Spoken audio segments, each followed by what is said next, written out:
talking tough, but they won't get up in that field. ARPs and 223s get hit up in your grill. Iron on me like I'm Tony, like an orange eye pill. Come and get your shorty cause she tryna cop a feel. She know look chaotic, keep it hot before the deal. And you steady talking out your neck, it's never real. So I say not for real, so I say not for real. Not for real, yeah.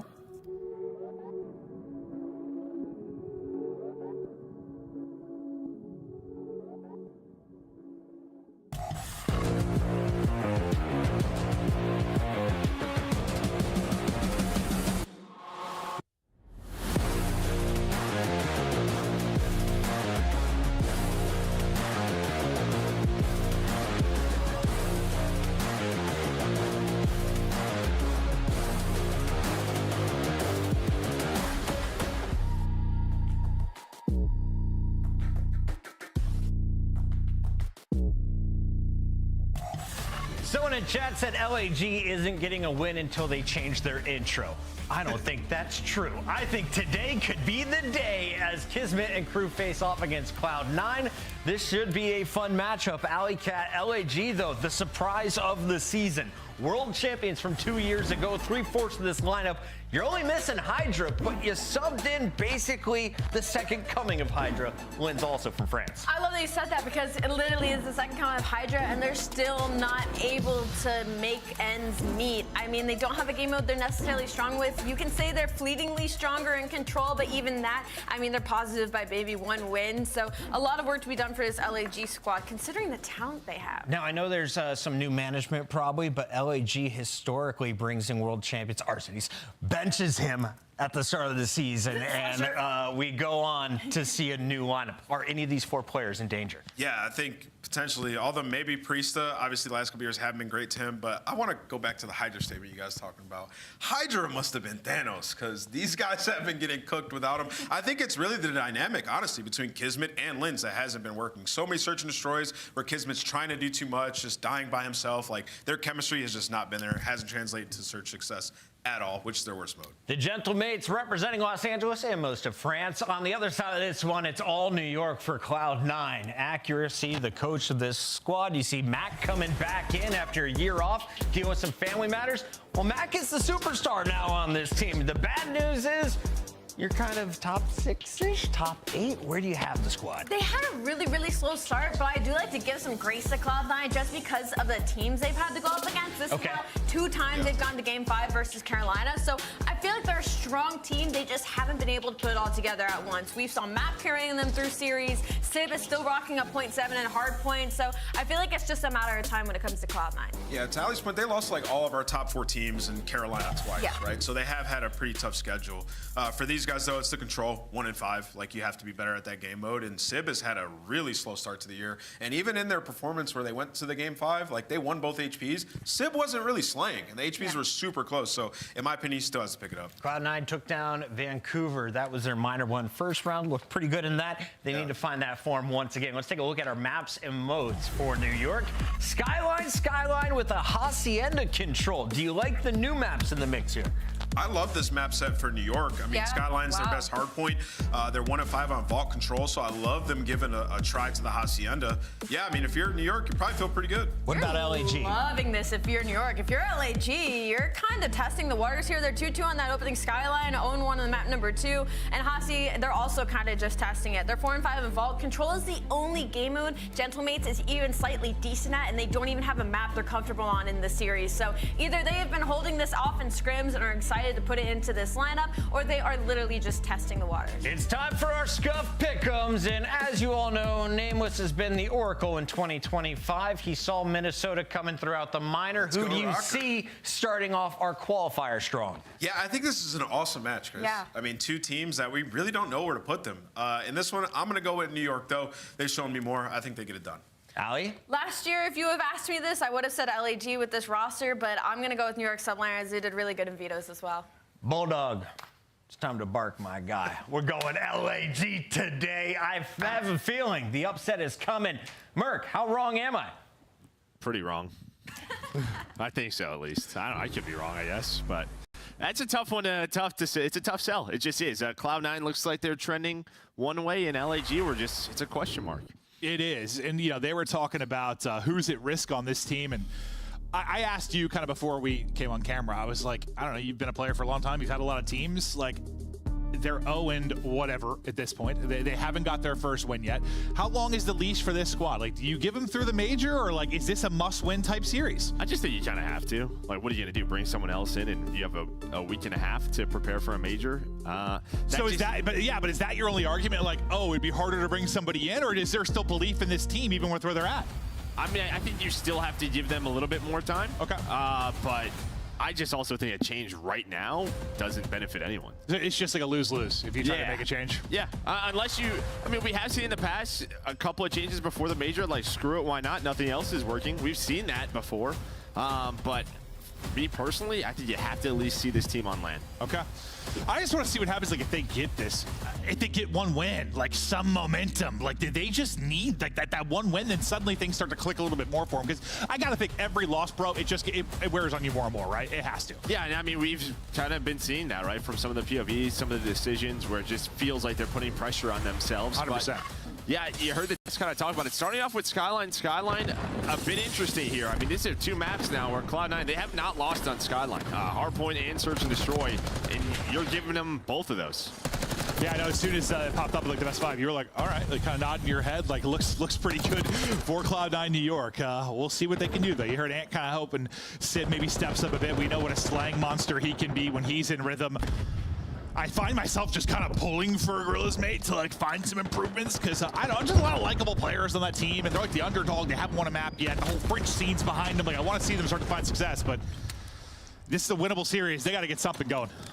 Yeah, no doubt about it. Yeah, just start off early. A nice start here for Priesta, and we always know, like, as good as your Skyline could be if you are Cloud9 New York, how close this map normally is. Just every single time it feels like it comes down to a 20 to 30 point game just due to the nature of the map.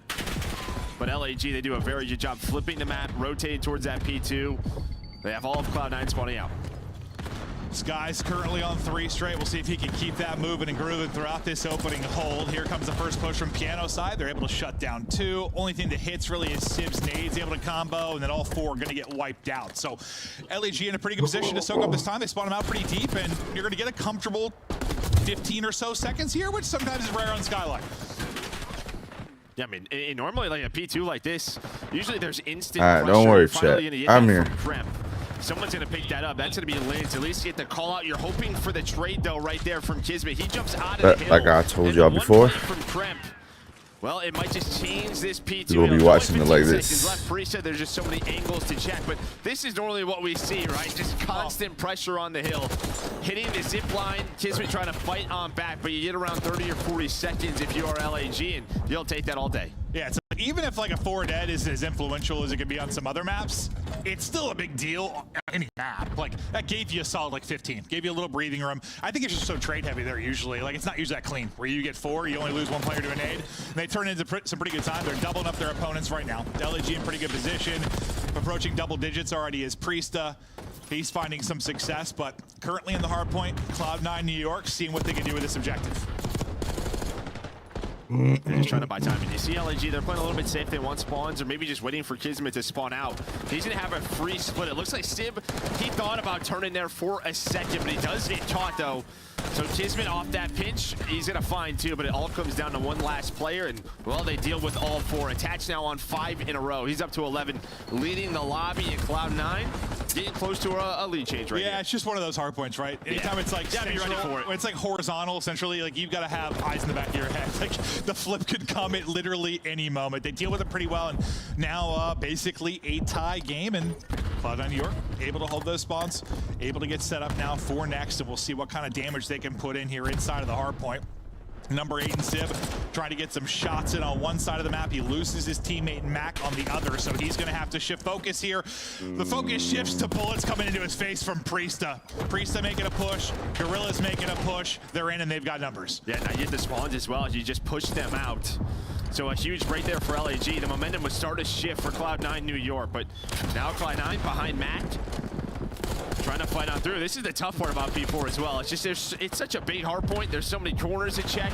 You have the bathtub, you hop on the counter, you go in the shower. There's just so much to clear. And LAG stayed patient. You see they find 7 in a row. You know, they were talking on the desk about Cloud9. You know, they've had a lot of tough losses, played a lot of tough teams. You've got some like superstar firepower and stuff. It's great to see Matt back. Am I a crazy person that when I look at this, like I still think LAG has more potential to be like a better team? Do you think I'm crazy? I mean, I think you're crazy. I think that's a normal take before the year started. Is it weird that I still feel that way? I think so. Huh. Yeah, based on what we've seen, I think so. You're right. I am crazy. Maybe it's just one of those things where I've seen that trio click. I'm like, it's a matter of time. You know, kind of like when like FaZe struggled at the beginning of the year. Okay, they're very different. Don't get me wrong, but FaZe struggled at the beginning of the year. You just kind of like knew it would click. Like, I guess I kind of feel like with that, like eventually it's gonna click. But I think the biggest question mark maybe for New York was sort of like Kremp and Mac. Yeah. Kremp's been pretty consistent, and Mac's been incredible, right? With the year off, it's just sort of a question of like, what are we gonna get out of this? I feel like your most consistent pieces are like attaching Tim. Yeah. If Kremp and Mac are playing like this, I think the potential's there. I think I felt like I was delusional. That's why I asked. But like, but I don't know why I feel that way. I was kind of trying to talk through it. I'm like, why do I still feel like they're going to be a good team? Maybe I'm just holding on to a lost hope. But yeah, because rarely do we see a Skies at 4-15 like in the past. But he has a map like this right now, and now Cloud9. They have the lead, but LAG are here again fighting in this P2, and they're able to get him out. Yeah, I'd say like this is one where like you're thankful you're within 20 when he's 5 and 16, but it's also like a skyline, so it is really hard to find a big gap, a big amount of separation. You know, you're up 100, you're absolutely just going doo-doo on the opposition. But guys, we'll see if he can get into it. You know, your 5 and 15 call. We'll see where he looks towards the end of the game. On the other side of it, they got Priest popping off. He started out strong, was like the first to approach double digits. Now at 18 and 11, and there's the lead change. And that's been what, 2 pretty solid P2s, right? Yeah, it has. It's been great here for LAG. Is LAG right now just trying to fight back over control of this second hill. Let's go to listening with Gentlemates. One's cat. Once you want to get, I'm saying on. Have a chef, I'm in the road. What's outer garden? He's pushing out. Yeah, behind us. What's behind us? Tiles, I think. Tiles.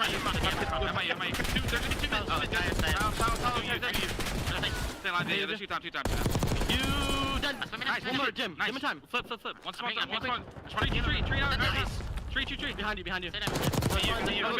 You book checking in. I hear you behind. No, I got her. He's talking. I got her, by the way. I'm getting you. Rugs, one shot dead. I have all your rugs. Only cast open. I said I'm out. Dead ain't out. Yo, you enter. You have your enter. You. One more. You enter. Right to you.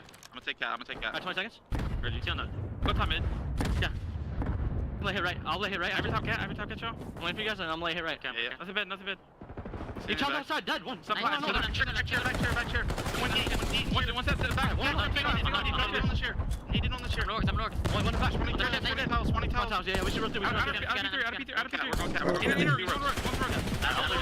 How much I left? Don't have your game. I can't help left. One shot dead. I got one shot. Nice. I help. Time. I'm shifting. Back in. I will left. Dead. One shot. If you pop it and crouch, go. I'm getting.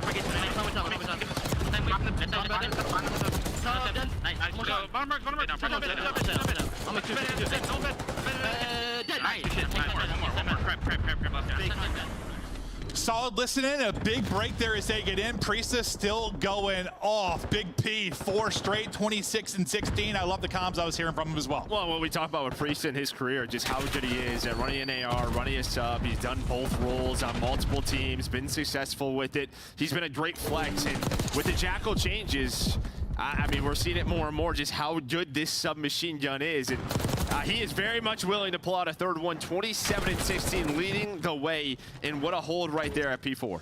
No, his highs are very high. I've always thought, I've just like speculated, it's like a confidence thing with him, because like when he is in form, he is terrifying. It's just when he drops off a cliff that it can also be a problem. Right now though, performing absolutely, as he's on 27, leading the lobby. Just behind will be Mac and kind of attached to the other side of it. But now you're starting to push this lead up a little bit. You're up 30.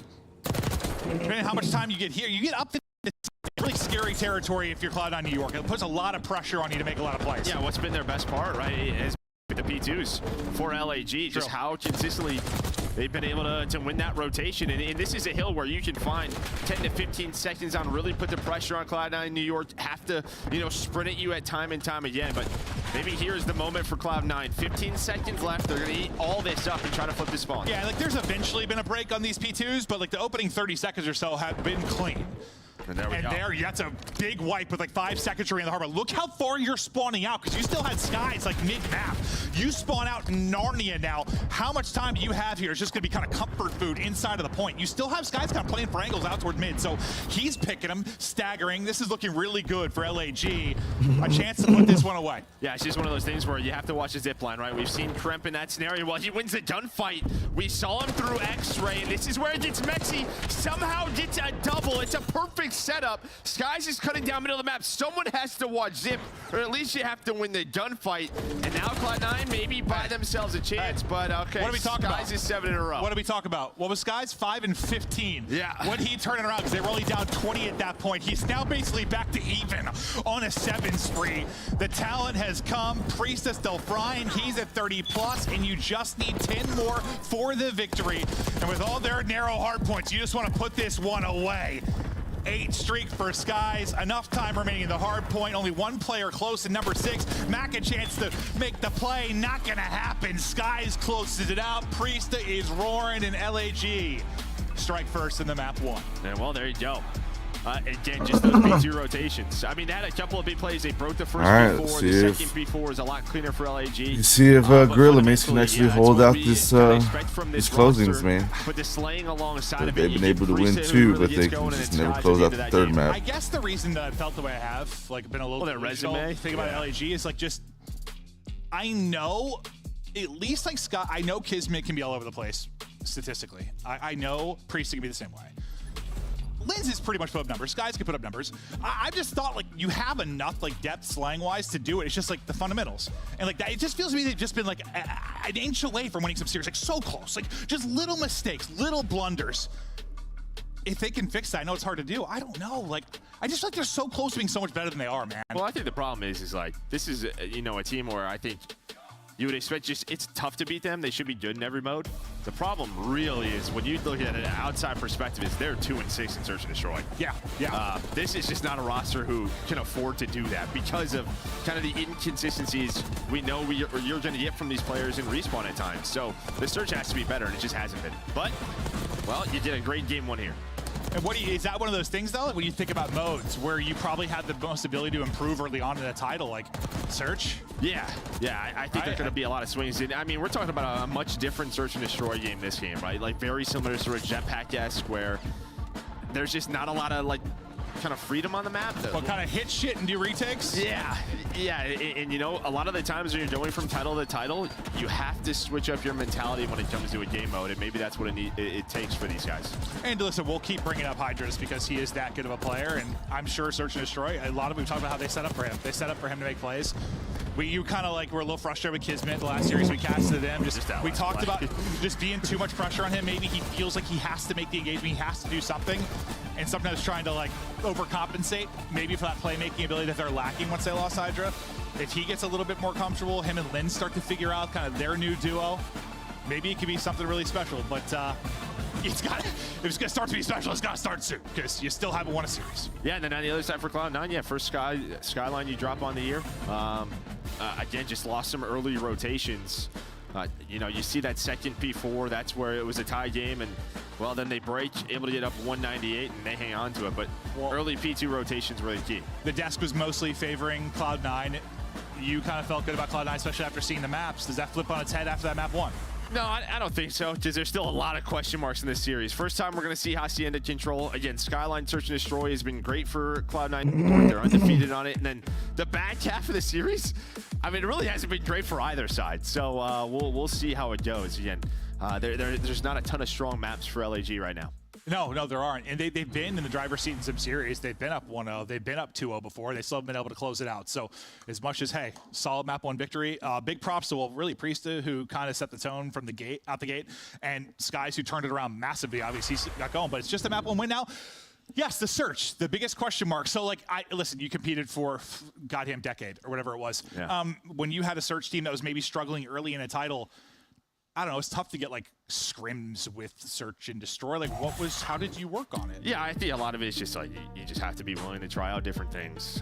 Honestly, you're studying other gameplays, films. Like, for me, a lot of time it's just mindset from title to title. Like, if you were very successful in one title and then the next one comes out and you still kind of have that same mindset, it may just take time for you to adjust that. Well, I think that's probably the thing that separates Call of Duty professionals from a lot of other esports is every year you have to like be a sponge again in a way. Like you have to like reset and just be ready to soak stuff up and learn because things can change so drastically. Like no other esports really is every year. It gets flipped on its head sometimes. So yeah, just the omni movement in this. There's a lot of things that make it feel a little bit different. The map layout. Yeah, maps. Big time. But you saw right there, yeah, 2-6. On the other side, 4-4. 2-loss streak there for Cloud9 New York in Search and Destroy. So see if they can get another win on the board. So you think, like, even if you've been struggling in Search and Destroy, it's not about, like, fundamentals and stuff as much as, like, they need to take some risks. They have to try stuff. Yeah, you got to try something different. Yeah. Unless they truly just feel like it's like we need to refine what we have. Yeah, like, or if it's just miscommunication. Yeah. Maybe there's things they think is open that aren't just, you know, rounds where you have the advantage in, and then you just give up a play, and you're like, what the heck just happened? Well, and also it helps that you have like Priest have a map on like he did, and he's probably feeling like he can win any fighting anytime. It'll probably feel pretty good for you. He gets the first blood for him, and then it's all on Sib. His position now given up as he takes some shots there from Catwalk, just trying to get the angle, and he'll be able to do that. So nice reposition to pick off Skies. Oh, you nervous Bomb about? down right over by A, as you can see on the minimap bottom left. Priesta and Linz just trying to hold this down. They've thrown away some rounds in Search too. Like ones you should win, 3v1s, 2v1s, where the comms have obviously been off and they both get caught. You can't let it happen here, and oh, by golly. Oh, sweet child of mine. Yeah, I mean, it's literally what we just talked about. It's sort of this, what the hell just happened in that round? Like, whoa. There's been a lot of them. There have. Like, okay, I don't have the data in front of me of how many like 2v1s and 3v1s they've thrown away, but there have been many. Yeah, this one's not done yet. I mean, bomb's going to be planted, but already a much scarier round than what they would want. It's all going to be on Linz now to stop Sib from pulling off this 1 versus 3. Is he just going to put the zip line over and over? I thought for a second he was. I thought he got spotted. He ultimately does. Linz gets the kill. I think Sib snaps because it ends up being a close gunfight, but Linz bails him out. I still don't know if you feel very good about that round if you're LAG.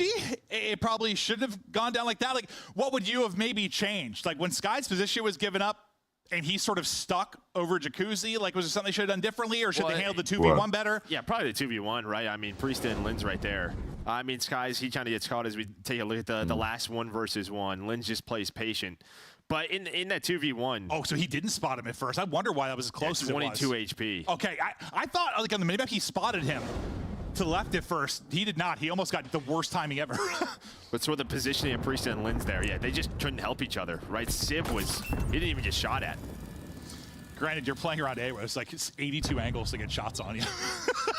But yeah, no, it's something they've got to work on because it's definitely been a pain point. After the, near throw and eventual clutch from Linz. Now got a quick plan in a 4 versus 4.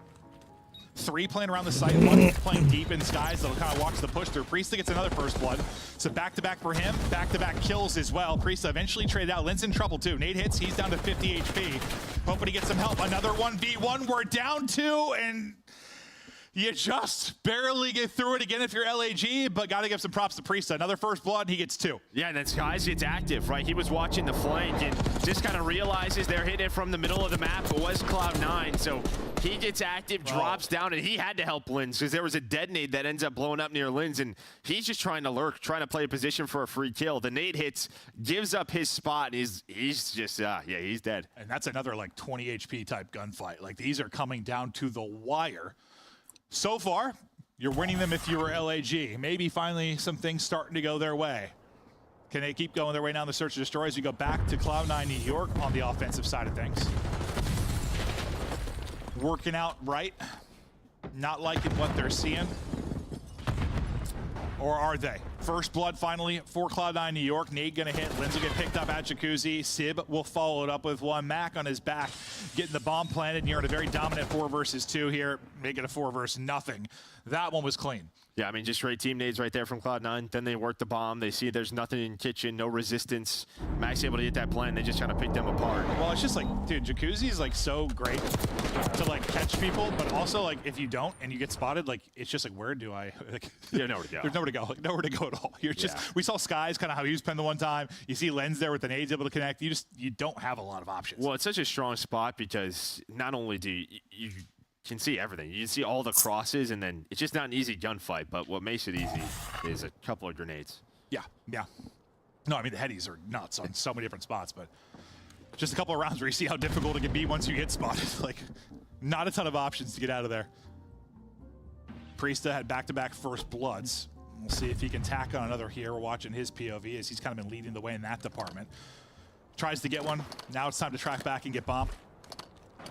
Still some utility to use on both sides. I didn't hear a ton of like stuns and nades going off, so a lot of the members here still holding stuff in their back pocket. Well, there was a stun. It seemed like maybe it was near Zip. So Cloud9 kind of knows that this is open, but Kismet's going to find one, at least start the domino effect. Lens is going to find the second to give them numbers advantage. And thankfully he can drop down there. He gets stunned. He might be dead to rights, but he's able to get out. Skies puts another one in, and now it's suddenly on Crimp, 1 versus 3. Sib nearly pulled one off. Will Crimp be able to do it? I don't think he's seen a thing yet. Oh, no. Yeah. It's about to say, he got kind of absurd timing on their wrap out. So let's go ahead and get the plan in. Tough part for Crimp, you know, doesn't have like an AR to maybe get that like opening freebie. The fuck was he looking at? We'll see if we can get it done with the sub. Under 30 now to work with. Shots coming in. He's like, what's happening? Yeah, it seems like all 3 arrows. They have an idea that he's here. He's still able to find one, but there we go. LAG kind of cleared all the angles. Maybe someone spots him. Here's the slide, whatever it is. They knew where he was. That little stutter step, bro. The shot started. He just like stops. He's like, whoa. No, that's what I'm saying. They might have heard him slide or something. Somebody's boxed up. The door open. That looks so funny from his POV. Yeah, no, I'd be scared as well. Yeah, it's like, what in the hell? But that time in the 3 versus 1, they handle business. Yeah, they repositioned together. Like, there was a chance for, there was a player top cat. I thought he was going to drop down a channel, and I was going to be like, not this again. Yeah, it doesn't happen. So I'm glad you were thinking the same thing I was. I saw him on X-ray. I'm like, please, God, What? just no. Lots of stunts and nades invested early from either side. 12 trophies there, so that'll get eaten up. I showed you on the drops messages. for free on Catwalk. Go back to your messages on Discord. There, you just get the 2902 on one. the maps or events. He was able to find the timing on offense. Can he do it now on defense? Sky's cutting people down. He gets the angle. Lens, once again, able to make a play. Just trying to take those routes and catch people off guard. It's so timing dependent. I thought the headshots might be in for Sib. Not able to finish it. New York wiped off the map. It's another round to LAG. Well, that's just Skies. I don't know where he gets that first pick, but he's able to find that, and that just kind of opens up some angles. They're able to get the second player on the bomb, and then it's a 3 versus 2. They have an idea where the enemy team is, but yeah, I mean, it just opens that up. We'll see if Lens kind of keeps doing this on both sides, just trying to get through events, get in behind enemy lines. But yeah, it makes his play easier when Skies gets the first, right? Like, oh yeah, no something's opened. Less pressure on you to make a play. You can take your time more. It's not like, oh God, I gotta hurry. My team's dropping. Just sort of let it develop, and for these last 2 rounds, that has worked out for Gorillas, mate. Up 4-1 now. But where they have struggled, it has been closing maps, closing series. Still work to do, but a nice advantage here. Skies, after the very slow start in the map 1, really has erupted. Pops off in the hard point, now leading the way here at 6-3. Well, this is now like their 3rd round in a row on offense, where they've just pretty much haven't left spawn. They're just kind of waiting, seeing if anyone's trying to get aggressive. Kismet trying to just play his life. The info is they are playing very much up towards A. It's a 1-for-1 across the map. Bomb is down though. Priest gonna call in a car. Yeah, Bomb in a tough spot too. Just like top catwalk. Go get it, Kiz. I cleared it for you. Oh, the car helps make that a little bit easier. But the flank has now come in. Mac trying to make the play. He is able to get 2. 2 people hit the flank. It's all on Skies. Best of luck. You have to cover the Jacuzzi, but that is it. The offense just never really gets going. So much time open. Whether it's been on the other side, it's been enough time for Lens to make the play. This time, you get the first blood. Kind of same thing. Well, I mean, when you give up the map the way that they have, Cloud9 just trying to take Kitchen away, and they're just throwing shoulders, and it gives them an idea of where is this play developing. But yeah, so him and Max and Krem just go. They're like, it's not an A hit. They're working catwalk, and he had some great shots on the Kiz. Should be in your box as soon as you probably still lose that round, but you'd hope to trade the one. But there's a second player there to back up Max. So that's going to go their way regardless. But you just hope Kiz is able to trade that, maybe give you a chance. But probably wouldn't matter. Big play for Mac. Just keeping him in this search and destroy, staying within a couple of rounds. Now offensively, Cloud9 New York. Not liking the opening look over at A. We've seen Lens kind of take the route through Vince and pounce. It's Crimp trying to do it now from the other side. Yeah. Looks like there's eyes on it for now. Yep, so he'll spot Crimp going up top. Attach will get the first blood, though, and Sky's going to drop. Like a second he gets a couple shots in towards Crimp, he's going to get caught. So effectively, you're kind of bait there if you're Crimp. Oh, that was a great play. I'm wondering how Attach got that kill. He must have just stopped the zip and then just took the gunfight, or just hops on up and takes it. Now you have bomb down 3 versus 2 as the trades are going. But it's sort of very similar. Cloud9, they find the info just based off the feel of the map. They know they have kitchen control, so what is the play? At least 2 towards B. Let's just use our numbers effectively. And yeah, great bait and switch right there from Tremp and Attach. I mean, it looked great. A second ago, it feels like for LAG, like you had 2 really nice rounds back to back. You're up 3. Wrong button, Ghostly. You're in the driver's seat. But then these have been 2 convincing rounds on offense and defense from Cloud9. And you are right back in this. Attach very vocal right now with the team as they're chatting through stuff. Sib going back and forth a bit. Mac now involved, but Attach had a lot to say there for a second. I'm not sure if it's about I'm assuming the upcoming round, what he wants to do. Well, the question should be, is LG going to switch this up? Finally, maybe play a little bit more aggressive, and they are. They're going to go for that A bomb plant right away. And they is also down. They got a quick plan on A, rounds and rounds ago. It ended up coming down to a 1v1, I believe. I think Priesta was the difference maker in that round, right? He got the first blood and then got another Attach now. Gets a kill, but also takes out Mac. So suddenly it's Sib. Sib almost pulled off a 1v3 earlier. Well, not going to happen here. I say if he doesn't see him, Jacuzzi, he is dead to rights, and that's exactly what happens. You needed that one, it feels like, if you're LAG. The wheels were coming off a bit. Yeah, and they just switched it up pace-wise, right? Playing it slow, clearing the map, worked out early, but Cloud9 starts to adjust, so you looked at a different look here. Just go to A. Maybe you have a trophy, so stuns and nades aren't hitting on the break-off. You're able to put that down, get the A bomb down, and, well, the team nade also helps a little bit. It does. Yeah. But where they found some offensive success, though, it's been those quick plants today. It's not twice they've been able to do it. Yeah, whether it's a Priesta 2-piece or a Attached nade that gets a team kill. They've walked away with a round victory, and, well, this time a little bit easier than coming down to a crazy 1v1. They're a round away now from a 2-0 edge. Cloud9's got to start going wild. Lens was gun up there. Maybe he catches one, but kind of caught in a YY and doesn't get shots on the first hop through. Nade's hitting, though, and he is weak. 22 HP, trying to stay up, able to reposition to bar, and good finesse there out of Lens to staying alive. Well, they're thinking give this up. Max thinking give this up. So both teams are adjusting. You're getting an 100-round fight right now. It's a 1-for-1. Well, it's a good thing you got a buddy with you there. So at least you go 1-for-1, as you said. Mac wants to go ahead and lay this thing down. So we'll be in a 3v3 retake for Gorilla's made here now. And they want to go quickly. Sip, though. Opening pick. Mac, nice ball. Bang through to kind of back up another player. He's down to 48 HP, but still just using the bar here to stay up. Nade hits, then Attach hits. Nice combination there from Cloud9 New York, and they wiped them off the board. Well, I thought LAG was going to hit a timing, right? It looked like they were getting proactive as soon as Mac was planting that bomb. They had an idea. They were planning towards A. It's just Sib was looking over him. Sib gets that first one. That allows Mac to pretty much get off the bomb clean. As you saw, as soon as Mac gets up, there's multiple players shooting at him, but then they had to stop. They had to pretty much reposition due to Sib finding that kill. Oh, yeah. I mean, they felt like they were in a good position with a 3v2, and then suddenly that was not the case at all. So big pick there from Sib. Good coverage over his objective guy in Mac. Cloud9 New York just not going out without a fight here in this search and destroy. We now go to round 10.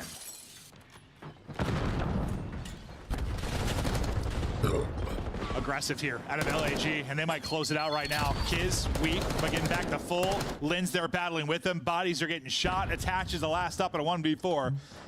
He's got some 1v4s to his name. He sometimes has the ice. Not going to happen here. Priest has got the line of sight. LAG get the search and destroy victory, and they are up 2-0. And I saw smiles. 2-0 LAG. I feel like it's been a while since I've seen that out of Gorillas because they've been in such a tough position, but solid search and destroy there. What'd you like at LAG? Well, just, yeah, I mean, switching up the pace, right? Slowed it down. It was working early. Allowed Cloud9 to come back in. It's like, all right, let's just hit some bang out rounds over towards A. And well, those were the ones that worked. We talk about like strategy a lot and like, I don't know, your breakoffs, but a lot of it's more like it's a tempo thing, right? Like you've got 3 or 4 different gears, whatever you want to call it, and just keeping them guessing what pace is coming at you, right? Well, especially on Skyline. I mean, you can 4-hit down low, you can 4-hit across catwalk. Like, there's a lot of different looks that you can really show on both sides. But yeah, Cloud9 was starting to figure them out a little bit. So they were like, all right, let's just hit that 4th gear again. They did, and they get it done. This is how it looks so far. I mean, the beginning of the series is where it looks so good for Cloud9. Now maybe you changed your mind a little bit about this one after they take back-to-back Skylines. I mean, yeah, I think so. You have to be feeling good for LAG, but they've also been a team that's been up 2-0 and allowed some reverse sweeps to happen. You don't feel comfortable until they actually win a damn series. Correct. To the desk. Minnesota's not here. There will be no reverse sweeps, and I will beat Ali in predictions today. That is if things go as planned and control. LAG with Priest on the SMG, different speed, different success. Listen, I'm going to be honest with you. This is amazing for LA Gorilla mates right now. These first 2 maps should have been easily on the side of New York Subliners. You're talking about undefeated on Skyline Hardpoint. You're talking 2-0 at Skyline S&D. And so for LAG mates, this is a huge not only start to the series, but now they get to move into that map number 3 control, where that is where they really only have some sort of strength when it comes to this game. We don't know about the map in Hacienda, but they're in the driver's seat right now for this series. I might have to change my pick. Yeah, I mean, well, now. I have to change it. I mean, look, listen, man. Coming into the series, I think we all we didn't know exactly what we would see from either of these teams going up against each other because they both have the players to be like top 4 rosters, right? LAG obviously haven't had a win yet, so chip on their shoulder, and they're clearly playing with it today. Chat, my dog's staring at the drawer again. Priesta potentially getting replaced. Well, he goes crazy on that map number 1, and then we go into the search and destroy. Great offensive rounds. I mean, I like the idea to come out and play your offense is a bit slower off the rip and then transition to the aggression. You heard maybe the Merc talking about it, and it worked out wonderfully. So LAG right now, the issue has been like closing out series. They've had game 5s. Can they close it out though? I want to kind of get really specific about this search and destroy because I think what's great from both sides is the problem for New York Subliner is that they are a really good attack. They're a really awful attack team, but a really good defense team. On the flip side, Gorilla's mate was also really awful at attack, and so both of them need to put work into it. And now that we come back this weekend, you can obviously see Gorilla's mate put work in it so hard that they were able to capitalize on it in that map number 2 versus New York. Cloud9, slower start than they wanted. Nameless is going to draw us through this one. What is happening in this series? Yeah, I'm going to draw why Chris was right in his prediction and to highlight the Bulldog, because when his teammates are finding kills, he's going to be making awesome plays. So let's jump into this clip. Let's just play it a little bit. There you go. About the situation. Right now, this is the Money Hill. They have control of the spawns, and there's 15 seconds left, right? So they're pretty much going to lock up this time. Number 3, Probably that's Kismet, the Bulldog we all know and love. When you have a good situation, the other team's disoriented and fighting from the bad spawn, you want to make that situation even worse for them. So it's rotating, and he's hitting a nice route. He's going to go up the stairs, go through. He knows that they're going to be spawning over here by Piano, and what he wants to do is he wants to find a kill on this rotation, not just play his life like you'll see players in rank doing, playing his life there and just holding. He's trying to find a kill so he can flip his team to get the good spawn, because that is the preferred spawn for this hill where you can then farm. So it's just kind of an awesome rotation I was like, wait a minute. and a play, and while they're disoriented, like you can see, number 7, that's attached. He's just on like, I remember getting this ready day. for the next hill. Kismet goes up, he finds the big kill on I him. remember in So that's when his teammates are 2019, vacating that spawn. You'll was see, with this even man. though Kismet dies, he got the first kill right there, and the rest of the teammates have So I was like, vacated the let me spawn. message him, happy You'll see birthday. Cloud9 are going to spawn out there, which is just a terrible situation to be in after you just got smoked on the Money Hill. It also sets up LAG for a nice pinch when we get back over towards that P1. So a heads-up play by Kismet. You want to be active on rotations. You want to find that kill and flip them out while there's still time left on the old hill. Fundamentals starting to fall in line for LAG, the world champs for a reason. It was only a matter of time, and currently they're up 2-0. But this match is not done yet. Allie, let's take a look at her tier list, and do you have anything to say? to my guys down there at Gentlemates. You know there's a watch party in France right now. I know there's a watch party. All I gotta say right now is Les, they're looking to make their way out of that D tier. And what letter would you give them instead? I would give them right now, I think they're hovering, at their peak, they could be easily an A tier team. But right now, what they're showing us in the present, I think they're looking to move themselves up to like C tier. Man, they ain't won yet. We've seen this before. I just said if they win this series, I'm just saying, Chris is like slowly victory I'm lapping. celebrating. Let's send it back over to Masters. Finish this thing. Wrap it up. Chris is making a mess. You need He's a just pen? throwing You stuff. want a pen? I got a pen. I'm good. Thank you. Careful. Wow, about hit Allie in the face. All right, well, we get ready now for our next map, see if they can close it out. Now, we haven't seen Hacienda Control yet. You mentioned as we get deeper into the series, we haven't seen a lot of reps out of anybody with regards to 4 and 5. Who the hell knows? I don't know. I thought multiple times LG were winning a series and they didn't. So as much as I want to have belief in them to get it done here, I don't know. Yeah, I mean, just put the facts out there, right? In terms of the league, they're 0-4 right now. Still trying to find the first win. So even, LG and their fans, they're just going to be waiting until this says 3 on their side. Just Control. I know we're going to Hacienda, but Control, just in general for these two teams, who are you giving the advantage to? Yeah, I mean, this is where you do have an advantage if you are LAG. This has been the one game mode for Cloud9 where they have struggled. 1-5 on the year, just trying to find maybe something. This is why we're seeing a Hacienda for the first time, right? Obviously, a new addition to the map pool. I don't think it's the correct edition quite yet, but we're still trying to find those maps, and yeah, it's why we haven't seen it very often. Well, yeah, I know. As soon as Ant played it, we were talking about it. He's like, I don't know. I'm playing it ranked. I was getting pissed. It's not working out well. I'm like, well, tell me what's going on. And now it was like he broke down why it sucked. I'm like, so it sounds like the offense just needs to spawn a little bit closer, and then it probably work better. He's like, well, yeah. I'm like, so is it the map or just the spawns? And hopefully we'll be able to maybe work on that. But that's what makes it tough, right? It's a really deep spawn for the offense. Yeah, offense, and then trying to get fences control. Nerd. It's a hike. It is a hike. And then on the middle point, it's not like the middle hard point. It's moved further towards the defensive side for whatever reason. I don't know. For funsies, Joe. I don't know who made that. So on offense, you can't lay behind the fountain and capture the point. For funsies, Joe. Yeah. But as we chat through our additional control added into this season, we take a look at control defense on the season, and this is where New York's got a big advantage. Well, that's surprising to me. So their offense must stink. If they're 1-5, you're 73 in defensive rounds. A lot of times, I mean, that's what separates control teams. I mean, defense, anyone can kind of hold a spot and play good defense. Offense is the hard one, typically speaking. Yeah, it is difficult to be good at controlling offense. But it's hard to be if you're 1-5. Yeah, you're losing some defensive rounds. You're right. That is kind of surprising to see.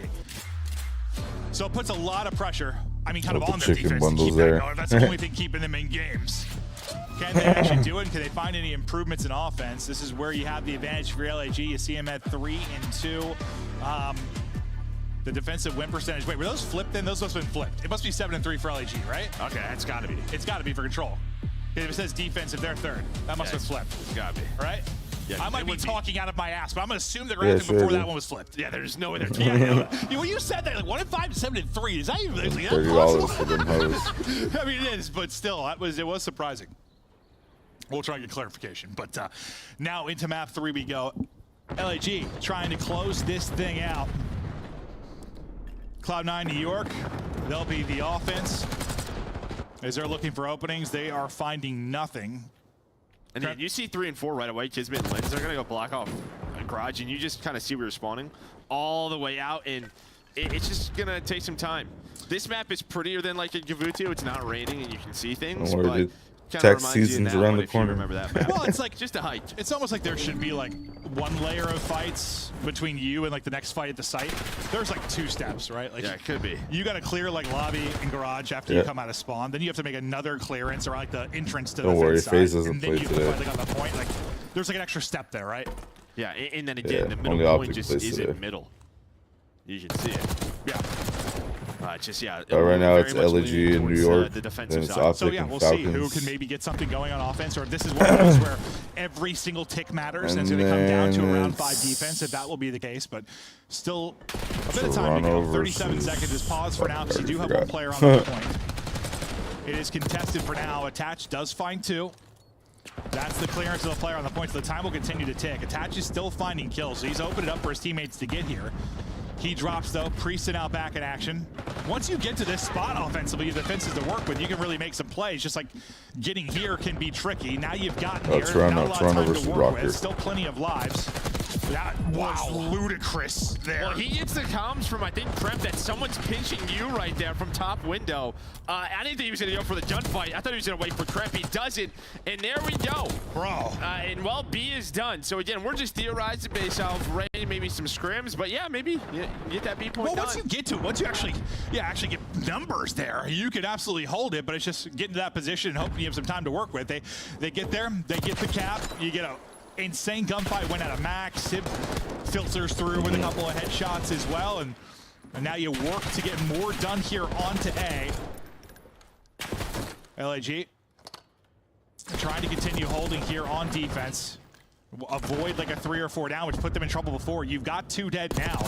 You've got 3 dead. Okay, well, as soon as I say you want to avoid that, everyone drops. There goes the final member, and everyone's coming out of spawn. So spoke that one into existence. Stack it onto the point. Is Cloud9 New York. Second bit of progress is done. Third ripping and roaring. Offense maybe hasn't been great, but there's an offensive round victory now. Oh, well, there you go. Nice. And, well, I mean, Oh, it was like, reminds me. I believe it fences. Attach got like 2 or 3 in a row. That kind of got them going. Then it was like the comms to Mac to get the insane kill. Sib got one at the same time. But you had like what 5 to 7 like kind of straight kills. Really nice sequence. Once they got control of the map, LAG did not retain it at all because they had a couple of really good pushes. Does LAG where you're spawning them all the way out. You then saw them push lobby, spawning them garage. That's kind of what you want because if they're spawning garage, that run to B is even further, right? That route just takes so long, but they then lost all their gunfights. It's like regardless of the map, like if you go 3-4 dead as a defense, I don't care what map it is, you're probably in a bad spot. Like, you just see how quickly it can happen one time, and you never regain composure. Like you never regain map control, and they didn't. Well, you got 9 I was kills doing in a row to today, finish Mito. off that round. Yeah. New York, and they win that offense. At 2 just moments they erupted, and that's all it took. The focus going to be towards B. Lens is going to get smoked as Kremp comes out sliding around the edge. You have an advantage for your LAG, at least for now. There's one player in number 7. That'll be Attach, playing towards fences. As they start to progress this onto B, you saw most of the Cloud9 New York players kind of funneled out. Yeah, it almost felt like they were going to give it up for a moment. Like they were 3 went towards top rock. Yeah. Like maybe they were just thinking we're not going to retake this. They're going to stack it. Let's just give up B. But now they might go for this one more time. They found a couple of kills. I thought that was a call. I saw like 2 out by rock. But I tell you what, maybe this isn't what we were thinking. B is done, and maybe we're going to start to see this more. If teams start to see a little bit more success on the attacking side, we'll see in the map pool. No, I mean, first time we're seeing it here officially in a league match, and it's been interesting thus far. Priesta can't win his one gunfight on the other side towards Rock. You'll have 3 players set up there now. The only person on the other side of the map will be Kremp, who just dropped. So now you'll start to layer the map. Look to push here if you're Gorillas, mate. So far, you're holding things down towards mid if you're Cloud9. Yes, just trying to control top open. On the other side of the map, it's going to be Skies and Lins fighting through garage. They were able to take down Attach. There's just sort of a fight for mid-map control right now. That is going the way of Cloud9. It's going to be 3 dead, and maybe now we start to see that trap. Kismet, though, was able to find one through Secret. Maybe to just buy them some room, give them some space, but quickly traded by Sid. Well, yeah, this is what LAG is never able to do, right? Kind of regain some stability, get map control again. I mean, thankfully, you got B with a lot more efficiency if you're LAG, so you have more time to work with. And we'll see if they can set this up. Somehow Kismet got through again, though. Yeah, and he got a kill. Yeah, he was the one. I don't know how he got to that spot. It looked like they had everything sort of cut off. Dave Cloud9 New York, but he's able to find 2 now. Maybe this gets them out of this trap. The problem is, though, you have 30 seconds. Sim hits the dive, hits the slide, somehow able to win the gunfight, and another 3 dead here for Gentlemen. I was disoriented in that fight. I assume he was as well, but Sim is still going. 5 straight, 14 and 8.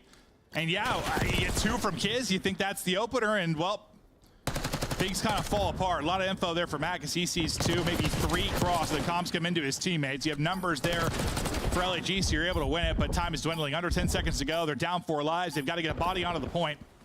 Priesta, no one is holding it. Can't quite take the fight, though, but he at least gets onto the point, pauses the clock. 4.4 remaining. See how long he can stay up here. loses 2 teammates that might be there in coverage. It's going to be him and Kiz. As he drops, Kiz has got to get in. Not able to win that final fight. There was somebody top cat as well. He was going to be dead to right. So Cloud9, they get the offensive one, and then they hold server on defense. Yeah, I mean, a nice little recovery there. I mean, they gave up B, and then they just started to get going. You saw them kind of put LAG into the trap a couple of times, just sort of what it can look like from the LAG side. Doesn't look like a good amount of fun. And the fact is Kismet got them out with like that 2 kills. So that could have been even worse for Gentlemates. But yeah, I mean, at least you get B, but now Cloud9 up 2-0. Here we go again. Another LAG series. We're going to be going deeper. We'll see. Lens has found 0 success. Not a lot. As he is 4-15. 4-16 now. And I think he's one that's going to be expected to kind of get numbers on this type of team. If he's not getting any in a respawn, it's going to be a bad time, right? Yes, very much. Yeah. No, I mean, you can't have numbers like this yet. From Lens. And yeah, I mean, it's going to happen to everyone. You're going to have some maps like this, but yeah, if they want to win some respawns, you expect Lens to have to go big. His attach, he's on a 5 in a row up to 17-8. Starting to work B a little bit is Cloud9. Well, he's the only one here. His teammates are on the other side of the map, and maybe they transition over to A. Yeah, I was saying, whether he's been like a guy on offense or D, I feel like he's just made insane plays here over on offenses. Just like a one-man stand where he's been able to take out 2 to 4 players. Brilliant bit of work from him. Up to 6 straight, 18-8. We'll see if they can finish A. You're starting to transition over if you were the LAG defense to clear them off of this. They'll pick off attacks. The streak will end there. The point didn't quite finish. It was so damn close. Now, are you going to be able to clear all of that? We'll see how this next little stretch plays out. You still have Kremp pushed into your back line, picking up people off a spawn. Lens's woes continue. Yeah, now maybe just off this Kremp play, it's sort of where do we want to go? And well, Kremp, he's just going to pause the clock. He's just going to sort of say, hey, I'm going to try to cause a distraction. Maybe that'll allow you guys to get out. And well, it has. Attach and Civ are able to find 2. The other 2 players in Priesta and Lens now have to work this B point. So with Kremp's 1v1, you can see the white arrows able to get up the map. And that A still hasn't been cleared.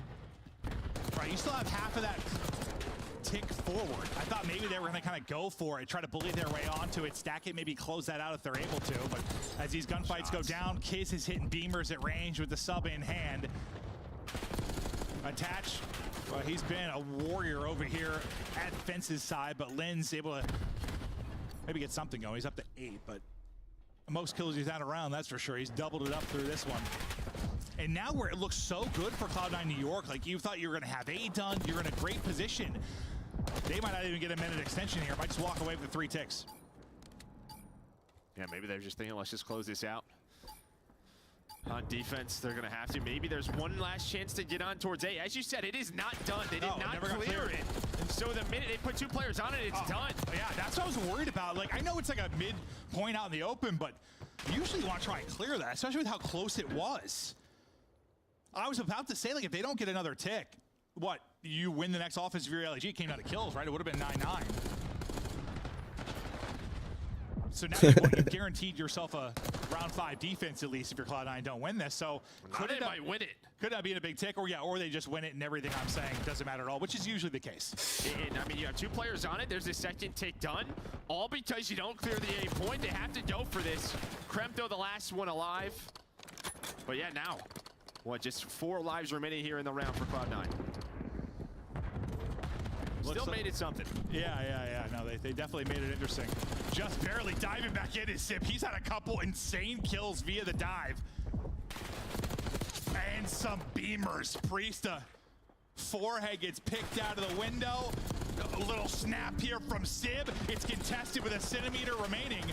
Attached to the last one up, and it'll finally end. But by golly, they shouldn't have had a chance, but they did. If Kiz doesn't get on that point there, he's going on the flank. If he tries to take a gunfight or something, that round's done because both players were on it. You spawn out deep, but Kiz was there, able to contest, buys just that second to get his teammates there for the trade. Just trying to stress out the fans as much as humanly possible. Absolutely. But now you got to get an offensive round win if you are Gorillas. The tick advantage, though, big enough for Cloud9 no matter what. LAG be looking at a round 5 offense. So they're going to have to win back-to-back offenses. They're going to close this out in 3-0 fashion for the series. Kind of hard to believe in them to do that based on how this one has gone, but who knows? Maybe they'll flip a switch. Yeah, now what? He was 4-15, so he really steps up, gets 11 in that defensive round. Does Oh God! Last I looked at it, he had 8 when I say double double. So he went nuts towards the tail end of that one. Started to get going, and maybe he can catch. What do you know? He gets some slang and they can win around. You'll just be prepared for good combos and good music. No, he really. That's a. Considering you had 4 through 2. Yeah, 11 and 1's pretty damn good. Nice little movement there to give himself a chance in this fight, but he's so weak. He's eventually going to be pushed out. Not going to attach, able to deal with that pressure clean. That is everything you want if you're Cloud9 New York. Back to the drawing board off spawn if you're LAG. I do it in order to. Just as he hits the slide, Kiz gets behind the rock.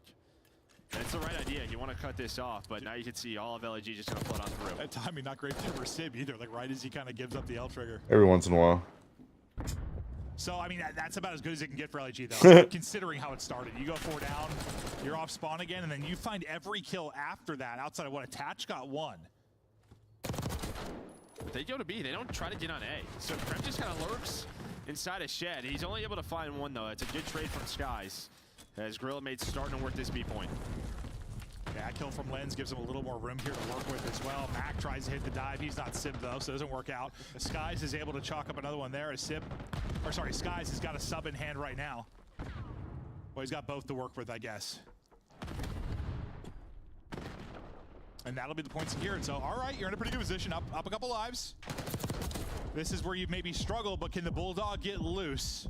And can Lens continue to step it up? You're going to need some big plays here to get it to around 5. Kiz dancing with his teammate here, leaves up the Priesta to close out the fight. You've got a chance now to at least get on the point. Still a ton of time. Keep working this advantage. Spot attach up in the window, and I guess he's got an elbow sticking out there. I think he thought he got safe behind it. Yeah, and that's the thing, right? Or Attach has just played this position right off a spawn early. He just goes all the way through, and with A in the position that it is, if you flip the map, you have a ton of angles on that A point. So he's just waiting patiently. But LAG still finding some kills behind Lens. Priest is just trying to distract, maybe put some pressure on Cloud9 to have to reposition and deal with him on the point. Well, the big thing for Cloud9, like when they got their offensive win, right? It was like they had a couple 4 downs, or like at least like 3 downs to really put it in. Feels like you're gonna maybe need one of those. I don't know if you have enough time to really like lead the lives, but well, maybe you do. It ends up being what, a 3 down effectively. So I guess every time I say that, it happens kind of. There you go, test or curse. Yeah, curse or blessing or whatever. But the next wave goes the way of Cloud9. Lens and Skies, though, kind of flipped the script. Halfway towards finishing A. Lens is on 5 in a row. Wow, has he bounced back? He was 5 and 20, wasn't he? I just know he was 4 and 15 at one point. He was 5 and 20. 5 and 20 and now basically back to even. I mean, this is like Skies' map 1. Starts out slow, goes nuts to get back into it. Same for Lens here. Now suddenly you're looking at around 5. And to be fair, I mean, that was more of an impressive offensive win, even like Cloud9 had. Like Cloud9's had this, like they kind of hit another gear and had this little stretch of 30 seconds where they were insane and found every kill. You had to work for it a little bit more there if you were LAG. Be disciplined around mid-map. Work through a couple waves of retakes from Cloud9, but they get it done, and, well, okay. Well, not all kind of started, right? Just think about it. You had the 4 dead, and then it was all just like, if Kremp is able to get to rock a little bit quicker, as soon as that player just crosses, that's when it just kind of unfolded. Just that one timing, because then they are completely trapped. He gets through, and they just go all the way around to B. That's when they capture that B point. Yeah, that moment could have gone so differently because, yeah, you're from a 4 dead to like they're capturing a point so quick there. That had to have been frustrating. So you really can't even count out LAG if they have a 4 break based on how it went last time. But, you know, you've got 3 people working rock on your opening. Probably not the ideal situation you want if you are LAG, but what will the timings be like as these gunfights get ready to go? Kiz just kind of holding towards spawn. Out in Boathouse, you'll see number 6. He's going for a swim, and Kiz is able to hear it or read it. Well, he broke the window. Yeah. So he breaks the window. I was like, okay, well, that's going to be a freebie. I didn't hear it in my headset, but I'm assuming he got audio there. As he goes through the window, Kids is able to collapse and right back to the other side of the map, just trying to stay up. Now go ahead and reach out, holding, wait for the help to come in from Priesta, avoiding the nade as well. Nice plays here from Kiz. Progress starting to work. Second tick looming. I mean, you go from, he loses that one-on-one, maybe there's only 2 players, maybe 1 player here. He takes his time, they're able to get the B point done, and now at minute 40. So great heads-up play there by Kiz. He's 33-28. Damn. He's Mac now onto this A point. So he's on 6 in a row, and now LAG looking to close out the series. Is what you want to see out of LAG looking to win today. Kids popping off here. First tick done. 2 ticks to go. They haven't found a series victory yet, but they're looking for a 3-0 for their first series win, and coming back from an 0-2 hole in control. You go to Evidence Skies. Well, they're about to get a 3-0. It'll be traded out right after that from Lins. You don't have a body on it for now, but you're up 3 lives. And well, hold on though, it's 18-15. No. This is where you did a really good job not going down like 3-4 and going back to step 1. 16-15 now. In the middle of the progression here, you always had bodies. Am I saying it again? They're about to go 3 dead. Yeah, they are, but okay, they kind of just like took their time. I'm just gonna shut up. Yeah, Hacienda. Again, you can see Cloud9. They're literally just looking for Kismet. Multiple arrows are like, where is They got 4 ticks with 2 more ticks to go on A to get his team to close out the round 5. But they hunt him down. They hunt him down. Kremp doesn't want to overchill, but he's going to do it anyways with the pistol. But they're choking 11-14. Ultimately, he did drop, and now 10-13. You were not able to get in the last round at all. Any kind of space on the map. If you're Cloud9 New York, you just have to hold for 30 more seconds. Max to be the injured guy. His timing's a little bit awkward. They fly out. Crimp can't finish the kill, or does he? He's able to get 2. I thought he was going to get caught and everybody was going to be in trouble, but he's just able to get enough bullets in. Oh, God. Okay, They're just chasing Priesta down. Gotta get to A. LG's gotta go. 10 seconds now to go. You have 3 players out. There's a chance. Sib's gonna drop. 1 player left. Someone's gonna get onto it. That was 3. Get on with 2 seconds left. That was 3 shit. dead as well. 1 player still looming. They trade that out. We've got bodies here. 0.8 Oh my on the God. clock. 5-6, 0.8 seconds to go. Now wants to make the play. Pistol out. Greet your maker. They drop. Oh my God. Oh, they did it. Oh, shit. With their first win in dramatic fashion. And Sky's smiling for the first time in a month. First 3-0 of the day. I'm sorry, Puckett. You were right. You got it right. You got it right. I'm not that delusional now, am I, Joe? Yeah, maybe a little delusional. I am definitely delusional. Damn, Cloud9 almost closed that out there. You believe. I'm a believer. And I think the big thing is obviously they looked great in hardpoint, but solidified themselves in that search and destroying. I mean, coming back right there. Listen, this is our first time seeing Hacienda control again. If you watch BO4, this was not a map. It was a hardpoint search and destroy map, not a control map. Right? We played everything else. That was fun. Yeah, it showed that you can win some offenses. I think that's what people were worried about, and it's there. Yeah, we'll see in different matchups and stuff. But that was a whole heck of a lot of fun. What? 3 of the rounds were offensive wins. A lot of awesome stuff to see there. Some awesome plays. I mean, props to Lens from coming back. I think it was 5-20 hole at its worst. He ends up going basically even. The Bulldog was out and barking as he puts up 36. And for the series overall, I mean, like, think about it. You had a lot of, like, everyone just had their moments. Whether it was Priesta popping off in the map 1, Kismet popping off there in the map 3. Lynn starting slow, getting going to the map 3. Sky starting slow to the map 1, getting going over the course of it. Like, they kind of all had their, like, stretches and sequences they put in, and that's kind of what we hope for with this team. Like, everyone would have their chances. Well, there you did it, and you walk away with a victory. It was a close one. The maps 2 and 3 were very close. I need to redo mine again. Skyline's a pretty good win, but other 2 were tight. Yeah, Misgage. We're kind of trajecting like the right way upward. And that's too big. Best maps 1 and 2, and you drop them right away. Now the only team looking for a win will be Falcons. Good luck with that. LAG on the board, though. Des, break it down for us.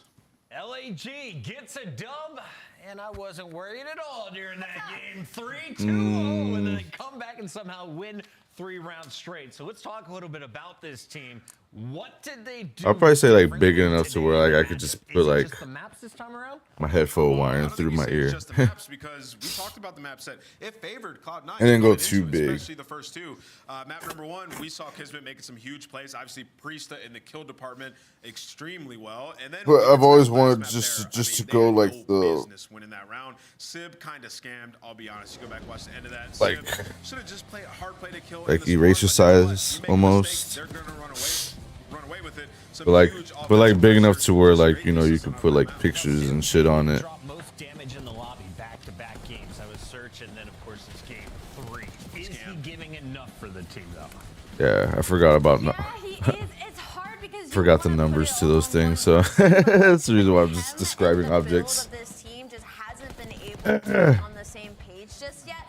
I thought maybe for a second we saw in this map 3, maybe we'd have another series. But again, you go up 2-0 in Hacienda. Yeah, I wasn't And trying to what's go even like too worse big. about this control to really set it up is I just that want like these small, teams play this and small come enough to where like I said, the fact it's that to where like it just fits the Florida's made lobe, top 3 defensive pretty team, much. And on this map, they won back-to-back attacks, not only to Like how big my lobe is like how big like I wanted it.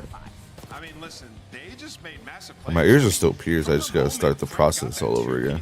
On the right side, the game should have been done. Should have been 100% done. You put them in a box, you trade out. From there, it's over with. But instead, and I hope we take a look at it once again, production. But when at the end of the game, Sib is like behind. Yeah, the only reason I stopped is because one summer it got fucking hot, and then like my ears were just.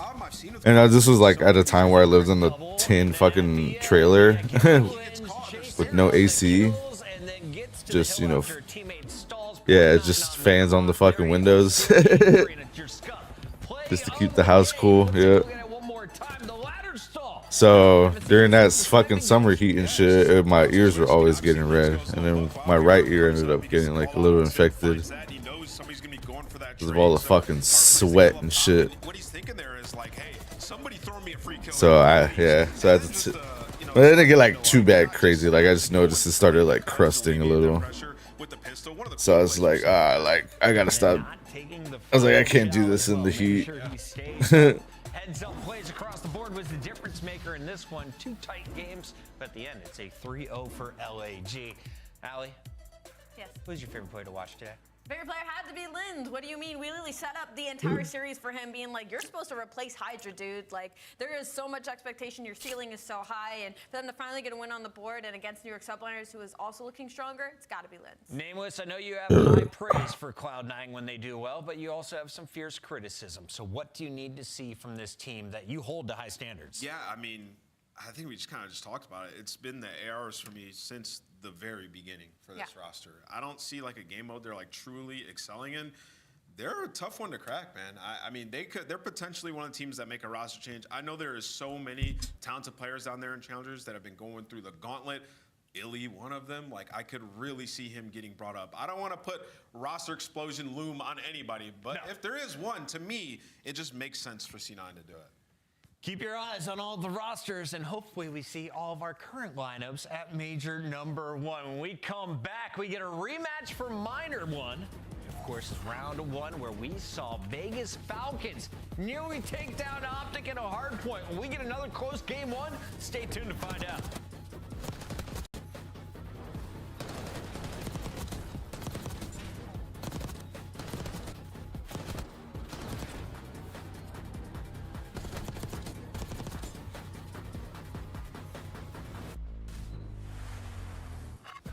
Upgrade your game with the Scuff, the official controller of the Call of Duty League. Alright, shit. I'm gonna hit a ball before these games start, there. Sports World Cup is an official partner Green wall of the time, Call of Duty baby. League. Throw that green wall.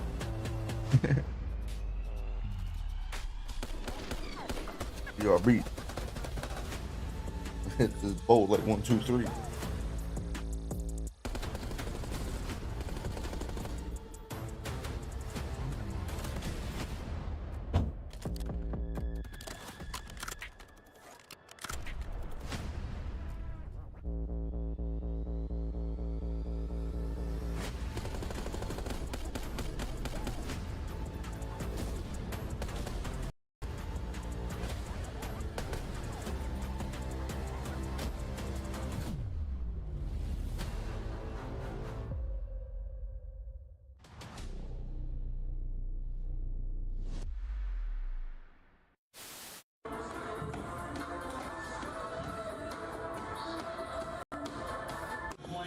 Absolute love of the Rio addition to the asset.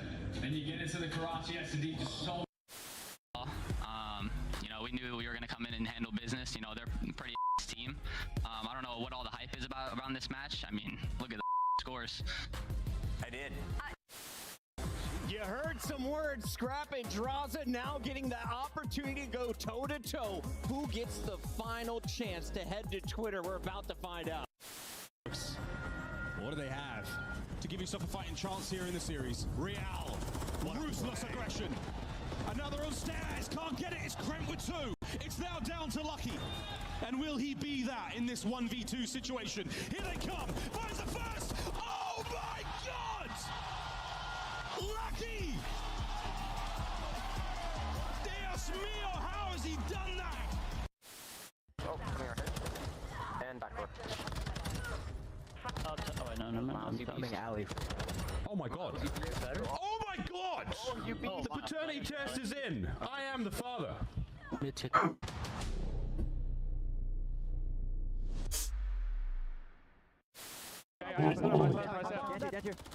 On the stairs, nice. I'm looking you. Could be outer. Outer. Nice. 3v1. Nice, yo. Oh, nice, baby. Oh my God. I mean, I'm trying to scam it. They won't even kill me. Can they be shop scrap? No. Okay. Both in you. I'm in you. Weak in you. Nice. Our set time. It's sell. Make him do something. It's 20 seconds. One more. Roxanne, mirror on the wall. It's Anthony Roxanne. Anyone do some breathing with me? Yeah. 3, 2, 1, go.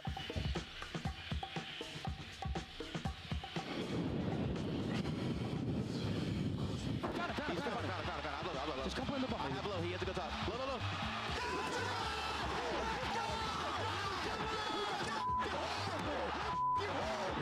I'm gonna help you 2 seconds. Nice!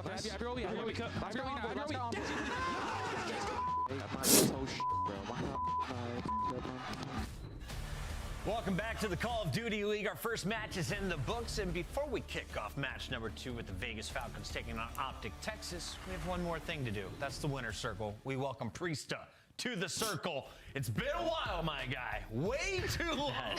And according to chat, you were on the chopping block entering today. Did you feel that pressure personally?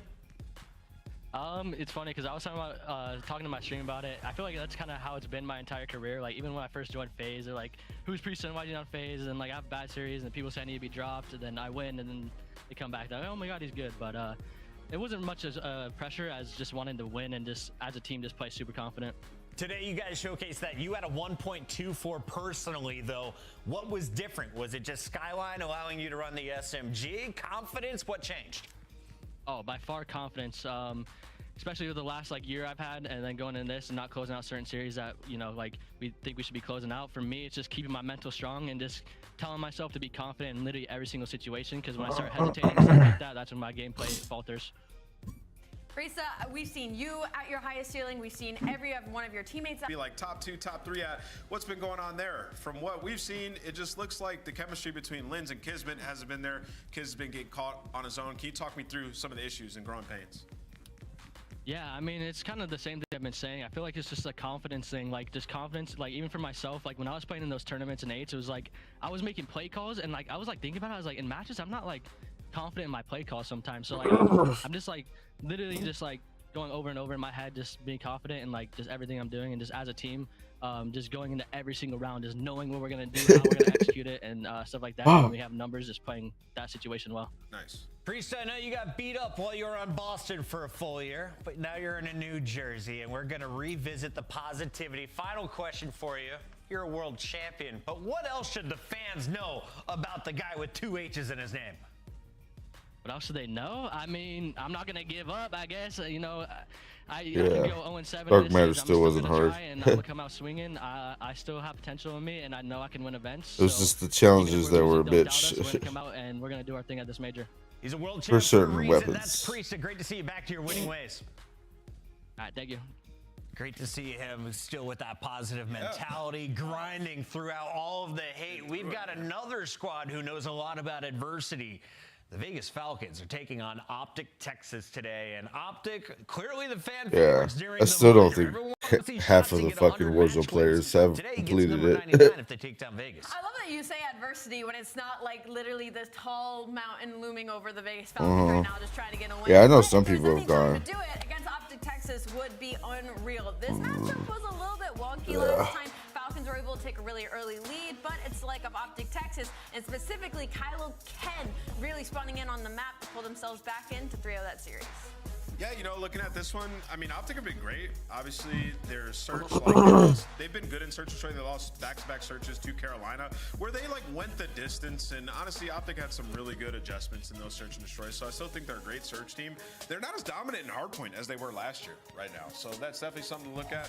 I think missing Pred a little bit in that HP guy who can go out there and just take over and drop a bunch of kills. But Dashy has stepped up in that kill department for them, and that shouldn't be a concern in this matchup versus Vegas. They're finding ways to win. Last time it was a 3-0. We'll see what they come out with in this series. Before we jump into the next team, a quick reminder, Optic is hosting Major 2, and tickets are available this coming weekend. So stay tuned.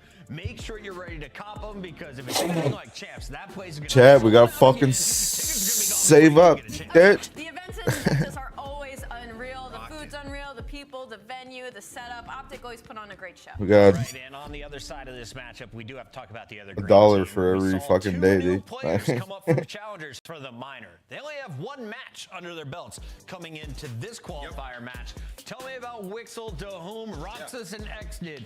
What is the vibe? And I know we don't have the goal up here, but super close. Xnid, you know, breaking the kill record, going absolutely crazy.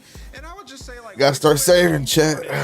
By map 3, what I saw is like they got way more comfortable. If they felt better on the map, And the boys got to run it back in Dallas. win that, and we have a different series potentially going to Game 5. So for Vegas, it's about like start hot like you did last time, but stay calm and close out these tense situations, because you're getting to good spots on the map. This match is almost ready, so we're jumping straight into maps modes. Optic last time able to get a 3-0 as you take a look at Vault Hacienda. Any concerns? Yeah, I highly doubt I'll go either. We're going to Vault Hardpoint again.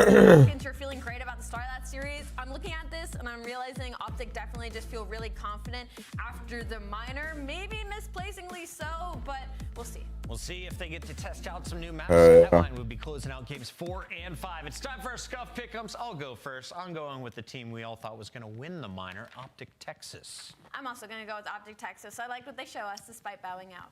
Yeah, I'm going to go with Optic Texas as well. I thought about it for a second, but I'm going to go with Optic Texas. I think they get it done. Your first qualifier match, and he doesn't take you, Vegas. I don't know Wixel and Dahum. It's time to shine. We send it over to Miles and Chance. Gentlemen, take it away. Thank you very much, Desk. A good series ahead of match, of course, from Minor 1. But a lot of fun this one should be. Chance, we've got some hot hands, some super shooters there on the side of the Vegas Falcons going up against one of the, the top dogs in the league. Optic have got a lot to prove still, maintaining this top spot. I feel like the Falcons are getting close. Do you think today's the day? I think Falcons are getting close to like map wins, yes, but not an actual series so far. They haven't really shown that sauce. But more of the reasons I'm super excited is not just want to watch the two teams. Fucking get it, dude.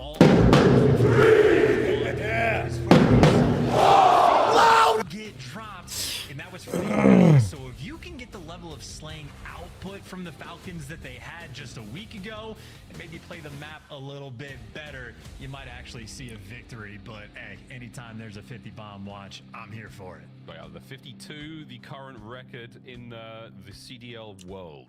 And that fits for free. It's for me. For that one as well. Xnid, the man of the moment. We'll see if he can bring it again. Not an easy thing to do, especially on a map like Vault, especially against players like Optic. How much have they learned, though, Chance? We've seen the Dahum and Wixel now spending a little bit more time with the roster.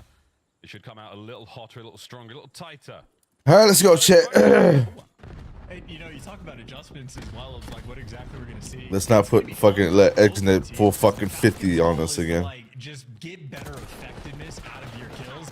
And then from Optic, it's like adjusting to the Falcons play style. Like Kenny talked about it. It is, hey, the timing's going to be weird. They're playing at a faster pace at different times, playing at a slower pace different times. And by the looks of it, Optic have adjusted to it. They got the absolute blender set up on the map for the moment. A clean P1 hold so far. So far, so good. Luke's doing what he can. Hard point now gets bust wide open. Vegas Falcons are in. No one watches the side door, though. Kenny bangs his way through. Can't get anywhere out this life. Kenny, what? Damn, Kenny. Williams. What a turn.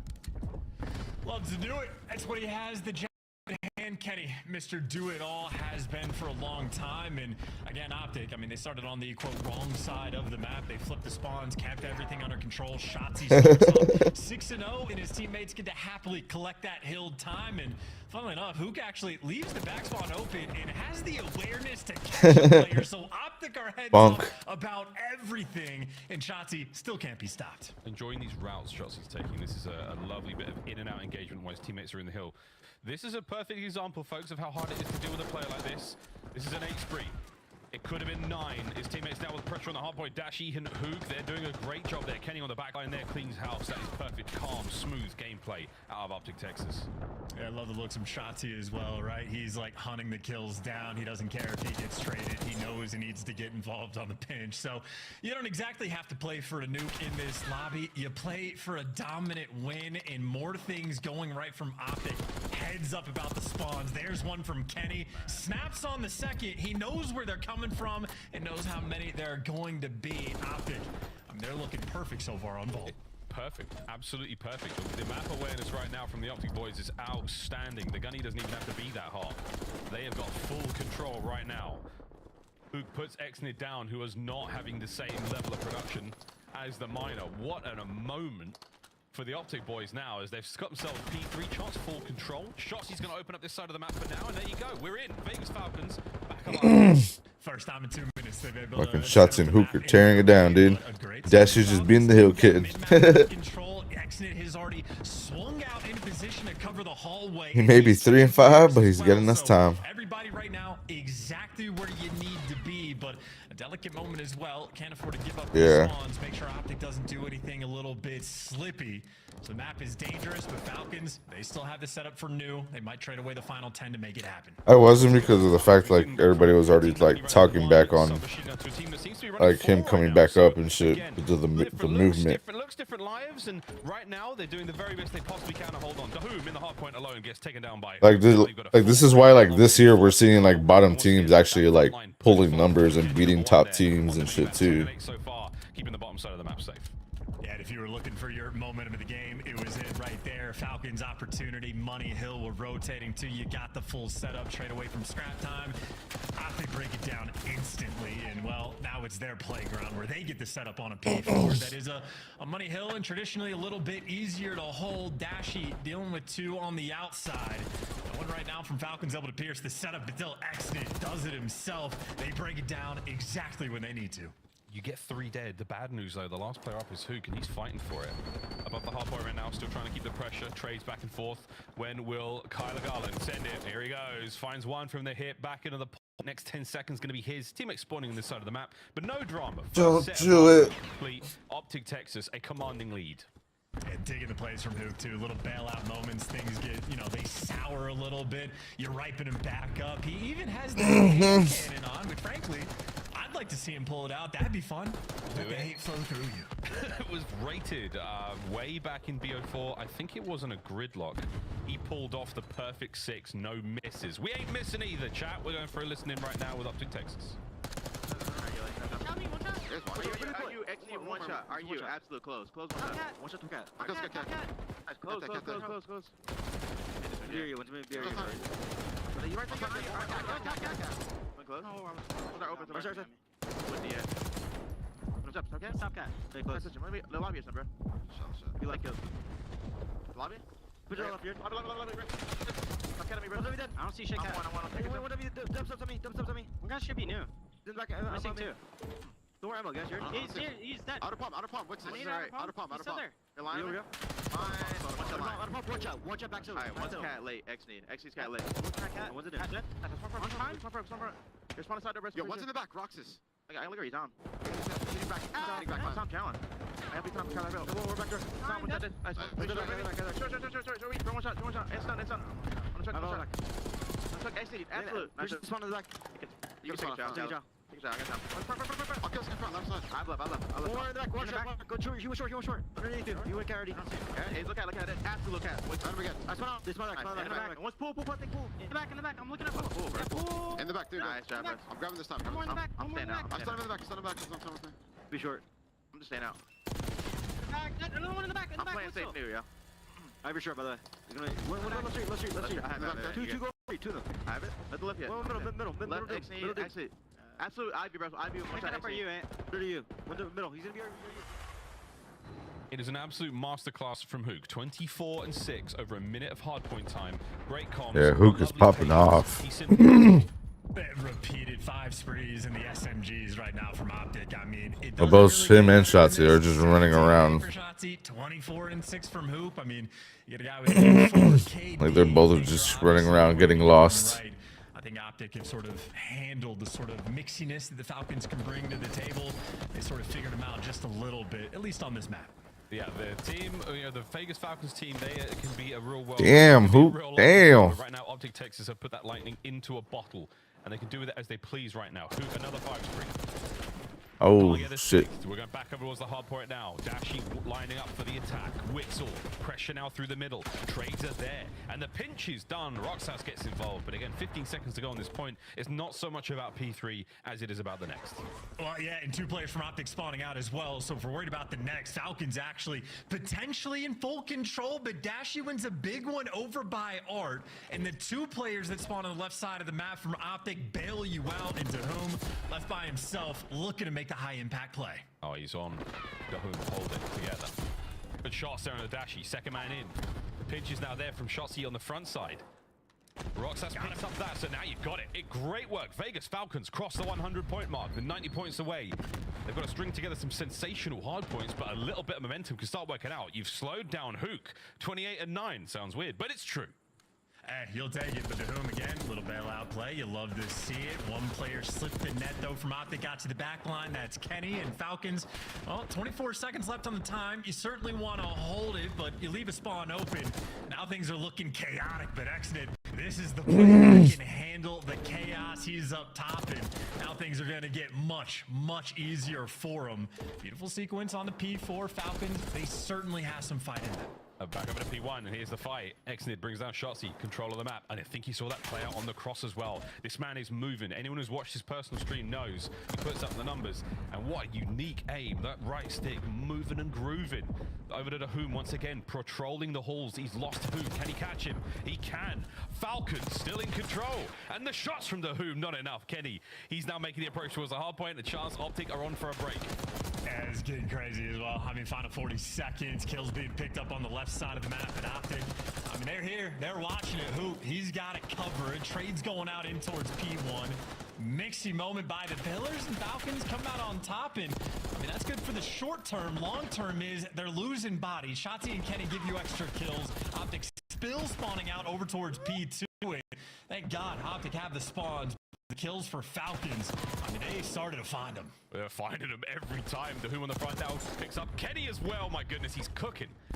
2 hard points open. That's where you've got Optic Texas making the move. Rotation's not set. Roxas and Exit, they're now inside. Can they clear out the back as well? You've got an opportunity here to hold this one. Kenny now trying to get the approach. He does find 1 on the back. Still over to Exnid, finding his kills. Inside the hard point. Dashi now trying to make the break, and he does. Optic with an opportunity to hold. So patient, but you're not going to read this. Free kill here for Dahum. He's got himself towards time. Reads the front pressure. Traded. Optic stabilized. Desperate right now just to fight and stay alive. On the kills department, Falcons flipped this switch, and Kenny might have flipped it right back. 2 in the feed in a moment to breathe from Optic. 30 seconds on the hill to go. Not letting anyone get through. Now Shotzi causing problems. Looking towards the new hard points as well. He is everywhere. He is everything. And right now, he's stopping any progression from the Falcons. New hard points on its way. Kenny moving over. Falcons in position for this one as well. They want the early rotation. They need the time. I was about to say, those have been nice shots if he collects that kill, but the concussion there to shut him down. So Falcons, they get the setup, and they're winning the gunfights around. You prevent Dashi from getting in a power position. You're happy for it. Exnid does his job. You at least have the information on Hook trying to cross out through P4. And in the meantime, Hook finds the route while Hook is a distraction. Shotzi gets a man out of time. And things right now for Falcons are super chaotic. Hook is still a distraction. Exnid on the turn. Nice work. A war of one front now. As you make the play, Falcons try to get back in the point, or at the very least keep Optic out of it. Dash over by Palms. That's going to be a problem. One of the straightest shooters we've ever seen. Finding a couple more alongside Hook. It's now from Dahum. Oh, will it connect at the very least? Again, keeping the point clear. It's 2 for Dahum, and you've got a hard point again. I mean, look, they're just keeping the pressure up. 14 seconds ago, though, and Optic should. Oh, we got spawns. He spawned 3 players for Falcons out on the right side of the map, so even if it is forced a new time, Optic Texas should have control of the map. Those kills from Kenny right there, more or less, are going to seal the deal. Yeah, Dahoon finding himself a couple of kills, keeping the boys off it for now, but it's going to be a matter of seconds. New rotation done. Optic Texas, you are in, and the setups were just too good. Kudos to the Falcons on the bite. Good, baby. But Optic, too easy. Too tough to handle there in map 1. And overall, a more normal game there coming in from Optic. So you prevent the 50 bomb pressure. It was a good map 1 from the Falcons, though. And you make sure you keep it stable, or stable for you, chaotic for the enemy. A lot of good lukes coming in from Hook, especially multiple 5 sprees, but even towards the end where he gets through P4, he's distracting these players, forcing Falcons to have to calm like crazy and pick up all the tiny little things, but it's difficult to do, and that's going to open things like Shotzi to find little routes through secret. So Optic certainly just in their bag off the back of Hook. The back of Hook, 39 and 18, 29 non-traded, and just over 4k damage. That is ideal from Hook. Exactly what you want to see. A team starting to make the moves come together. Of course, Hook's only been in the roster now, chance for a couple of months at best. So this is a really nice look for Optic. Again, a team that was already so sound. Hook's 14 objective kills as well, folks. Kyler Garland having himself a map. 1-0 lead here for Optic Texas against their old pals, the Vegas Falcons, one of the other green teams in the league. And moments like that from Hook, huge rotation kills, huge flanks, man. Yeah, and of course, on the flip side for Falcons, like, maybe did a better job of sort of creating opportunities and getting control of the game. Those P4 rotations, they get the kills, they get the setups, but it's moments like that that at this level, you just have to capitalize on, because you know the other. I'm sorry, I can't be perfect. Players on the roster, these things are going to happen, but that's where you look to sort of turn things around. Maybe for some degree of positivity. To whom a slow start, dude bounced right back. Got a cruise missile, got in the mix, locked down a P4, and found some high impact plays. So the young guns, well, they came to play. He also had a moment towards the very last P3 in the map where he was basically keeping 2 members of Optic at bay to keep them out of time. They were still able to win it. There was 13 seconds on the clock remaining. They were sitting at 240. He was really making those moves, just proving to be a very difficult to deal with. Nice movement, good shots. Everything's sort of coming together at the end, but again, look at that slow start from them right out of the gate. So who did this? Who's putting a prank on me? From the Optic boys. And they just sort of cruised that one. Nice comeback there in the second set of hard points there for the Falcons boys. But again, too little. Continues going into the search and destroy. Chance Stainer on vault. Hacienda for that game of control. It should be a lot of fun. And we get to Skyline. By the time we get to Skyline, these players are going to be so warm and so ready to rock. That is going to be an absolute treat. But first and foremost, D, how are we feeling about this one, mate? It depends on the perspective you're looking for. I think Optic's certainly going to be happy to play on it. Very standard map. It's sort of a cookie cutter in the way that plays out. And honestly, they might be looking at it as an opportunity to show more B hits on offense, try to get different sort of setups and different looks, because Falcons will absolutely fight in S&D. Been their best game mode we've seen from those guys overall. So you know they're going to be able to sort of bring their A game to the table. But I'm looking for a degree of creativity. See like how far you can sort of pressure up on the map and like how creative you can get, just as a test to see what works. So well, it's going to be a good time. Always a good fight with the Vegas Falcon boys, but I know Optic are going to be sort of hungry for the moment. I think this map especially, we've already touted the A-bomb site as the go-to hit. The B-bomb site a little bit more difficult to retake, so many more angles there. This isn't quite like, Checkmate in Cold War, where no one planted at the A-bomb site, the one on the far right-hand side by green. No one touched that. It's not going to be the same sort of case. But we'll be talking about Dashi now, folks, when it comes to search and destroy. He has been the heaviest hitter, I think, in the league thus far. Oh, chat, dude. KD has been outstanding. He's fallen off to a 1.9. You know that chick always complaining about, right? The drinks every day. For quite some time, so things are looking a bit more normal. Okay, she makes a couple snaps, but going to the hospital because my back is fucking killing me. But smoke first, so she's hitting the blood and everything, right? And then the very next fucking snap, it's her taking a little shot bottle of fucking Jim Beam honey. Yeah, those And you fucking wonder why. ever seen in God, 6 or 7 ping. My guy was putting them through it. Really, really impressive stuff. Pixel perfect gameplay, boys and girls. We'll be seeing a little bit more of that in the upcoming S&D. Again, for the Optic boys, strong looks. We're going to be seeing them flex the playbook a little bit, start to get a little bit more creative. I know. many, many times from them already this season. A-bomb, obviously, a submachine gun. Like, I know I drink, but I don't drink like every fucking day like she does, dude.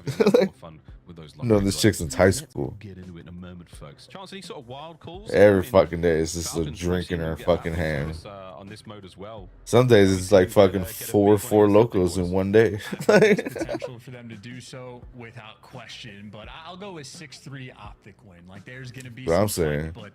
And then she goes and makes snaps too, like, "Oh, I'm so fat. I need to quit drinking." Is gonna be team's first experience playing against. And then there's been a couple of times.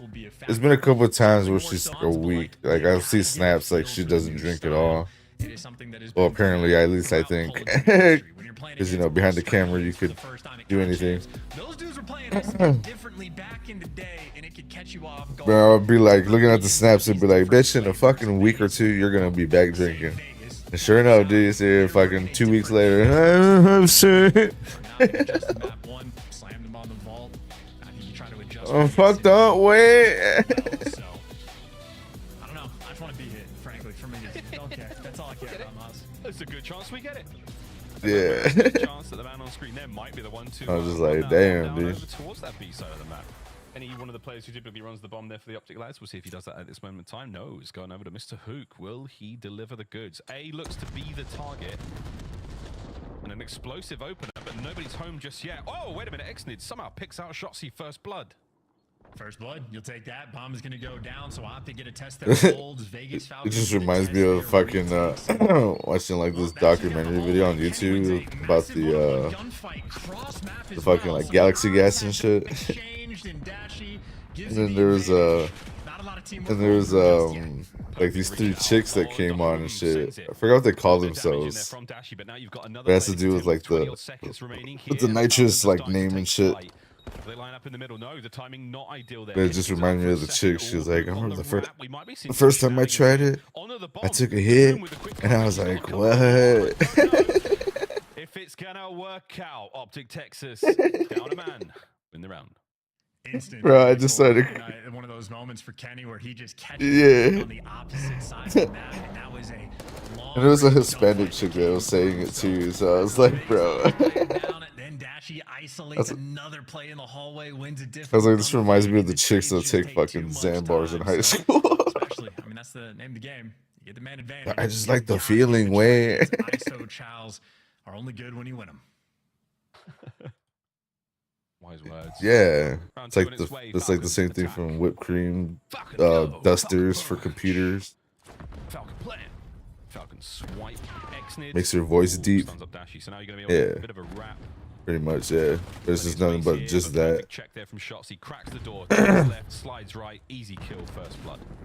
And a much different mini map as well. This is like Galaxy Gas and like another company too. I forgot what it's called. Everything. Kenny backing players down. The bomb is yet to move itself out of spawn into whom trying to make plays. Apparently it started because of like rappers and shit. He can see the push coming. Can't deal with that. Vegas Falcons want to reposition, work towards the A side, and that means you're dealing with Shotzzy. That means you're dealing with Hook and how good their coordination is. Just seeing like the. Good luck on this one. As soon as Shotzzy get this intel, Hook's gonna pounce. No. Waiting for it. And like just seeing like all these different clips of like different interviews of people doing it. Like I'm just like, damn, bro, your brain is fucking. Your brain's in fucking Pluto right now, dog. Like. With a tag. Roxas with a kill on a Shotzzy out of seemingly nowhere. So 25 seconds to party. Kenny. Like the way they're talking to, like they're not even like taking the hit, and they're still like still putting the deep voice on and shit. But just gets they're like, yeah, you know, I was on the street the other day, and like. There, Miles, maybe a little bit more dominant from Optic, because this has been clean. Chad, we don't condone to this shit, but it's just hilarious how stupid people look when they do it. Shotzzy roaming the top hall, no one over Charles, no one over. And they just don't realize it. Oh shit! Oh shit! Oh shit! 3 kills. Textbook Call of Duty being played by Optic Texas. I will say no, you don't get to change your pick. Like Ali tried to do it before during the break in the earlier match. I have to change. No, you don't get to change those picks. They do not get changed. all bets are off, folks. 2-0 lead here for Optic Texas. Hook might have eaten the nade that time. Yeah, takes the damage. Is this necessarily enough to get the Falcons in towards the bomb site? Not so much. They're hitting the pool, and they are not there for a chill time. They are there for the retake. And now Hook just gets to play the bomb, though, and look forward. And Dashy also gets to play his life around the hallway. So they're funneling them through over towards the pool side of the map. So a good setup from Optic, but Dashy loses the first gunfight. So Falcons again with man advantage. Here we go. 25. Shots at one end of the vault, Hook at the other. Kenny now making his long wrap. He's about to pick up a couple here. Eyes on Dahoom. Eyes on Roxas downstairs. Now Kenny not going to overbite this one. Hook loses his gunfight to Wixel. Sends it on the inside of the site. Kenny on the late wrap. Oh, damn, Kenny. Oh, Shotzi. Do they get on the bomb? Oh, it might be 0.1 of a second. I think they got it. They got it. You were exactly right. It was 0.1 or 0.3 on the clock. That was so close. And that could have been another man advantage situation. Falcons do not clutch, but they got the job done. And that just comes down to the 1v1 gunfights being won. You don't want to have to take the ISO gunfights, but if you don't give yourself time to work with, you gotta win them. And both Wixel and Exnid deliver. If I'm honest, that's one of those moments where Kenny in the comms goes, God, what are they doing? They're going so slow, but it works out when you're dialed in like that. Woo-hoo-hoo. Wixel just took a really good deep exhale. For a moment like that, 2-1. Do you want to change your pick again, mate? I'll stop flip-flopping. I apologize. I'll stand on business. Stand on business. Exnid download by the bomb site. Wixel way out. I think he got spotted there by Kenny. Oh, yes, he did. Nice nade. The kill team being sent in to take care of him, but it shots you down low. Might get caught out here from some awkward timing. And Wixel, his life is not long in this round. Easy pickups there. 2v2, 30 seconds. Yeah, that's a moment where instincts need to take over. There was 2 players behind Wixel, and he gets caught. But also for Optic, not a lot of time to work with. Hook's cleared out one section of the map. You got to converge on site. And in the meantime, the Falcons players making moves. You got to go, gentlemen. Find these 2 kills down low. Exit a corner. Wins the gunfight. Both the Falcons player win their ones. A little pop off and excitement. That was a well executed round. I saw a chef's kiss and everything, man. This is amazing. I love it, this. Exnid's nice work here from that tight corner. The setup was on.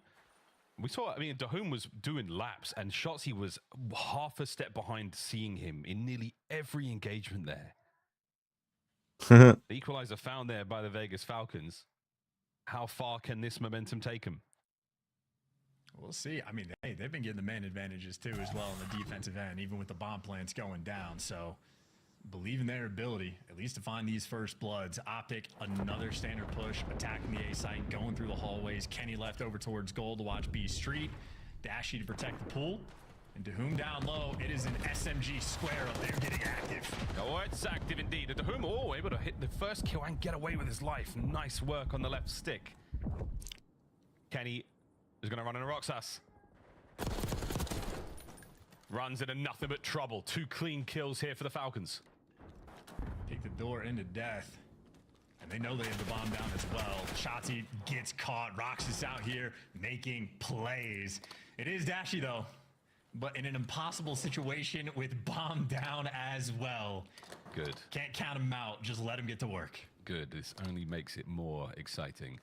35 seconds. Here comes the attack.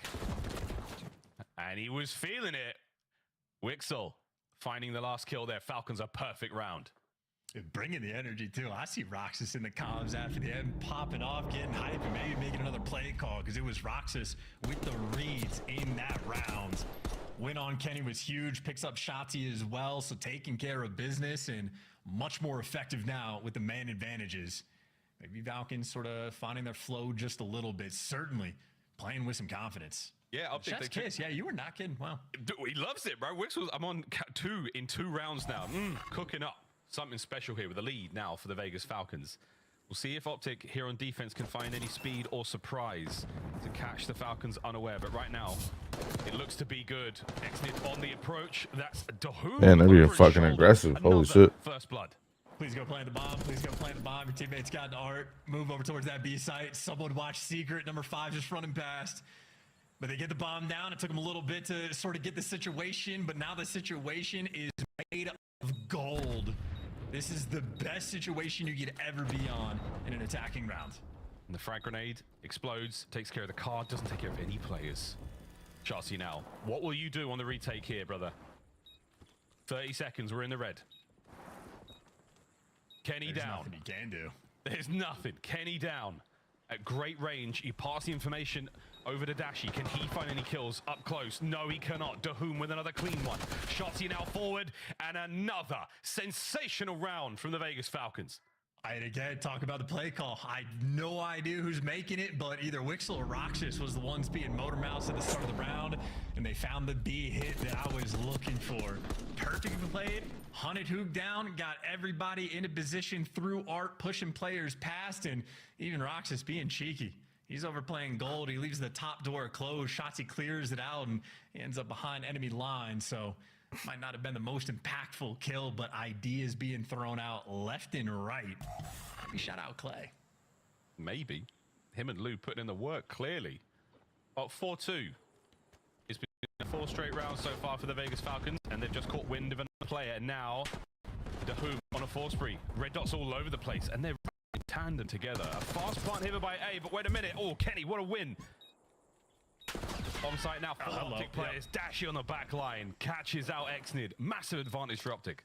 Supine players are impossible to spot. And by the time you kill Dashi, well, 30 seconds left to go. And Wixel and Roxas need to pull off something crazy. Well, Roxas gives you a 2v2 and Wixel gets away. Problem is, they're still running out of time. Wixel banged that door with a knife. Nice, Shotzi. Down and out. 1v2. Less than 20 seconds to go. Wixel might be able to get at least one here off the bomb, but good luck finding shots. He was on his tail quick. Hook seals the deal. Optic finally stop that bleeding. Yeah, and you see the on, adjustment boys. being made from Optic as well. It's typically been Kenny playing out toward.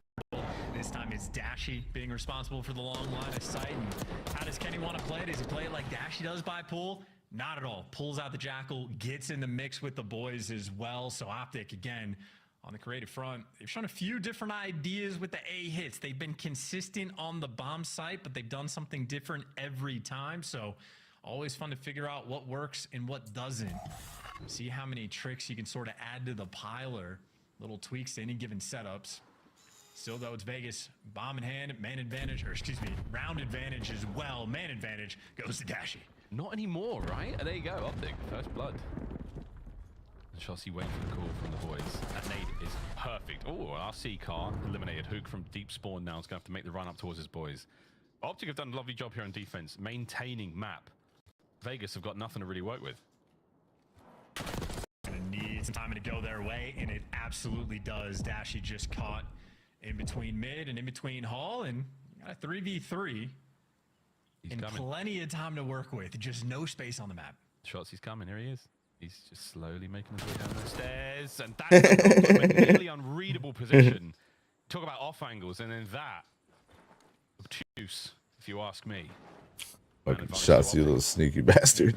Player came onto whom as well. Just the snapback of like, why is he doing that, brother? Like, oh, He's just slowly creeping in top cat and going down the stairs. 1v2, last man. Wixel. So he catches fucking Dahoom. This is for the equalizer for Optic. Able to get the bomb down, but with an AR in hands, this is going to be tough. That certainly helps. Gets himself. Oh no, the sub. Kenny there with a perfect angle from top. Good shit, boys. And a shoulder thrown, a shoulder that was his demise. Optic Texas tied up 4-4. What a search we've got here. Yeah, just another clinical round towards the end. Shout out to Dashi for giving me the first blood. And even though he does get picked and there's no immediate trade, Shotzi still in good position and keeps that man advantage flowing and perfectly played it towards the end as well.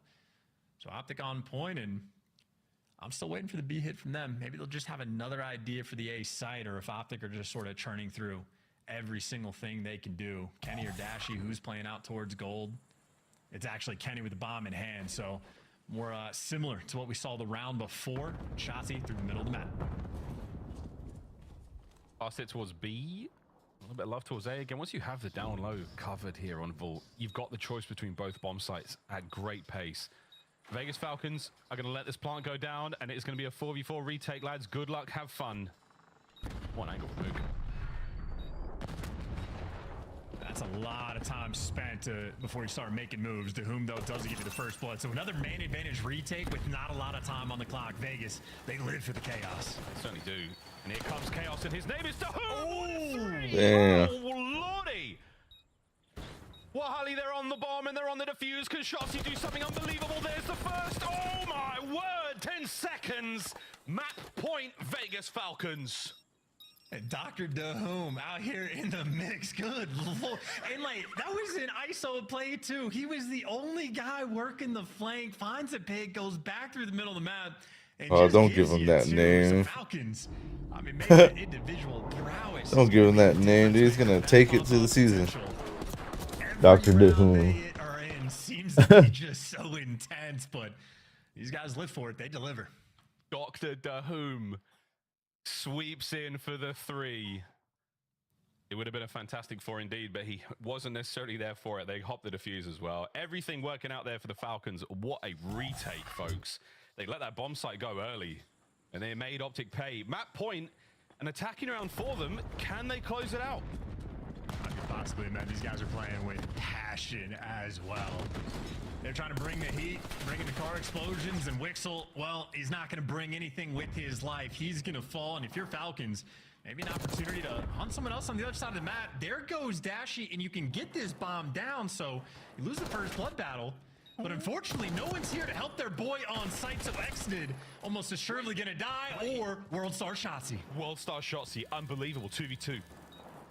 Hook now dancing. The battle down low by the bomb site could get very explosive. Roxas with the win! And that is the Falcons. They bring down Optic in the search and destroy. They start the series 1-1, and what a pop-off. How about that, dude? The passion flowing, the play calls on point. Yeah, melee macchiato. Active on the map. Difficult to play against, and Optic do just look a little bit stunned. Have to figure out how they just got taken a task on Vault, because things were looking good for a minute, but a collapse towards the end. We have ourselves a tied up series. Even battle so far in the CDL. But yeah, don't worry about those stats, folks. That does not reflect anything that happened in this game. Give me a chat. I gotta take a shit after that series. Goddamn. 6-4, you weren't too far off the scoreline there, brother. And now for something completely different, folks. Hacienda Control, a map and mode that gets religiously vetoed in ranked play. Let's see if it happens here today. Well, this is going to be interesting. Again, I don't think we've had a tremendous amount of success when it comes to the Falcons' chance on the map and mode, but hey, we all get to see something new today, folks. And the fact that it's Hacienda is going to be interesting because you have a lot of opportunities to create a bunch of different looks. So I think this might be two teams bringing in very different ideas. It's just going to be a battle to see what works. Spicy, spicy series, boys and girls. I'm going to have to go get myself a glass of milk while the desk breaks for this one down. The guns are hot in Vegas. Well done, Falcons, as they tie up the score 1-1. But we're going to start all the way back at the beginning of this series. And name was... I wanted to get your thought. When you saw this matchup on paper, you're like, oh, we just saw this a week ago in the minor. How did you see this playing out? Yeah, I mean, honestly, I thought the map one could be close again because of just how hot the guns started on the side of Vegas Falcons in the last series that they played. And in this one, obviously, Optic get away with it, but you saw Dahoom so much more comfortable throughout this one. Map number 1 puts up a ton of damage. And then in that search and destroy, which I can't wait to get to, they look damn good. Let's take a look at some of the highlights from this series. And Allie, you were saying it in the green room. The intensity is there for the Falcons. You can see it in their cameras. How was Optic playing in game 1?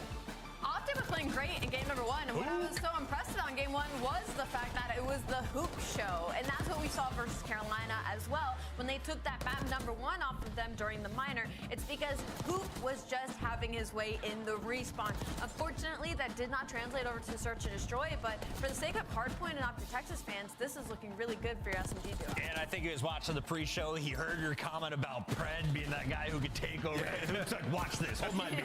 Yeah, no, definitely. I mean, Hoop gets going, he was going nuts. I mean, I think he was like plus 28, 34 and 15. The guy was going insane. And you could tell Optic put more priority on the P2s. That was what cost them last time they played Falcons on this map. Was like just Falcons were very good at setting up on P2, which ultimately in the end, like Falcons could have come back if they were able to break, but Optic just so much more priority there, and they're able to take it. But yes, if Hook's putting up performances like that, then they can be the Optic that we know in Hardpoint from last year that won a world chip. There's the new faces, Dahum and Wixel for the Falcons, and you saw it towards the end there. Dahum pulls out the cruise. The man earns himself a streak, so the gunny starts to heat up. What happens in game number 2, Alley Cat? Well, game number 2, it was the Dahum show, right? I mean, 11 non-traded kills across the board and 3 floods. And what's so important about that is in map number 2, when you talk about Search and Destroy in Optic Texas, they need those opening duels. That is where they find 90% of their success. They're one of the best converting teams if they do get that first blood. And Falcons clearly did their VOD review and went up against that. And we have a 2-0 start for Optic. And it's 4 straight rounds from Falcons. How do they battle back? Yeah, I mean, dude, truly, like, awesome gameplay from them. Great adjustment to the Surge play. I think it's the first time we've seen them play Vault. We saw some rounds on offense that, you know, they get the bomb down at B, and, you know, Rox is sitting in the building, and me and Joe were looking at him like, dude, he's not really doing much right now, but honestly, it's not a bad play because you know Shotzi's going to be trying to make a play in your base. So just like playing patient and like not getting picked, one thing is huge. And then they had some awesome retakes, like late in this game, like they get bombed, or Optic gets bombed down low, and then Falcons just kind of just all pinched from different directions and find their kills, playing off each other, just something that they weren't doing. And then the ability to just actually close out a game when we get into these final rounds, like take your time and let Optic make the mistake, is what we've been waiting for from Falcons. I think you've made a really good point there about the fact that their patience, I think, has been kind of setting them apart in these search and destroys, where usually we're watching people second guess themselves, constantly on the move, constantly watching different angles, where Falcons, they'll just kind of sit back and hold an angle for a hot minute and try to play the timing, and they did that incredibly well in the map number 2. You know what this means to the Falcons? They've been watching North American COD. They've played in Challengers. Now they get their chance to play the most popular team, and they get a map win in Search. Looking forward, can they take a control hardpoint or eventually game 5? We've seen them come close, but it's about how they finish, man. Nameless? I mean, we've seen their skyline come down to early on. Remember, it was a map that they kept on playing. This is a new roster, and I'll harp on the point once again. Dahum looks way more comfortable in this series. So if you start getting some big moments from Xnid, yes, they can take another map for sure. For me, it all comes down to, are the players still jacked up? Is it still up here, or did you now crash? Miles and Chance, let's find out. Nothing has gone down. It's all still up. We're all still very, very much ready for this. And again, we're ready for a bit of Hacienda control. Chance, I actually have no idea where the zones are because no one ever lets me play it in ranked. And I wasn't going to go into a private match and figure that out myself. I'm not going to do it. Well, it's a good thing you have me then, Miles. I know exactly where the zones are, and they're fun to set up. It's one of the weird ones where, like, the B zone might be easier to capture, even though it's a lot further away, because A can be a blender. But we did get to see LAG and C9 play it in the previous series, and it was a ton of fun as well. I would say with how, like, spawn trappy the map can be, it's those moments where everybody's actually out and about on the map. The teamwork has to be perfect. So that's why I think it's going to be a really fun look between these two teams of how much can the individual prowess, the pop-off potential of the Falcons. Is Xnid, the 50-bomb guy, going to go crazy? Is Dahum going to be Dahim for the map 3? Or Optic be able to contain these players? It's cheesy, but we do it. We got the chef's kiss. We've got plenty of chef's kiss. And a possible chef's kiss moment here because, again, not that much Hacienda data for either team. So this could be a fantastic opportunity for the Falcons to steal a big victory away from Optic Texas. Same thing on the other side. You know, Optic Texas are always well rehearsed. They're very, very well versed on all the maps and modes we play here in the COD League. A professional team through and through. And yeah, we've got a bit of a mismatch here when it comes to the Vegas Falcons chance in the attack. It's the best team in the game and the worst team on attacking rounds. Of course, though, these stats are overwhelmingly vault control, so Hasi will be a different look, but if you have a 1-in-9 record on attacks for a vault, well, that means the coordination in these moments where you're forced to hop on the objective in a certain way can be a little bit difficult to orchestrate, and I think Hacienda will be even more difficult on the attack than Vault is, so potentially bad signs there, but maybe Vegas will be hopeful for it. Because again, even on the offensive end on Hasi, you just run like past him and you just constantly spawn him out like towards Boat or Death Spawn, and you can spawn kill relentlessly. So creating the moments is what you're going to be gunning for. But obviously the records tell a pretty distinct story. Well, this story is being written as we run it. This is going to be a big one here again for the Falcons. Optic to take the lead in the series as well. To Hacienda we descend for a game of control, folks. Of course, the A zone smack bang in the middle of the map. B out there by Tin. Looks like we're absolutely sending it. Oh, yeah. Are we going all the way around? We might be. I don't hate it. I mean, well, it's like the least important part of the map in the sense that Optic off the rip didn't even bother to send anyone that direction at all because you just hit the one lane where there's no zones. But now you've done a full lap. It took you 30 seconds to get here, but you made it to the B zone. You're in, and now you got a pinch. Deal with one side of it. Yeah, trades are there. Roxas got to go Grande. Cannot do it. Dashi finds his, and the second for Big Bruce. Zone safe for now. Dahoom on the way up from spawn. Hey, if it works out, great. If it doesn't, tough. You got a couple more lives to throw, and you got just under a minute. Yeah, just that whole 30 seconds thing to hop on the objective is not ideal. Even for C9 and LAG, what we saw, a lot of opening breaks where just nobody watches the rock section of the map at all, because yeah, you don't entirely need to, but now Dahoom has made it to the zone. He's got Roxas here as his backup and wins the first gunfight. So the entry you were looking for, Dahoom just needs a little bit of help though. And Hook's gonna fall, but in the meantime, so does he. We got a square up by the B zone. B zone is still going, man. It is not stopped. The smoke has barely cleared the air. Enough of the frags over there. And a lot of work here being done by the Optic boys. Kenny, two on the outside. That is humongous. Dashi now pressing forward. The A zone not getting any love whatsoever. 20 seconds to go. And good reads on the corner, I suppose. So there's the first two kills you were looking for. Dahoom, even with the movement, able to get out with his life. So if you're the Falcons, you know at least Hook is going to be behind you. But then, of course, off spawn, you get caught trying to take a route, but you win the gunfights on the front. 12 seconds left on the clock. Falcons have made it to the zone. Yeah, he's doing a lot of work there with the damage into Dahoom as well. Now the first segment cleaned up. Nades from Shotzi unfortunately cleaned him up. And now Dahoom, he and Exnid lay prone behind the safety of the trophy, and a big win out of Exnid. Second segment done. Oh, wait. I was about to say by himself though, and his teammate does win the gunfight up top. Plazo Exnid just wants to buy a little bit of time for Roxas to help him out, and at least Roxas covers it, so now you know where you need to look on time. And Exnid reads the outer route, but he does get traded. Optic want them off this zone. Still a battle, 5 seconds to go. Dahoom sends it. No time. Doesn't hit the go button. Hungry for the push, hungry for the kill, and Optic off the point find themselves the time. Yeah, and just one of those moments where Kenny's looking at it, he's like, you got the kill in 10. Why aren't you challenging? You're just a little bit behind on sort of making those heads-up plays. And, I mean, frankly, with all how things worked out, there's 5 seconds left on the clock towards the end. If they just didn't take that opening break, maybe could have had a little bit more time to work with, because when they were just battling through the front, they put up a good fight. That is for the opening breaks to be discussed later. Optic get their attempt at offense. Well, the B zone got a lot of love there. 2 segments that will come with us into the sort of end of this map. Clear out the top side of dark, nobody home, so now we're going to make our way over towards the zone. Optic prowling the corridors. Shotzi brought down by Wixel, all 4 dead. And all 4 dead is the golden situation. Everybody sprint up, get control, trap him in there, spawn. Exnid, he's found his credit spot. He's good for 1, does get traded out, but he gets all that information. Optic flooding through towards the B side.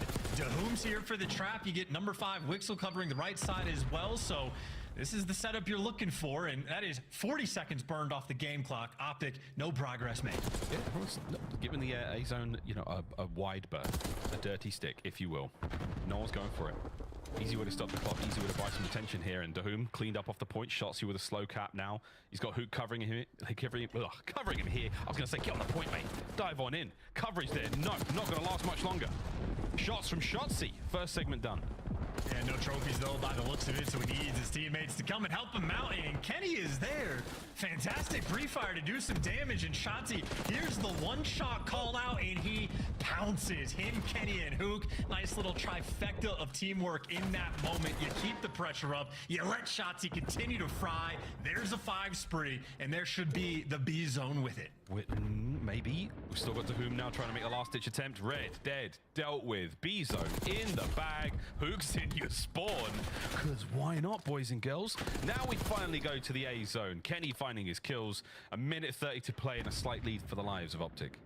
Yeah, and Optic just want to clear out Wixel, and then they'll be good to go. But Wixel leaves his mark on one side of the map, and Shotzi falls on the other. But it's a Hook on one side of the base, it's a Wixel on the other. It is spawn kill central. Which team is going to be the first to get out? And I think Optic are going to get it. Falcons have given up a ton of map pressure. In the meantime, guys like Dashy trying to capitalize. Oh, capitalize with a capital letter. Over the top, Kenny. Last man, a minute to go. Only 2 lives separating our teams. Map presence now being felt by the Falcons, pushing out towards Rockside. They've got themselves out by the archway either as well. Shots from Hook. As now you've got yourselves a little bit of a space to work with.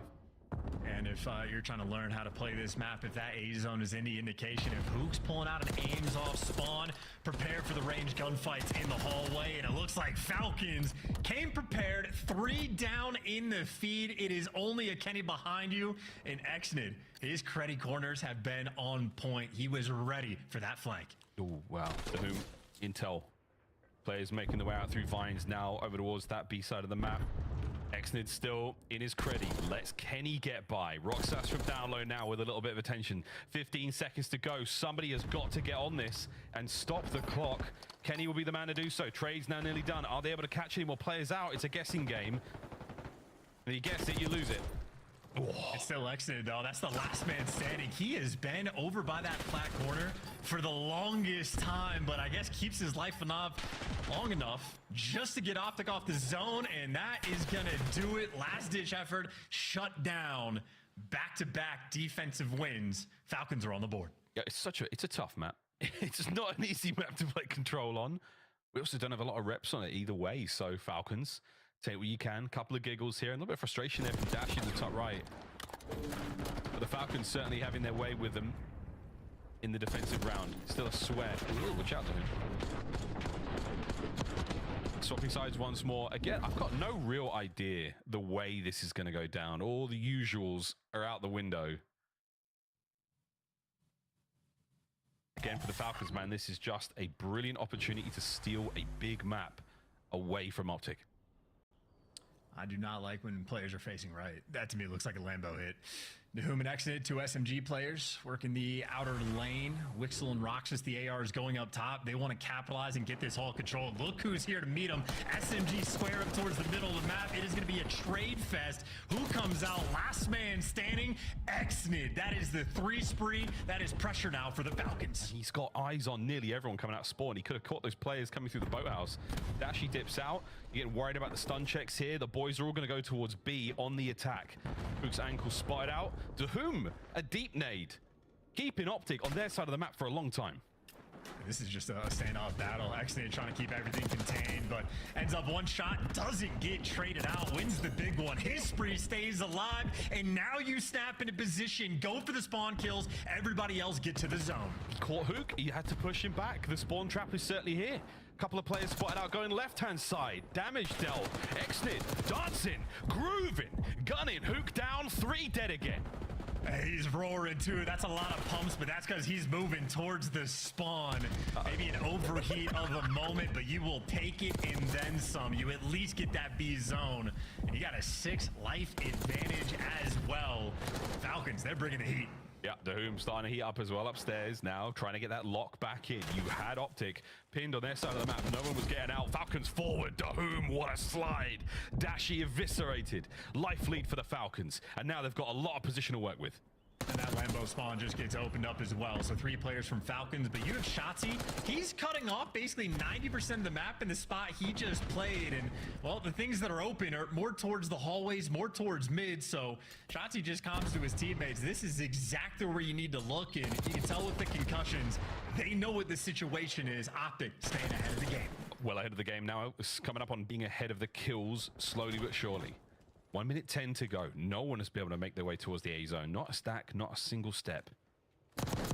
Shotzi, nice work again, patrolling the hill. Exnid knows he needs to get out of time. He's not going to be able to get onto that point. Slow things down in a big way. It's Optic, a 1 kill away from tying up the life lead.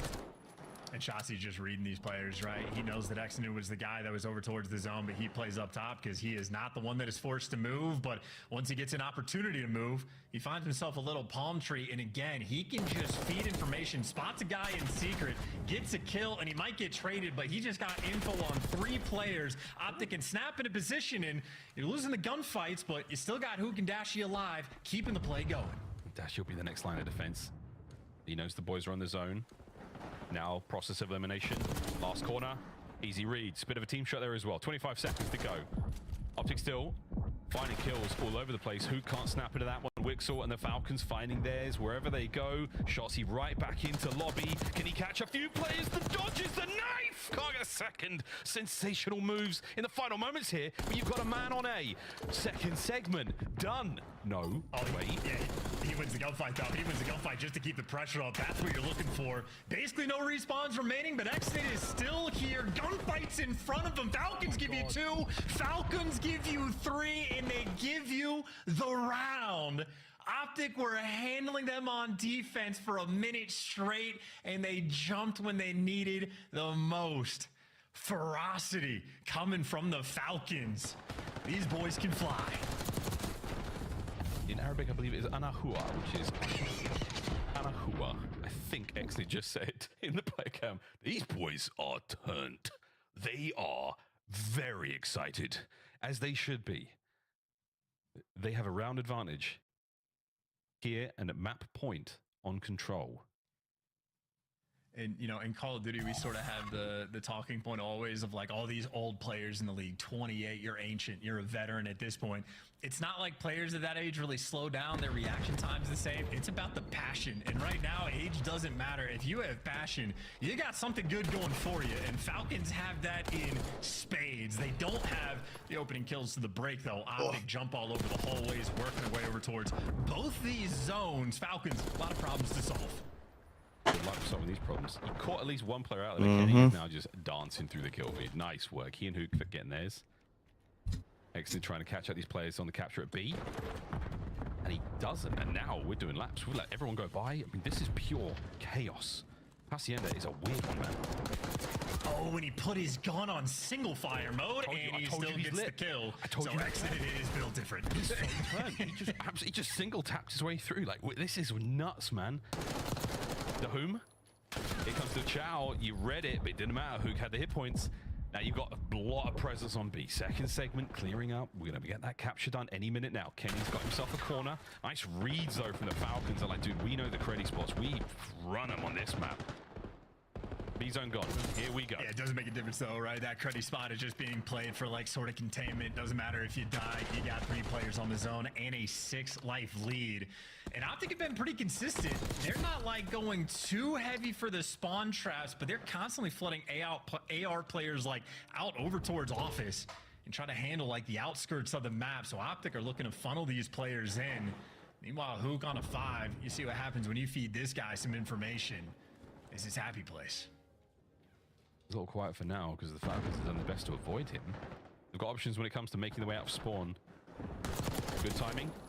Good shots. Great stuff. Hook, the last man alive for his team at this moment in time. So, Optic's attack. I mean, Hook is still on the run and he still has himself, a little bit of work towards the Hellstorm. But at this moment in time, just stay alive. Yeah, and this mini-map is hell, though. Awkward timings going on every section of the map. Shotzi and Roxas run past each other out towards fences. Hook continues just to dominate, though, towards the middle of the map. Don't have to get the hard reads when you snap like that, I suppose. And that is a 7 spree. He's got Shotzi on the zone, and that's 3 down in the feed. Now you spawn kill. I mean, it took a long time. It took a while, but you've got yourself halfway through A now. Hook lets them all through. Time to pick up the pinch. Time to get those kills. His teammates are getting traded out on the zone. You've got 2 segments done. A contest. And there we go. Shotzi's 2 might have sealed the deal. This should be round 5 on its way. Last-ditch attempt. Hook finds the kill. And that is going to be the round 5. Here we go. You get the kill, you get the cruise, you get Go the boys. round 5. That is a lot of things going right from Hook. I'm assuming his comms were on point as well about all those players getting past, and I don't know if that was the intentional design to put a little bit more pressure on your teammates to deliver just so you can play for the cruise, but well executed in the end nonetheless. And you see Shotzi just hanging out in a corner. The dynamic between him and Hook has been a really fun thing to watch, as has this match. Round 5, cruise missile in their hands. Vegas Falcons continue to have problems to solve, but even when the pressure's been on, I mean, they've had some ice. Was that Savvy poop? Will they have any more? A 9-3 from Hoop. We'll see this continue, Mm-hmm. presumably. Nobody home there by Rock, so we're going over towards the A side of the map for the first time here, and an attacking round. Falcons trying something a little different, and it's not worked out so far. Kenny's opening kill, and Hook on a big old wrap. So we might be able to get ourselves in on towards this other side for a sec with Shotzi there. Takes care of the Hook back at it on the prowl. We are roaming now towards the spawn of the Falcons. This is just trust, right? If his teammates like have everything, those are just looking for the kills. That is number now 10 in a row, and a perfectly timed flank to be able to pick up 2. So that is Hook. Instead of being bloodthirsty and hunting down kills and chasing red dots, goes and makes just a heads-up play, clears out the zone, and now look at the mini-map from Optic. I mean, you know the pressure's over towards Rock. The ARs are posted in the back. I mean, Hook is just flooding everybody in through these hallways, and Shotzi gives you 2 before he falls. Hook looking to be here for the pickups, and his spree finally comes to an end. It's good comms again out of the Falcons. They managed to identify those hits, and Hook's spree finally dealt with. Another corner. Another opportunity for a trade battle now, or will it be a trade? Yeah, Roxas gets it. Now it was the B side of the map. Hook's back off spawn, back in a position, dashing on the coverage here.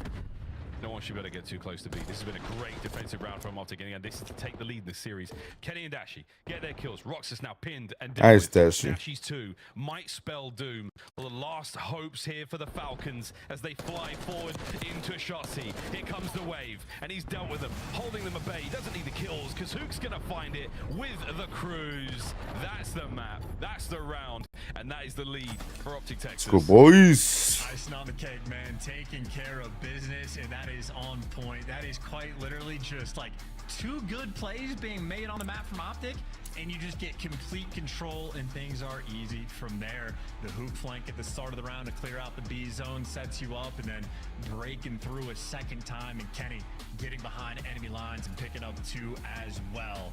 Optic take care of business. It got a little bit mixy, but that might be the name of the game on Hacienda Control.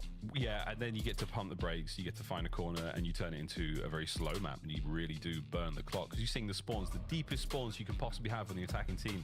To get to either one of those zones is such a nightmare. You have to secure B. You have to have some top presence. Otherwise, you cannot get near the A side of the map. So, lessons learned there, folks, for these Hacienda Control games. Hopefully, you can take some of that into ranked. And Falcons, maybe down a man here in the stat screen. Sorry, you're back. But they did a great job there to force that final few moments. Optic, great composure, a big win. And now to Skyline we go, folks. This is going to be a banger. And the most confusing thing about, well, let's talk about Skyline, I suppose, in a second. Just look at the highlights. And I mean, honestly, pretty good looks from both teams, setting up the spawn traps in a few different ways on the offensive and defensive ends. Obviously, a lot of different looks, even on just the opening break. So Hacienda, I think, is going to bring out a lot of different looks from a lot of different teams. But ultimately, on offense, you're just looking for those big moments. It can be so difficult to orchestrate those A-zone hits. Someone's going to have to make a miraculous play, but different Oh, players thank take you, a turn, Jesus. lock it down. And I still can't get over that simultaneous. We're able to disable fucking crossplay next season. Tap. There are certain weapons in COD history, especially in the last few games. Like gods have answers. A bit of increased damage. A lot of the DMRs do that. I wonder, is this some untapped? Yeah, Lost Time just tweeted it. Absolutely not.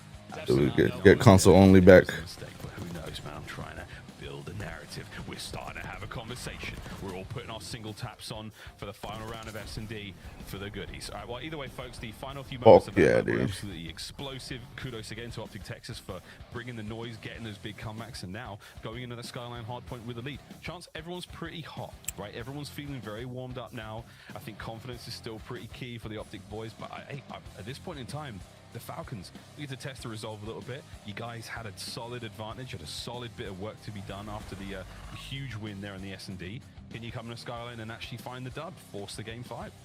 Well, this is a super unknown quality for the Falcons team, because they've had one of the strangest things that I think we've seen this year. They were spamming Skyline hardpoint at the start, and they were running 3 ARs the entire time. King of Bood was stuck as a lone SMG on the fastest paced map we may have ever had in competitive Call of Duty history. So it doesn't make any sense. And I'm thinking, okay, maybe the other Falcons players, just all of them perma-run ARs, they just can't run SMGs, until I watch Xnid drop a 50 bomb with the Jackal. So they could do it. I don't know if they're going to make the adjustment on Skyline, but the fact that Xnid absolutely can run it without any issues, and you have 2 new players on the squad, to whom as well as Witch running an SMG, popping off from time to time. So I just think with the SMG prowess alone, Falcons are going to have better odds on this map. Hey, let's run with it. That's a strong narrative, and that's a strong starting point to get ourselves into this one. I've just seen the updates for Season 2, by the way, folks. Disabling crossplay. Oh, we'll get to that in a minute. Hook and Shotzi, though, talking about the SMGs. This is how map 1 went for the boys, who, of course, did get the dub, but Hook was the man. 39 and 18, 4K damage. We'll see if he can keep that going on a very spicy map like Skyline. Yeah, I think he had maybe 3 different 5 sprees, plus and then some on the Vault hardpoint. He goes on a 10 spree on the Hacienda control. So, yeah, I mean, if you're looking for a show, Hook is going to be the player in this series to watch. And it's sort of one of those series, you know? If Falcons have a reputation of being either a much more aggressive team, or they create these weird timings, it can be a bit more chaotic. That's Hook's bread and butter. That's what he lives for. He drops into the chaos at challengers, and a week goes by and everybody goes, he might be the best player in the game. This is the environment for him, and Skyline, the perfect map to breed this sort of thing as well. So gonna be fun indeed. Hook versus the world in the brand new SMGs. The Falcons match that pace. Again, it feels like the same situation we saw there on Hacienda, where what does Hook do? He just walks through the halls. He takes some of these comers one by one, like some sort of John Wick character, just facing anyone, not missing a bullet. Same thing on a Skyline hardpoint, nearly impossible to do. We'll find out, folks. Strong search and destroy, strong game of control, and now another opportunity in the hardpoint. Where does our series go from here? Optic match point. Falcons to force the game 5. And the true test of a good Skyline team, because obviously when things get mixy, you just have to handle it. But when you actually get these full setups on times, how much can you actually milk out of it? Because that's a beautiful start. There's Exit with the Jackal in hand, giving you 3. That's exactly what you need him for. And this is a dreamy situation as far as the P1 goes. It's been the day of the Jackal and the morning of the Jackal. The first life here from Xnid has been sensational. His boys with full hardpoint control. They're not going to be able to account for Shotzi on the Raptor. That's going to get him off the time for now, and again, Xnid staying alive very, very well. 5-0. Give his boys a lot of time off the opening break. Now we sort of vibe back for position again. You got the Falcons players spawning on the left side of the map. So obviously the attempt to set up towards P2. Hook is going to be waiting in the wings, and good lord, that's a gunfight. 6-1. P2 soon to be open for business. And that's another one from Shotzi. Good work. Backside now a little safer. Is he doing the route? Yeah, he is. He's gone all over the place. Difficult to deal with, difficult to contend with. And to whom? Can you find at least one here on the opener? The answer is no. Shotzi with another great kill. 4 now in a row on this hard point. Yeah, shout out to Shotzi for literally doing that himself, winning his team the break. You got to keep the pressure up, though, because Xnid, maybe the heavyweight battle we're having between these 2 players, trying to keep things alive. The pressure through the front, though, Shotzi gonna read it. There's a 7 spree. Now the front man, he'll bait for you, too, if you need. Shotzi, he'll do it all. He's doing the time as well. Whoa, he was a bullet away. Xnid's 2-piece now as the Falcons have overwhelmed the hard point. Better late than never with 20 seconds left to add here. Xnid down the route. We are doing laps around Skyline, folks. More time here, still to be played for. This clock has been stopped at 4:20, and it will most likely not be coming down to the game clock in this map. Multi-kills all over the place. New hardpoint in kitchen. Optic there. Xnid might, I mean, it's super early on. If this dude just keeps the same pace, which I expect him to do, he might break his own kill record. 13 kills for 2 hills is absurd, and this dude is obviously playing with all the confidence in the world. It's a long-awaited pinch. Does he time it out with his teammates? Maybe well enough, and there's the final one to roll through. So a little bit of pressure here for the Falcons, but they're working through the front. It is still a difficult situation.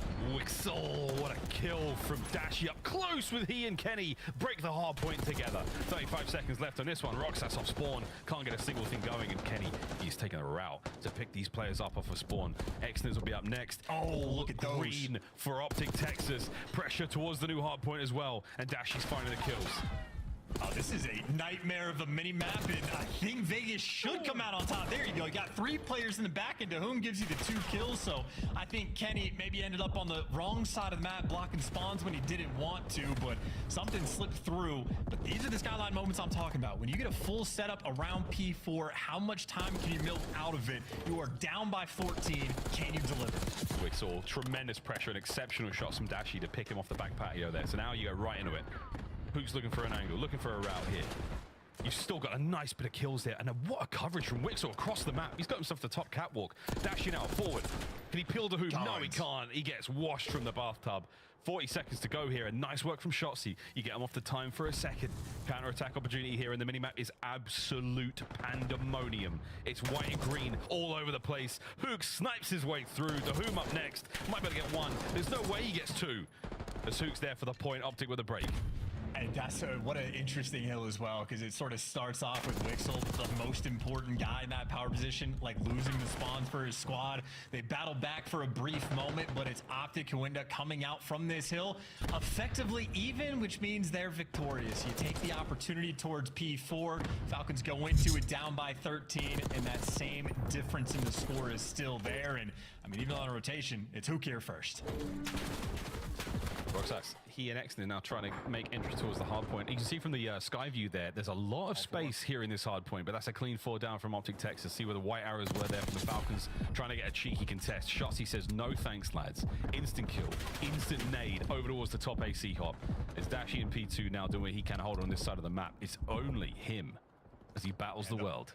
For sure. Tough spawns to read as well, but this is a good look at what an AR player has to do when you're losing the gunfight. You care so much more about the spawns. You got to stay alive, but eventually it is just overwhelming. Too many Falcons players near the zone, and we'll see how long they last for. Xnid continues his prowess. He's got 18 so far, and Falcons maybe lose out on a little bit of P1 scrap time, but 3 players set up in and around P2. Another opportunity to get some big points. Beautiful work, Shotzzy. From the zip, straight into the feed. Nice shots there from the hip. Is he going to go for the second? No, easy reads. Seeing his boys. Oh, absolute turn. Tries to shoot his teammates in the back. I've done that many, many times. Shotzzy. Easy read on a Wixel. Now trying to catch these players out towards New as well, but oh my word, the timing. He versus Xnid. An easy one. Beautiful stuff there from Optic Texas. Still holding on. Vegas Falcons now. Duolingo at the ready, folks. Let's go for a listening. كتش صام كتشن واحد قدم يمين واحد قدم العب العب سوا كتش فوق يلا يا عيال بحترق يلا واحد فوق للحين صام الفوق داشي صام الفوق شوف تبيان وانا حلوه الغدره حلوه باقيين كتشن تعالوا كتشن 3 يلا كتشن يلا باقي داش كتشن علي الغدره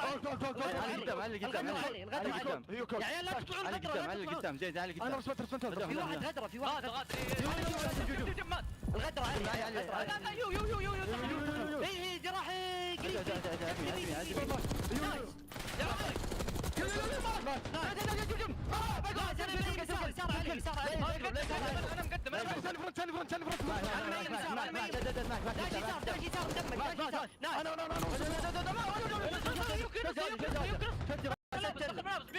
بيقلب انا اشوف يمين ها داش يمين واحد بروح من النص يا عيال فكها النص هدي يمين لا هدي يمين باقي النص شل خوي عندي بيان وانت واحد تسل انا اشوف بيان وراك جسر ثاني جسر بيان ماسكين حدين اي فوق وان شوت يمين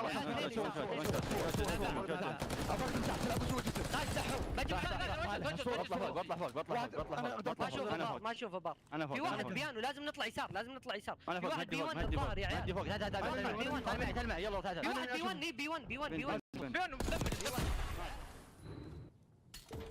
Not a word, but I did hear a lot of mid, and I did hear a lot of gym. So some English now creeping into the Falcons vocabulary when it comes to COD callouts, folks. I'm seeing a lot of pumps, Chance. A lot of pumps. Oh my god. Listen, man, I'm worried Sid opened up. Someone said that Falcons are on carpet flow. Figure that one out. My job is to call the game, and Optic making my job very easy. 80-point lead. They have dominated P3.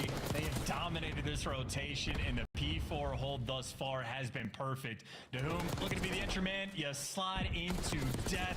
Your boy's not quite there for the trades, or maybe Roxas is. He gives you 2, so maybe a little bit of life, but a long way to go. Optic Texas just have a sizable lead. A sizable 20 points though here. Was going to put the Falcons at 140 plus. This might be what you need. Shotzzy looking to slow down that hit. Oh my goodness, from the hip straight into the point. The next 10 could be great. No, it looks like we're going to get that one. Hook over by the top side of the minimap. He's going to find himself a couple more kills. Nice work there with a stun. A 2-piece he'll be happy to take. Doesn't pick up on the player in gym. So again, absolute madness here on Skyline. An accident does get traded, so the one player that sort of slid through does get cleaned up, and this is efficient work. Gotta say for Shotzzy, you gotta love when the concussions land perfectly at your feet, or at least in front of the feet of the enemy. Down low, he continues to dance. Falcons clear Optic mostly off the board, but Hook was the last one alive, and he gives you the first kill on the push, so Falcons still gonna have to fight just to keep things even. Desperation on this people. Doom trying to do it alone, and he took a lot of AR rounds there from both Dashi and Kenny. Still plenty of time here to be had. Quick contest, Shotzzy manages to get in and steal it from the very top side. Wixel there on the immediate trade. I mean, a moment like that, it's just panic. You have to deal with the man. He pulls the entire setup apart alone. All those white skulls now across the map as Skyline riddled with members of the Falcons. Optic setting themselves up for the win right here and now. And this might end up being a scoreboard for the Falcons where all 4 players end up negative. So that just means you got taken to task. It was a Fucking easy work, boys. Easy fucking work, dude. Respawns really indestructible in the hard point. Ah, shut out, dude. There from Optic and the Hacienda. Might have been Mixie. That final defense was as good as he's gonna get there from Optic. So maybe just talk over the vault S&D. Figure out the 1 or 2 rounds that didn't go well. How do they keep clutching when we're getting these bomb plants down? Other than that, efficient series coming out from Optic Texas. They continue to improve their record, add 10 extra CDL points to the pile. Maybe throw on some stats as well. Shotzzy and Dashi having an absolute field day. Yeah. They didn't really miss a beat again from that first map. That was Vault was almost gold too. 26 and 15 there, 33 and 18 out of Shotzzy. Some machine gun players there for Optic doing exactly what you would hope of them. Big Bruce had a nice game too at that 32 and 21, but glorious work there from Optic. Handle business as usual. This time though, a far closer hard point. Again, it feels like the staying power there from the Falcons boys ran out on the second set. Things were looking good, and they just could not keep pace.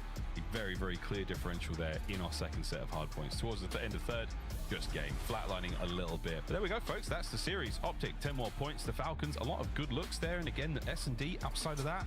Nice stuff on the control. Hacienda. Hell yeah. How many more Haciendas are we going to see in the season? I think we had one of those at the mall. You never know. You never know. I didn't think we were going to see that many Fortress controls in the MW2 season. And after a while, it basically became the only thing we played. Who knows, boys and girls? You know who does know? The desk. I definitely know. Definitely no. Definitely don't know. Wow, that series way closer than we expected at the start. Optic showing though why they were the favorite towards the end. Allie, where do you want to start? There's just so many places to start. I guess we should start congratulating Optic for winning this series. It was expected. They pulled it out. The S&D was a little bit rough, and the control got a little scary, but the respawn saved them in the end. All right, Nameless, let's talk about why that control was tight, because we saw some strong slaying from the Falcons today. I think that's one of my takeaways, at least from this guy, Exton. Yeah, we saw, and Exton made a huge play on their offensive round win. That was kind of a shocker. You know, he gets through. It looked like Optic had map control. Shotzzy had just finished wreaking havoc in their base, and he gets onto the point, and they end up clutching up that round. I thought for a moment there, like, we were going to be seeing a Game 5 Falcons and Optic series, but, you know, they end up closing it out in the control. And then we get to this hardpoint skyline where we've seen a decent amount of reps of the Vegas organization, not this exact roster. And, you know, it was pretty neck and neck, as you can see right here. Like, it got pretty close, and there's just a P2 to P3 rotation at the end that, like, Falcons just kind of blew. That's, like, where you can snowball a bunch of points, and that's kind of what Optic did. They were able to blow the game open right here, as you're seeing on your screen, get a good setup, and the Falcons just never able to regroup.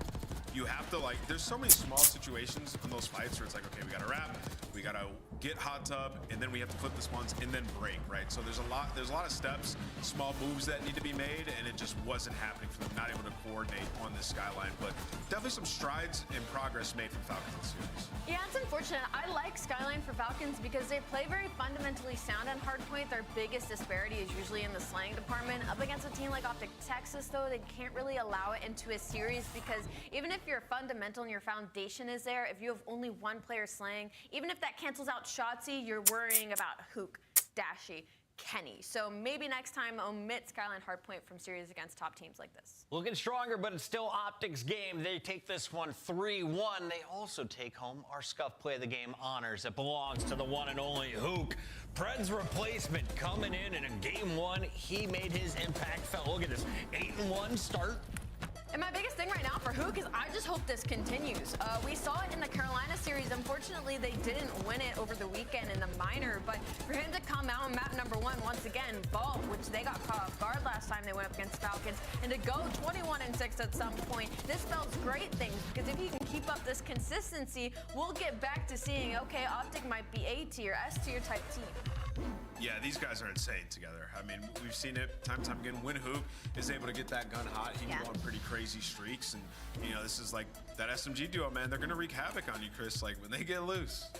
That is the old Dallas Empire duo of Hook and Shotzi. We just saw some news from our dude Hastro, one of the OG competitors. He just bought back the Dallas Empire brand. Maybe we'll see that coming back into the COD universe. Shout out Big Stro, EOD. Big shout out to Big Stro and a big shout out to our winner circle once again. Welcome the young man who doesn't ever turn off the camera.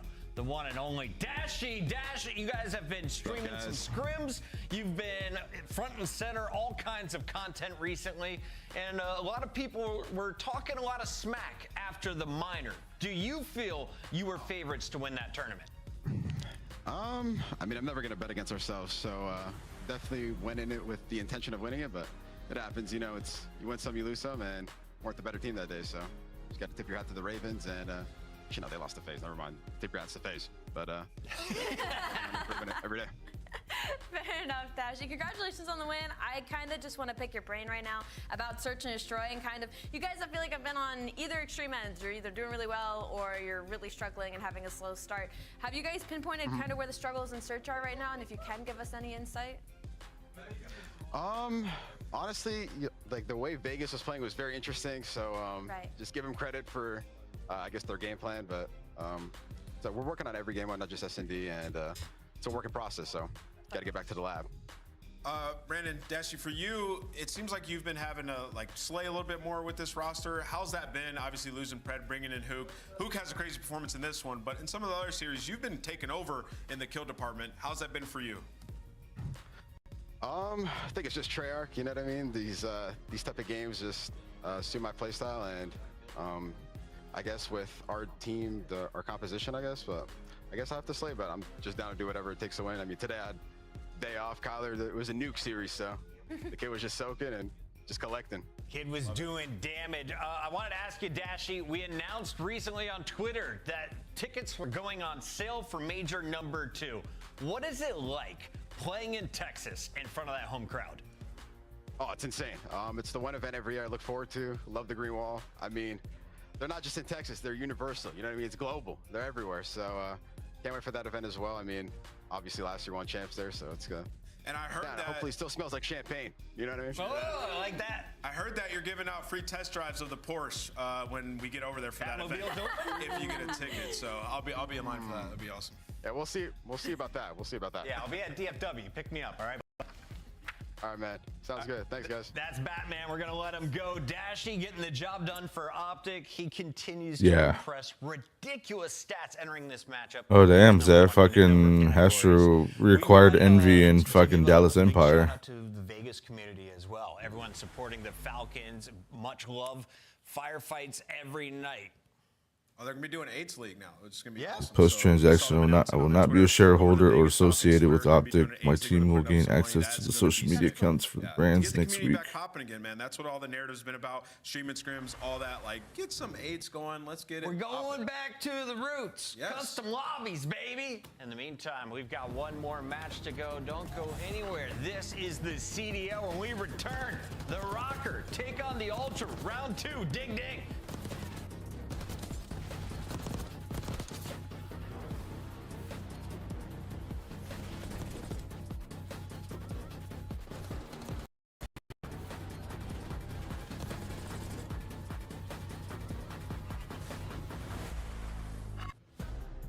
Upgrade your game with the Scuff, the official controller of the Call of Duty League. The Esports World Cup is an official partner of the Call of Duty League.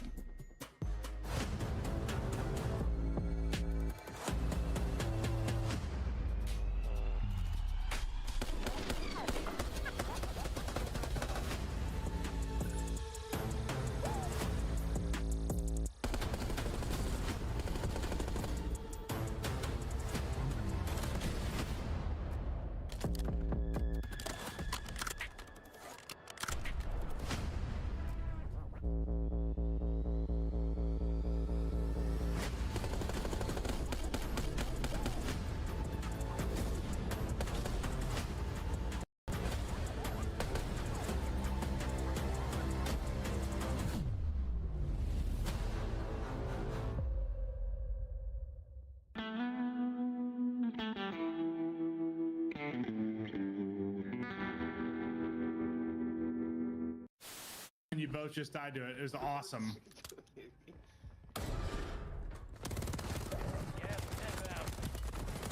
Oh no, Mamma Mia! Oh my God, Mamma Mia!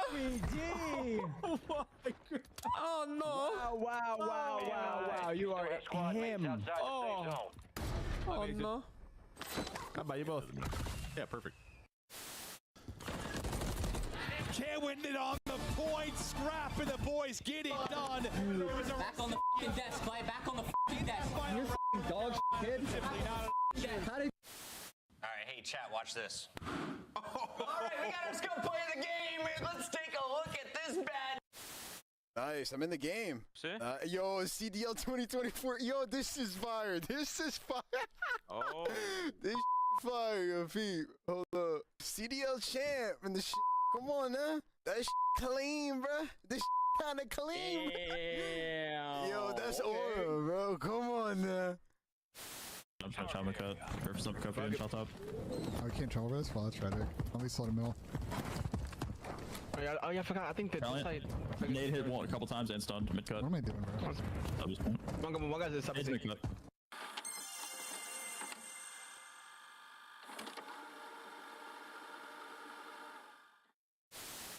One clean break, one set of kills there. Afro sneaks in and steals the victory. We gotta find him. You got his smokes. If you're a little weak. Run the outside. He's running the outside. You're right. Close, you're right. Let's go, baby! Come on! Let's go! Let's go! Let's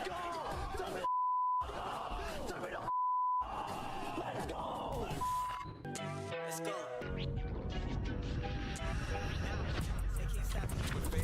Comes up with the backside of Palace wall, plus the delayed hit from Escriel.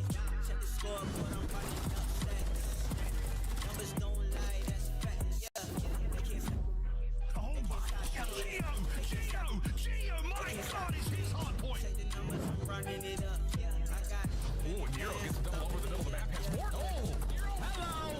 How about the full team wipe from Nero?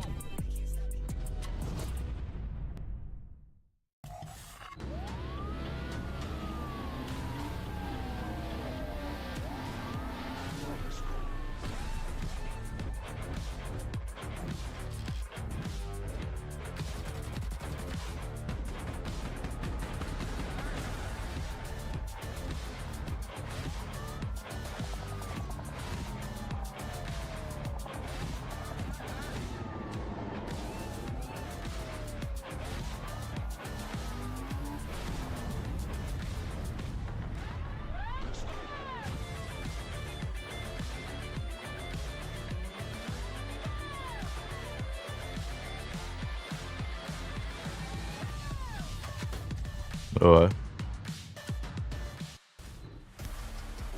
back, everybody. Toronto Ultra, host of the first major in Madrid, taking the stage as they take on Minnesota Rocker. We welcome you back. Alley Cat, Nameless. We saw this showdown 1 week ago. It was supposed to be Toronto clearly making it through the bracket. We were going to look really smart. Nameless called the upset. Yeah. And then he looked very, very intelligent after the half. Yeah, I mean, I was worried, you know, after the first 2 maps, right? Obviously, Toronto looked really, really good.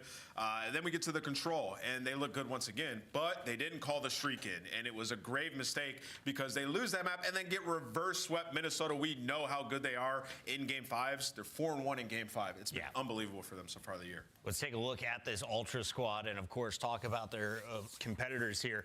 Toronto, the Squirrels. Furious in previous titles. They lose Scrap, their star player. They bring in Joe Deceives. They bring in Beams. It's all paying dividends. They were one of our top 4 teams entering the minor. Where are they at right now in your power rankings? They're still top 4 for me. It's just kind of like, it's one of those things that doesn't really make sense when they go up against Minnesota Rocker. Now, this is 2 times where they've fallen short. I mean, you're talking about Toronto Ultra team that was 6-0 in Search and Destroy heading into that series, and you're telling me they can't clutch up in the Game 5. So maybe it's a map, maybe it's Hacienda, maybe it's the way they match up against Minnesota Rocker. But for me, this is like a disappointment for Toronto Ultra to be falling short. Top 4, huh? Maybe top 6. You got them top 4? I think I saw them top 4. All right, if not top 4, is it Minnesota in that position instead? Let's talk about the team that beat Toronto. Sure, I don't have either one of these teams in my top 4 after what I saw in the minor tournament. Obviously, Minnesota goes far. I just feel like LA Thieves is still in there for me. Optic's LA Thieves still in there for me. Carolina has to be in there, and then FaZe rounds out my top 4. But anyways, besides that, it's not a crazy take because they have been unbelievable in Search and Destroy, and same with Rocker. I think for Rocker though, their hardpoint is super underwhelming. One of the actual worst hardpoint teams that we have in the league right now. 4-10 in that game mode. It has to get better. And when you look at it, like they're 2-0 on Vault. Everywhere else, just like not great, but they're making up for it with their control. 5-2, and then obviously the Search and Destroy. So they're able to win that Game 3 pretty convincingly each time. And when they do, like they're sneaking out both S&Ds and getting dubs. They look sleepy. They always say they start slow and then find their mode. How do you feel about this team right now? I don't feel good about that because I think if they went for not consistency bias, for their future, they need to start hotter. They are like, what, 1-6 and map number 1's 2-6 or whatever. They've got to start the series hotter. Let's take a look at our maps and modes for this showdown. Ding, ding, Protocol, Hacienda, Protocol, Vault, and guess it, Protocol, triple dose. Yeah, I mean, Control has been like the bread and butter for Minnesota. Obviously, it's been a lot of Vault. Protocol, though, we have seen them when they went up against LA Thieves. They kind of blew it, could have potentially won that. But yeah, I mean, I think this can go the distance. These guys always go Game 5. They just did in their last series. Allie? Yes. Will you do us the honors of going first? Who do you have winning this? You know what? I will go first. But not because of what you think, because I'm pretty sure every single time they've picked against Minnesota, they have won. And so I feel bad. I don't want to mess it up. So I'm going to go with Toronto Ultra to win this series. Going with Toby as well. I'm going to go Toronto Ultra. Nameless? Yeah, I'm going to go with Ultra this time. I think they close it out. And the fans will also agree. 18-8. Not bad, fans. Maven and Merc, how do you see this playing out?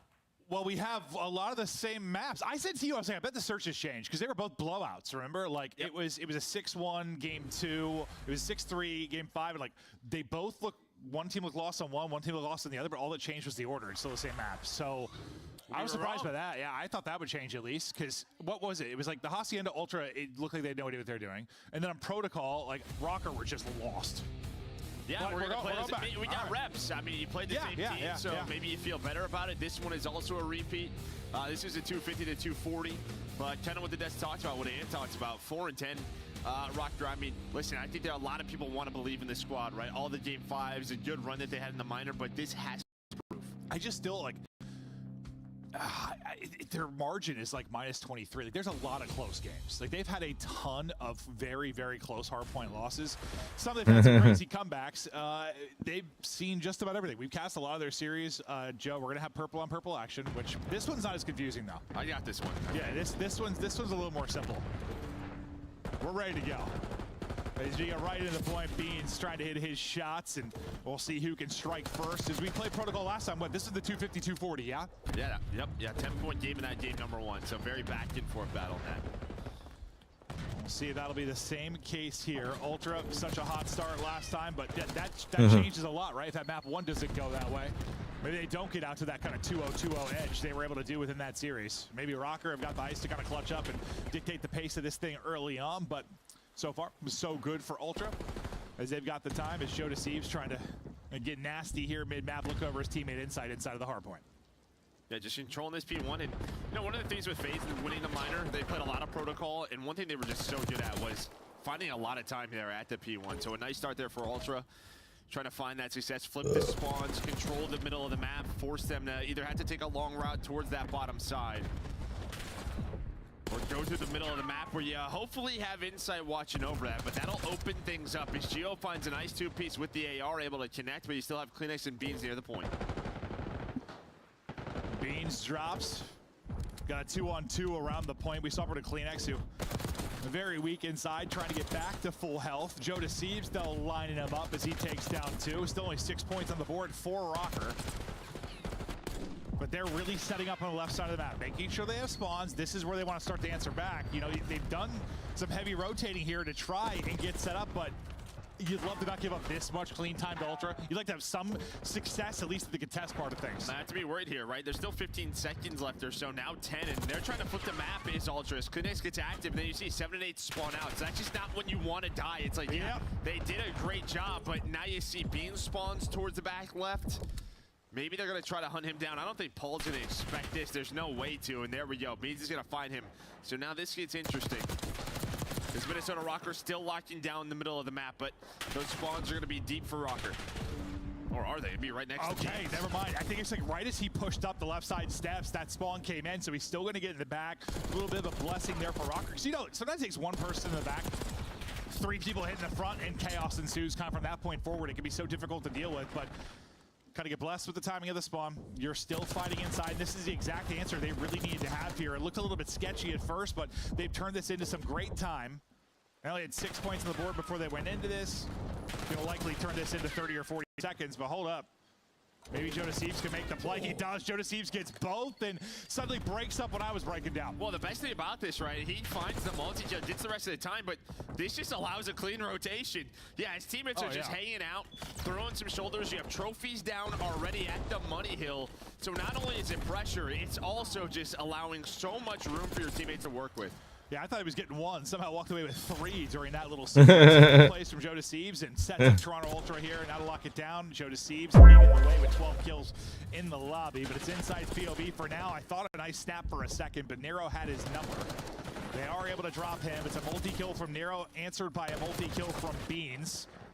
But as the last person stands, it's going to be Geo inside, so you've got a presence here quickly. And then Geo kills 3. He's on 4 in a row, so Geo wipes out the entire team, and you don't get a break here often at 4, but you get a break there. No, it comes down to that 1 versus 1, and then Geo just ready for the next players from Ultra.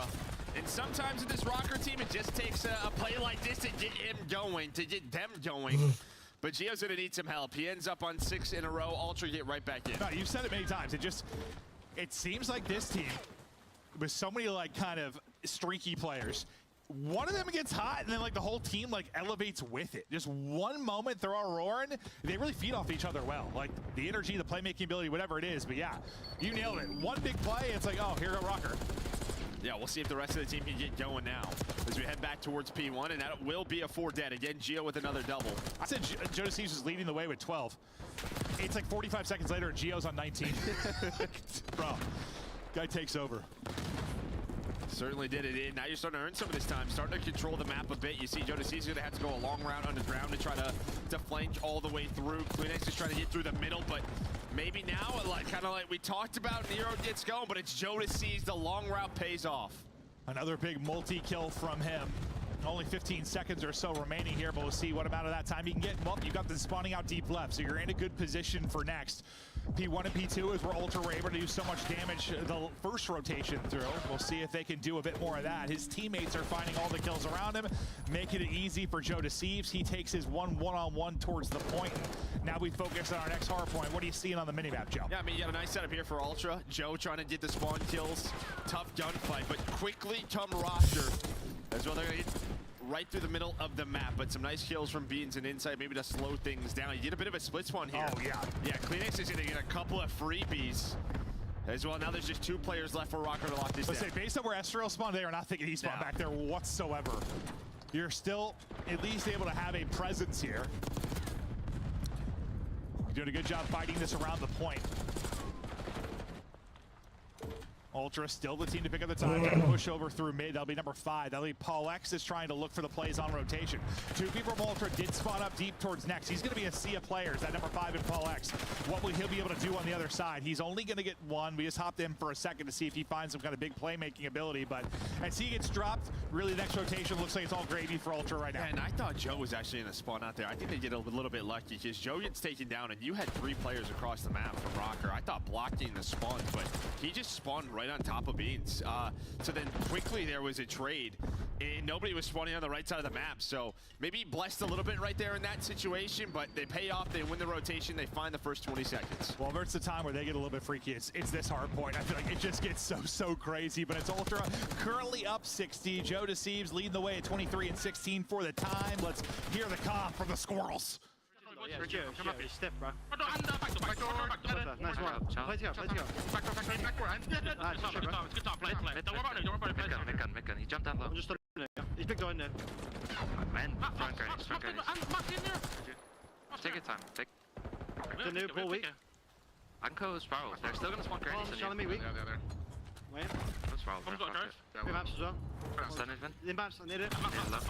Trove. I wasn't pinch. Big door. Just stay up then. Oh, big door got me. He's on comms, on maps.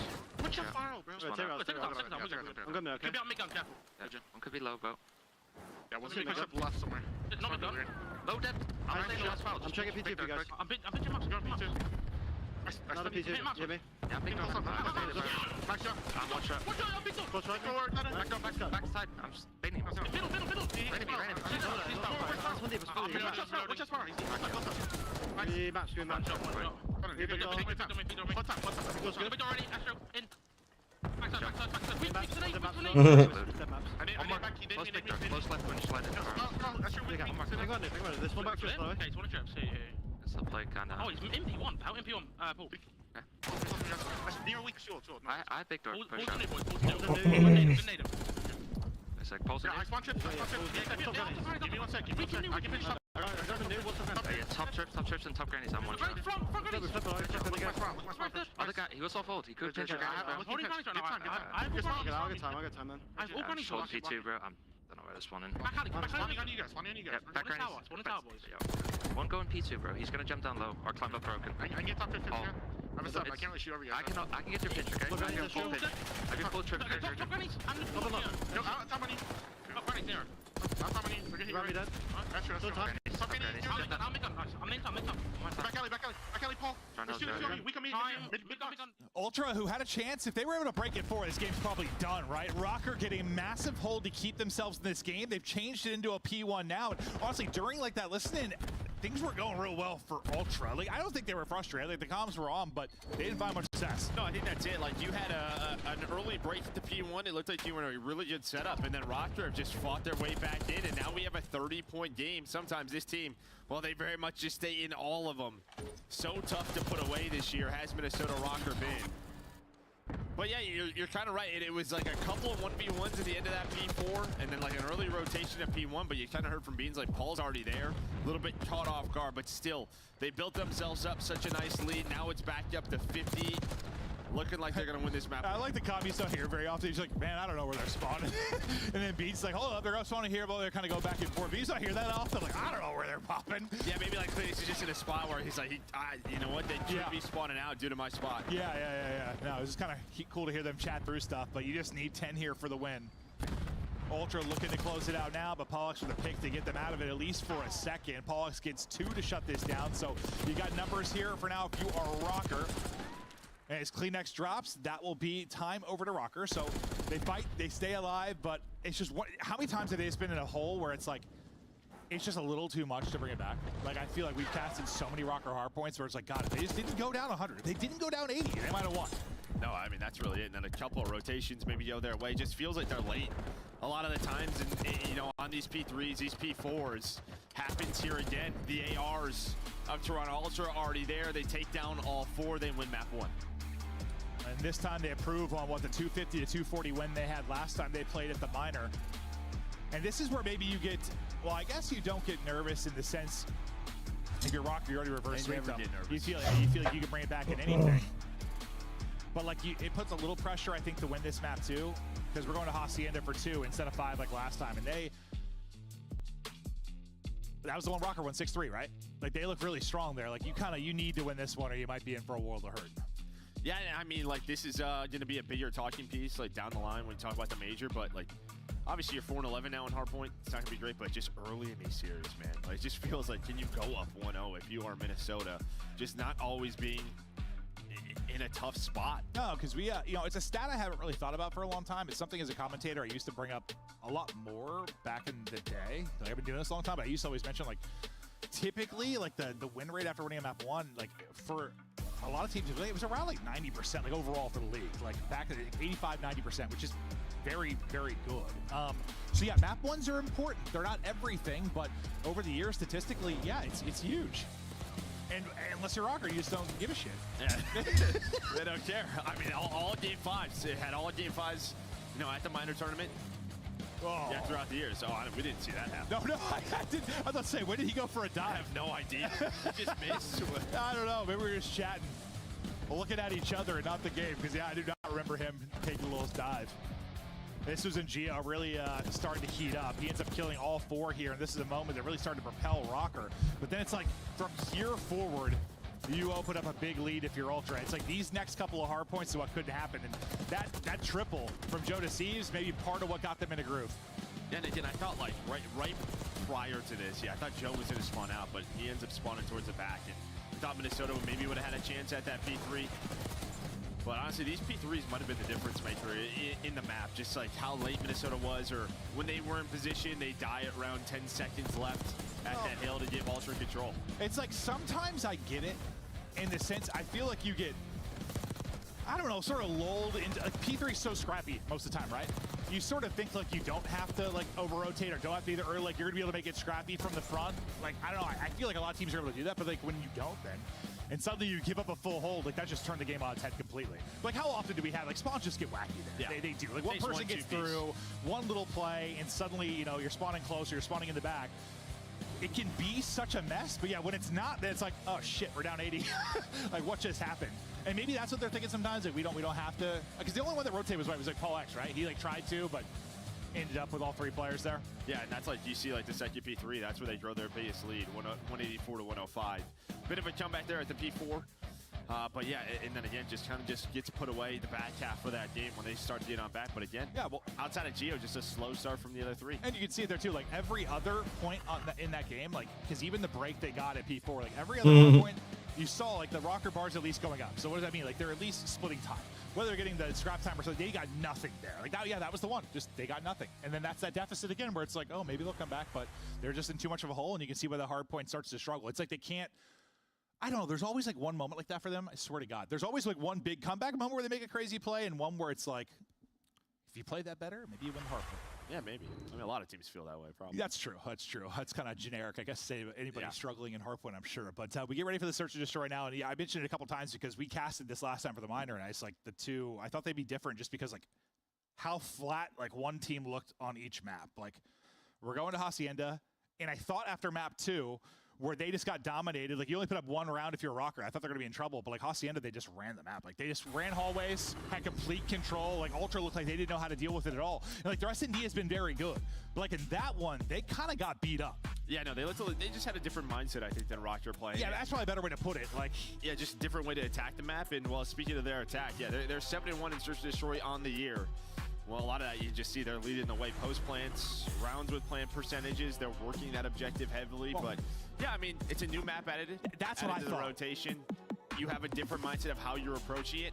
In Rocker, they just played it differently. That's kind of what I thought at the time. Like, maybe it's just a new map, and there haven't been that many reps because they look so much more structured on protocol. Like, they absolutely locked Rocker out. That, like, I was just surprised how it played out on Hacienda. But you're probably right. It's just haven't had that many reps. This is a team that really likes to have a way to play. Like, they have a structure to it. And we'll see if there's been improvements since then, you know? Yeah, and I mean, you know, when they're playing around the objective so much, especially on their attack, I mean, this is a map where you really don't have to play the middle of the map if you don't want to. It's easy to avoid it, right?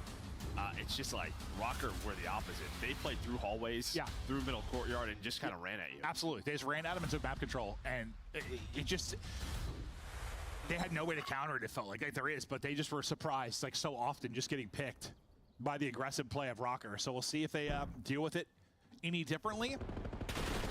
Maybe it's trying to take the fights head on. Already a different look. Yeah, I mean, it's four players right through. Cleanace is right to the middle of the map, but, well, Estrel, he's going to recognize it. Estrel somehow gets two.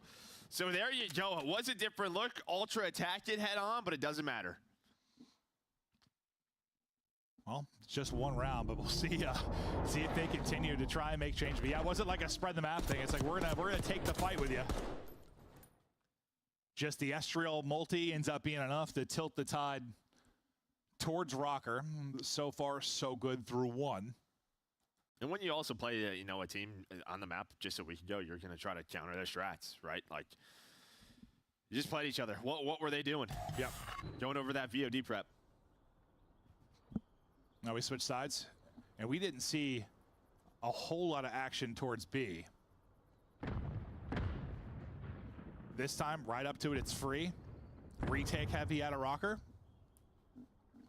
Yeah, just look at the map. There's nobody middle halls. There's nobody mid courtyard for Ultra. They're just taking the objective. They're going to play the 4v4 retake. We'll see if the utility is going to hit for Rocker. That's going to be massive. What actually connects, what damage gets in. Looks like several nades used at the front door. Nobody home, so they avoid that. With no damage through, it's going to be so tough to break out, or is it? Estriel movement looks wild. He's at least able to get one. 2 for 2 thus far.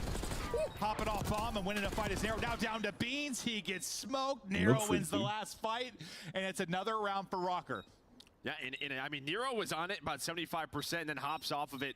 Hits some great movement on the insight. And yeah, when you play that straight up, right, if you look at the mini-map, you have insight pretty much in attacking spawn lobby watching the flank, right? Beans is, you know, locking down garage, but still going to have to watch that doorway every now and then. And so what did Rocker do? They just kind of 2-hit from their side, 2-hit from Rock. The players on the objective get taken down, and then it's a little bit panic time. Your ARs have to run at the players near the bomb. And we also just saw, like, the left side Rock player didn't get hit by anything. Like, I saw nades go off at the doorway, but I don't know if anything connected to people by bomb, like playing towards the objective. They might have got some damage in and sent it as well. Because they made that look, well, not easy. I mean, there's one player left, but it's not the easiest break. That's what they've been doing. They're going right back to it. Whew.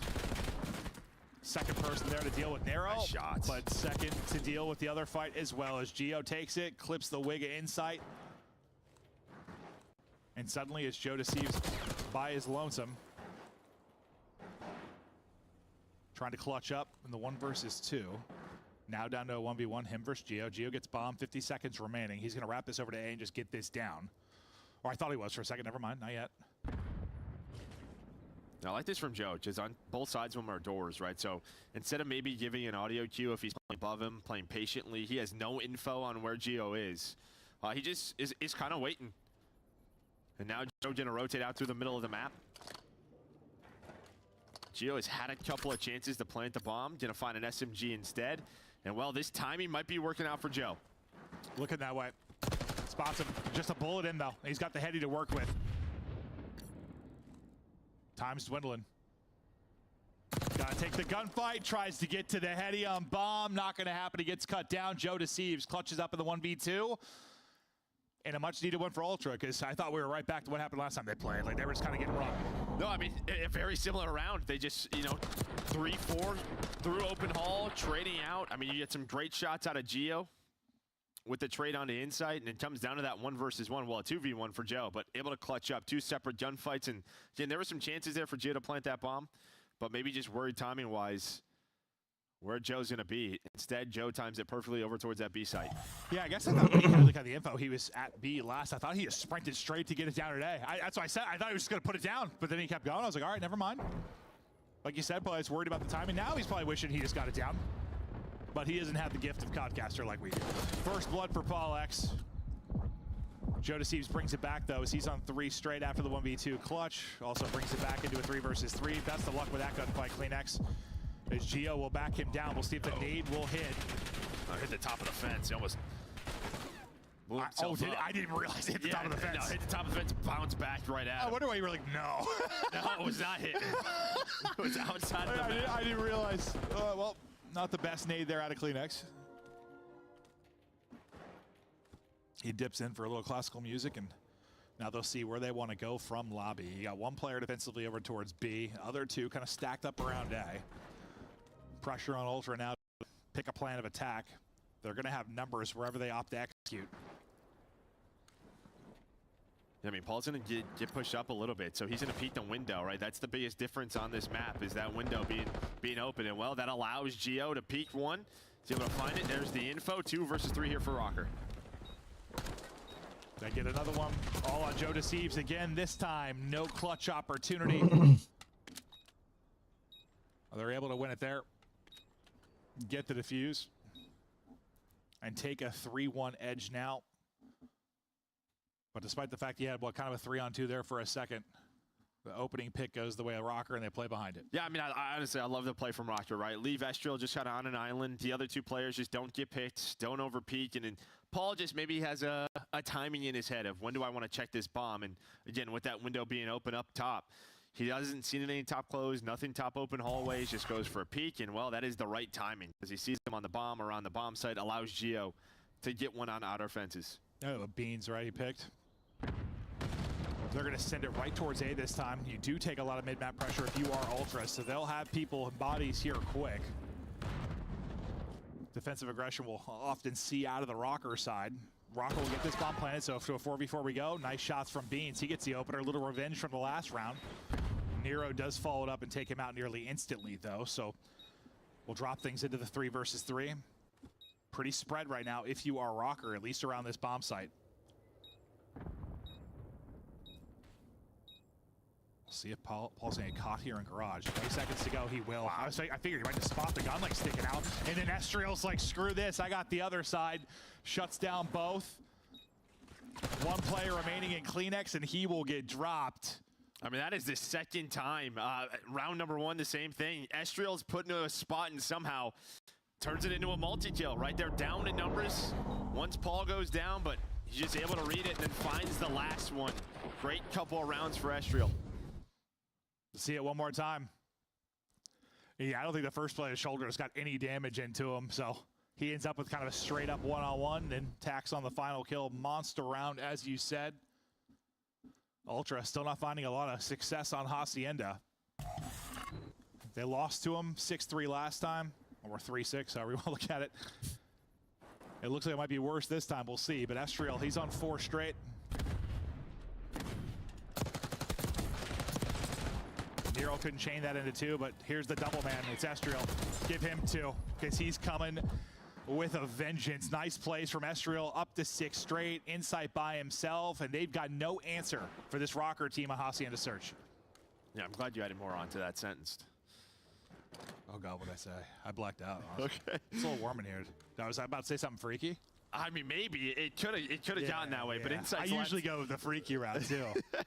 But again, I mean, I don't know. The stuns just didn't hit Nero, right? So Estriel gets hit. Ultra have no info. So I think Nero goes untouched. They're not ready for that first gunfight at all. And then maybe catches him off guard. Well, now I feel better that I was surprised this search is still happening, because I did not think we'd be playing this after how it went last time. I didn't think we'd be playing Protocol either. But here we are. And maybe they won't be versus Minnesota. But at the same time, you know, you have a major coming up. Yeah. They're just trying to get reps in map pool wise. But it hasn't gotten better. It's gotten worse. No, and Estriel's still doing his thing. Yeah, he absolutely is. One more round, and they'll tie us up. We expected this one to go 5, because it always does with Rocker. Yeah. How many 5 games in a row is it now? 4 or 5 or something? Yeah, it's a lot. It's a lot, yeah. It might be like every series outside of their Cloud9 loss. Well, they got 3-0. Yeah, the rest are game 5. So no, it's been insane. I think we've casted all of them, but like 1. See if Estriel can keep this streak going. Not sure it's going to matter. They are up big. Yeah, but, this is a great call to rotate on this yeah. because they were trapped. You had nobody shed. You had no top close control, so the window was open. They were just put in pretty much a trap by Ultra. And now you can see Ultra kind of backed away from it. Yep. And if they want, they go right back to A. Beans will be the one player in the window they have to worry about. Just kind of baiting out the rotation. The defense is a bit softer now. You don't have everybody here, but kind of the timing of this, you're starting to flirt back with this side if you are in sight. Beans, though, is going to get caught. That final bullet hits through the wall and bang. Joe Deceive's going to be in trouble as well. I thought he was in trouble. He's going to actually end up getting a kill. Insight gets one as well. Estriel snaps, but snaps too late. Yeah, how did Joe stay alive there? I don't know. Like, when we hopped off of him, I thought he was dead. Like, he was, like, diving to get out of it, and then next thing I see, he got a kill on the kill feed. Paul X nearly chest bumps one, but he will drop Ultra. Nice round there. That's a great recovery. Once Beans dies top window, I'm like, uh-oh. Yeah, right, bomb site's open, but Joe just holds down fences with Kleenex. They're able to win the round. Yeah, I'd love to, like, if we stuck with Joe to see what happened there exactly. 'Cause I swear when we were on his POV, I'm like, oh, Joe's dead. At least that's what entered my head, and then he somehow got a kill. Step by step, you try to bring this back down. Dive, dude. Yeah, catching people. We saw a couple today, like Civ had a few, like, dude, the dives just, they look insane. Everybody running hybrid now, yeah. You might not even mean to do it, but it looks cool. Yeah, no, sometimes that panic dive, bro. You make an insane play.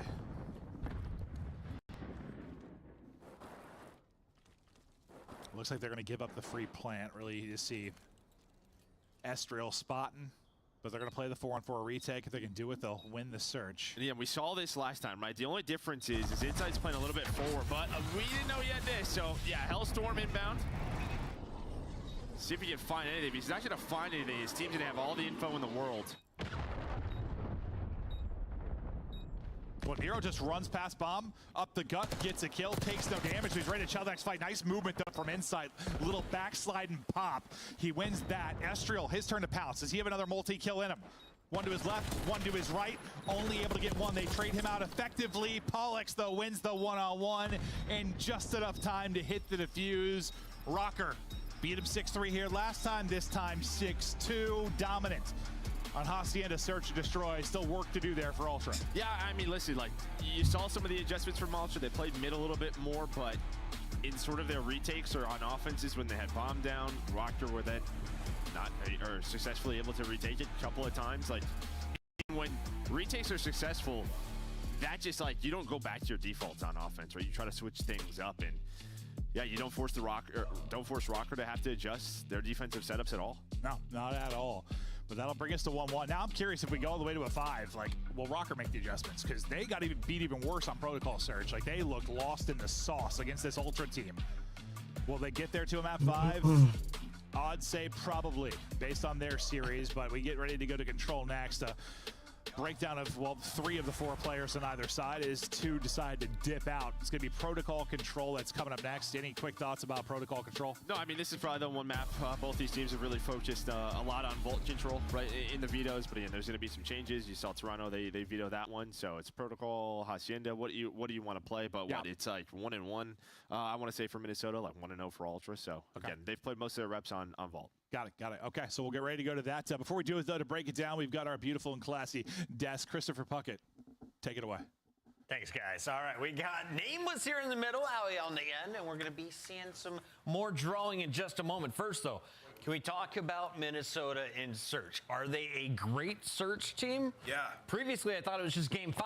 Are they across the board now? They're just a good search team. And now that puts them at 3-0 on Hacienda. They're clear above the rest of the league on that map, and Hacienda Search and Destroy. Like, they've been unbelievable. I mean, 6-2, 6-3, 6-2 have been the score lines on that map, leading in every category. And that's a good display. Why? Like, they know how to change up the pace, play slow when they need to, getting the bombs down when they need to, and then Estriel obviously having the big performance. Like, this is the reason you have him on the team, Chris, is he's a search and destroy monster, right? Like, he's got the shot, but he also has a situational awareness, which you're going to see in these clips, to take down the I think my favorite thing about this map number 2 is not only the fact that it's Hacienda, and clearly that has been added and expanded Minnesota Rockers map pool. It wasn't just a one and go, but also how good Estriel gets versus the Toronto Ultra. Specifically in Search and Destroy alone in this matchup, he rocks like a 1.2. You saw it here in the map number 2 going 12 and 4. I mean, just unreal plays out of him, especially when he had such a slow start to the season.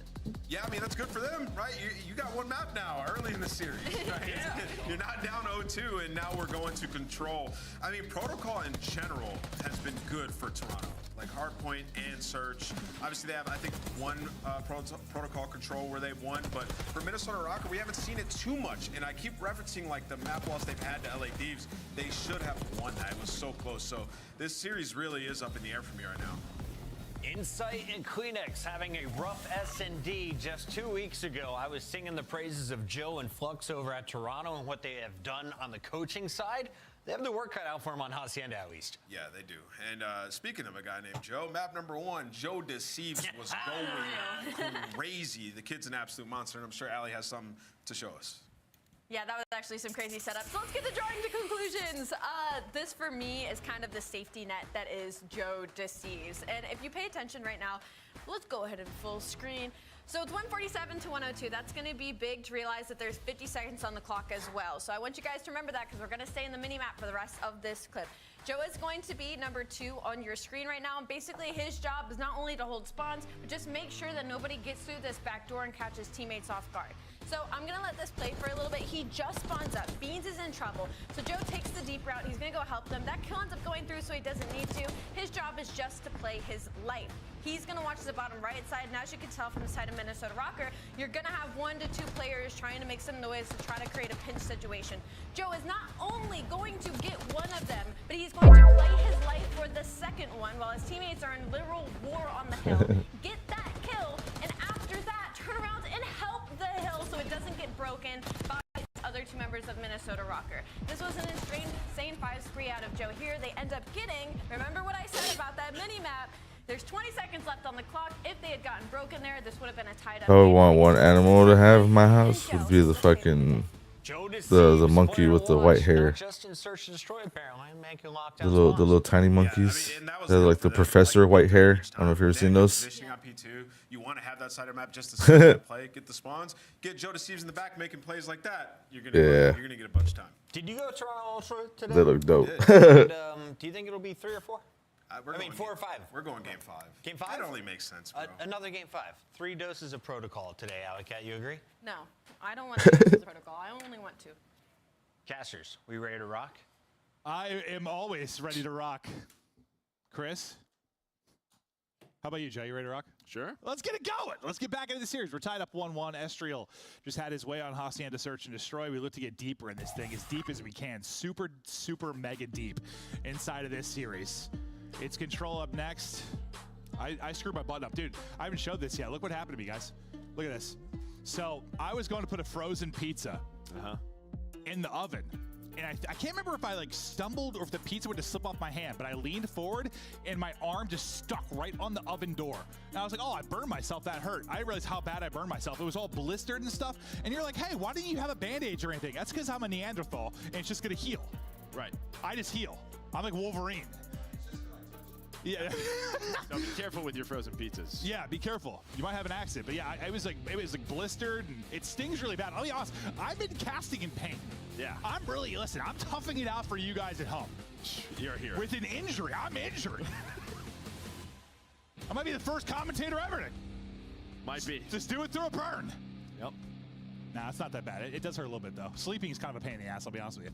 You think I would have gone to like CVS or grab some gauze or something, or I haven't done that. I tried to put a Band-Aid on it, Joe. When was this, last night? I put a Band-Aid, 2 days ago now. I went to put a Band-Aid over the blisters. I went to take off the Band-Aid because the skin was burned. It just ripped the skin right off. I started bleeding. Oh. I just ripped the layer of skin off. That hurt like a bitch, I'll be honest with you. No, usually I put in like the oven mitts with the food. Well, no, I had the oven mitt on. It's like way okay. up my arm. No, like it slipped. And then like my arm like stuck on the door. Like it just, yeah.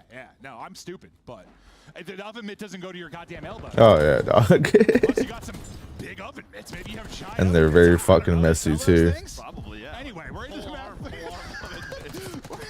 We're into the map 3. Very messy. Be careful at home, guys. Because you also can get injured.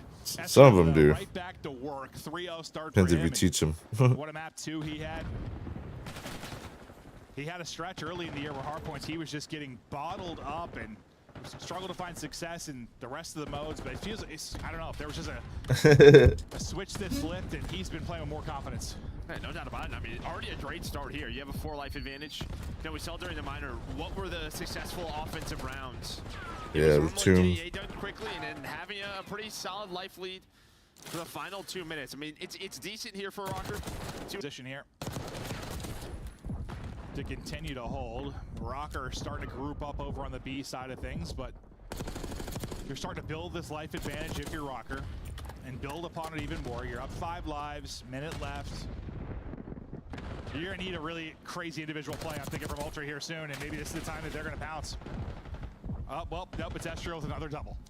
Yeah, I thought Joe maybe was gonna fall off the map there, but he just backs away into the corner, plays it perfectly, then hits the shots on the Geo. Can't wait for more Suicide Boys music this year. Great snap out of him. But yeah, still down 3 lives. Is I got Scrim tweeting yesterday. You already know what's going on when things get quiet. Have all these angles on the zone.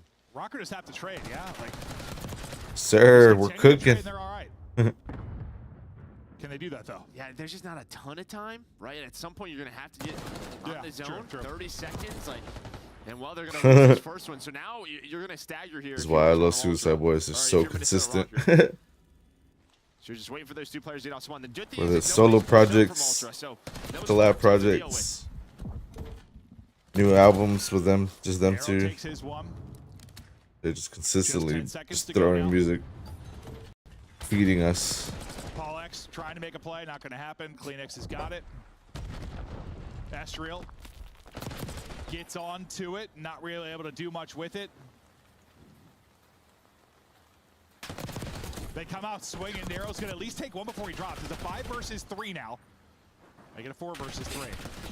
Paul X on it for a second, doesn't last long. Estriel there with the trade, back into the point. Can Estriel get another big multi? No, he's caught with a stun in hand. And that, the time will dwindle with a 2v2 that was still remaining around the point. I mean, that was just so disciplined if you're Ultra. And that's how you kind of have to play that, right? Force them to have to get onto the zone. And if you control bottom middle, if you control computers, every single time you're going to have an advantage, right? Because you're challenging from a heady or you're double sliding out. And they made sure no multi-kill happened after that. They just kept reinforcing through that area. And Rocker could not stay alive on the point. No, it's just like they get a body on it for a second, die. Get a body on it for a second or two, die.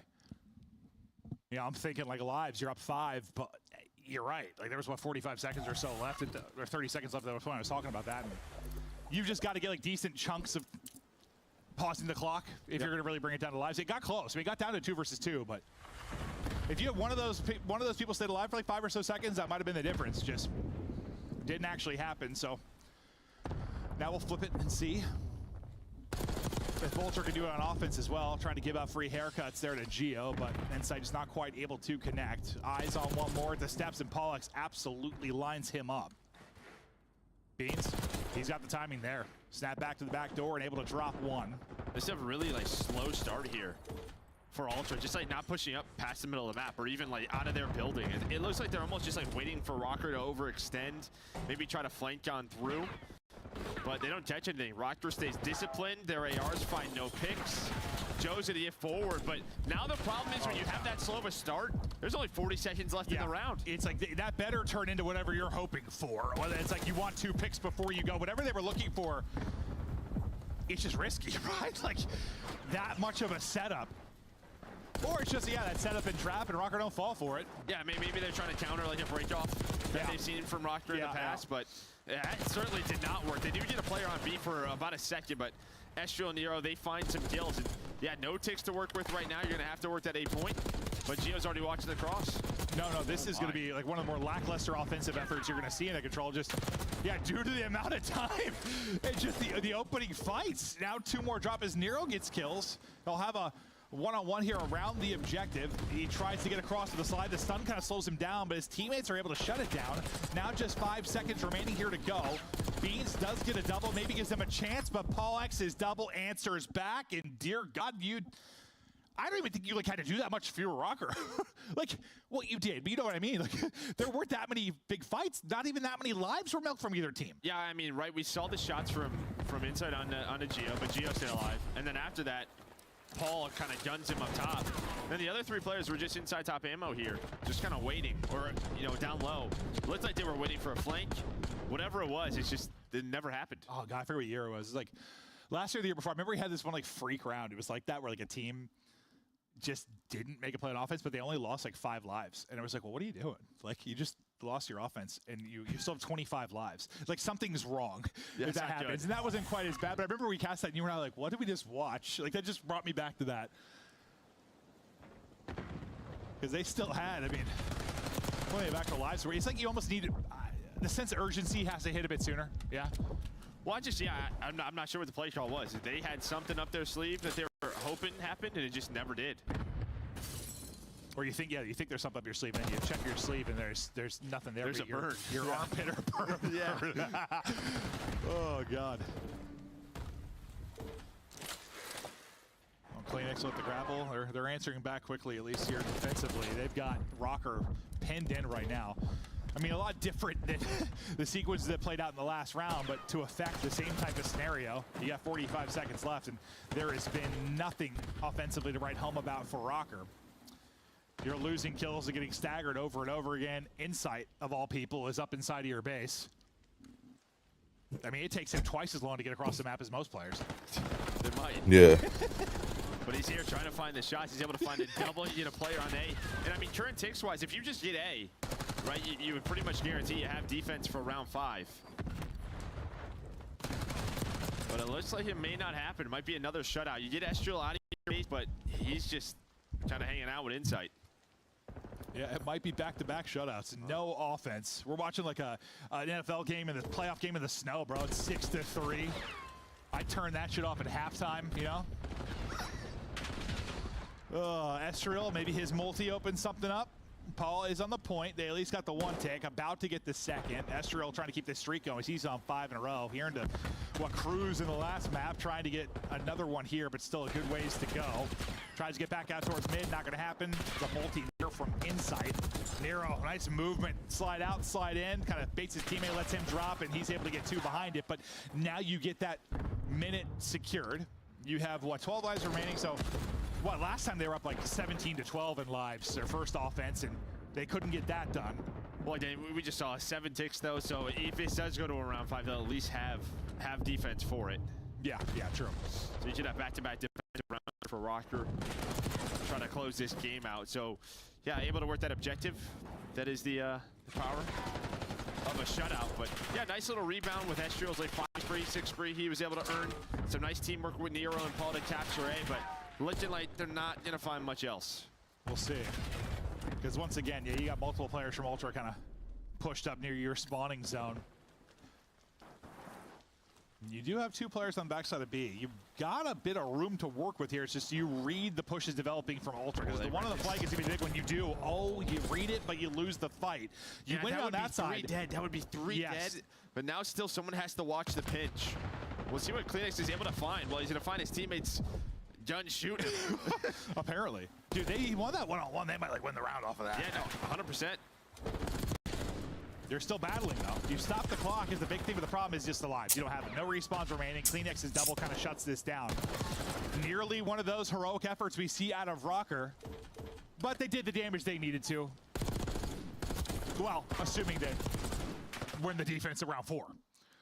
They did enough to at least guarantee a round 5 defense, but yeah, that one-on-one, like, you just saw the map. Like, all 4 of them were kind of spread around B, and it was just like 2 were kind of pushing the flank. I was like, if they read that flank, yeah, and I'm sure Paul's probably an AR in that situation, so a little bit tough going up against Kleenex, but I think you probably get 3 players on the point. Maybe you have Nero control bottom middle. Yeah, might be good to go. Maybe it's not done, but it would have been damn close.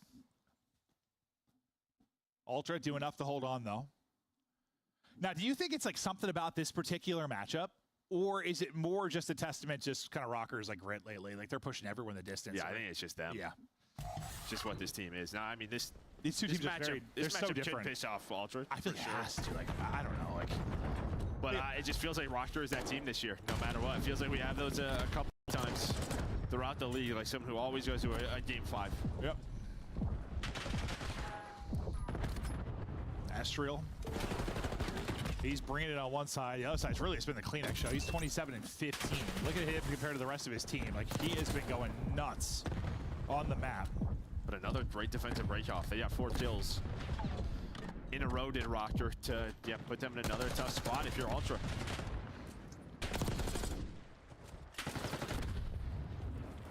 Astriel once again.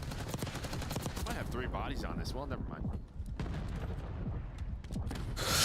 See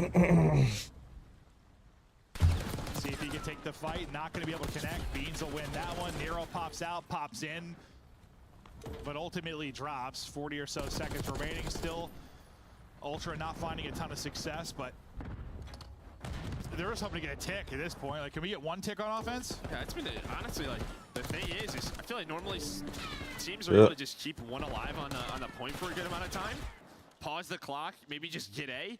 They have no success doing that whatsoever. No. Like, there's been just an utter lack of any kind of offensive success.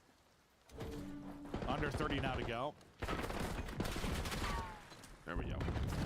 Maybe behind Beans' multi, you start to find something going. Can he win this and close it out? Like, I don't know. Just with the game 5, round 11 type magic you've had out of Rocker, like, I don't know. I'm not trying. The longer the series goes, the longer the maps go, I feel like I'm in trouble if I'm the opposition. Well, they do find Beans, so time is taken now in the round. Clinic's able to snap. He's up to 30.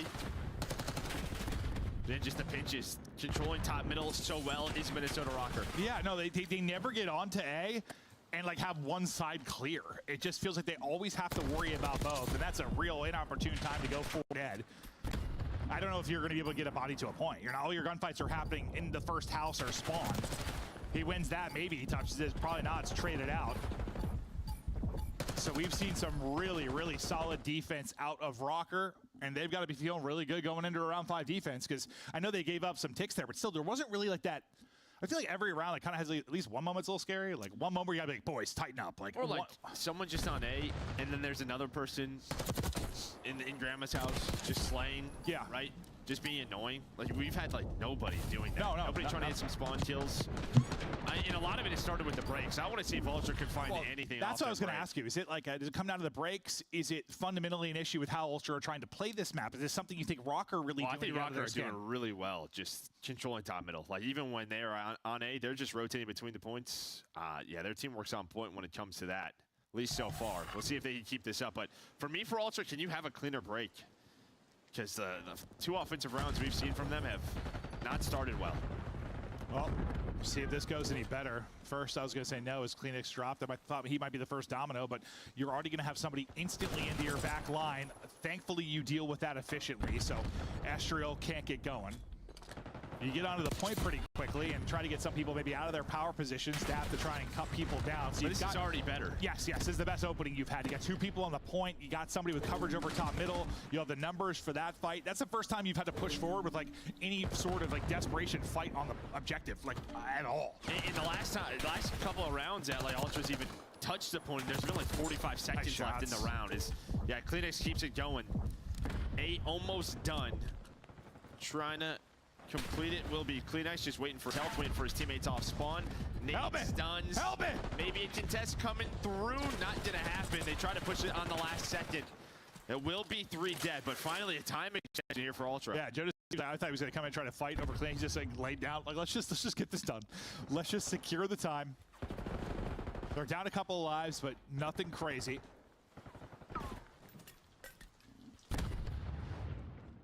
They clear him out from like the aggressive position they had towards their house, and now we got all 4 up from either side of it with not too much separation lives, tons of time to go.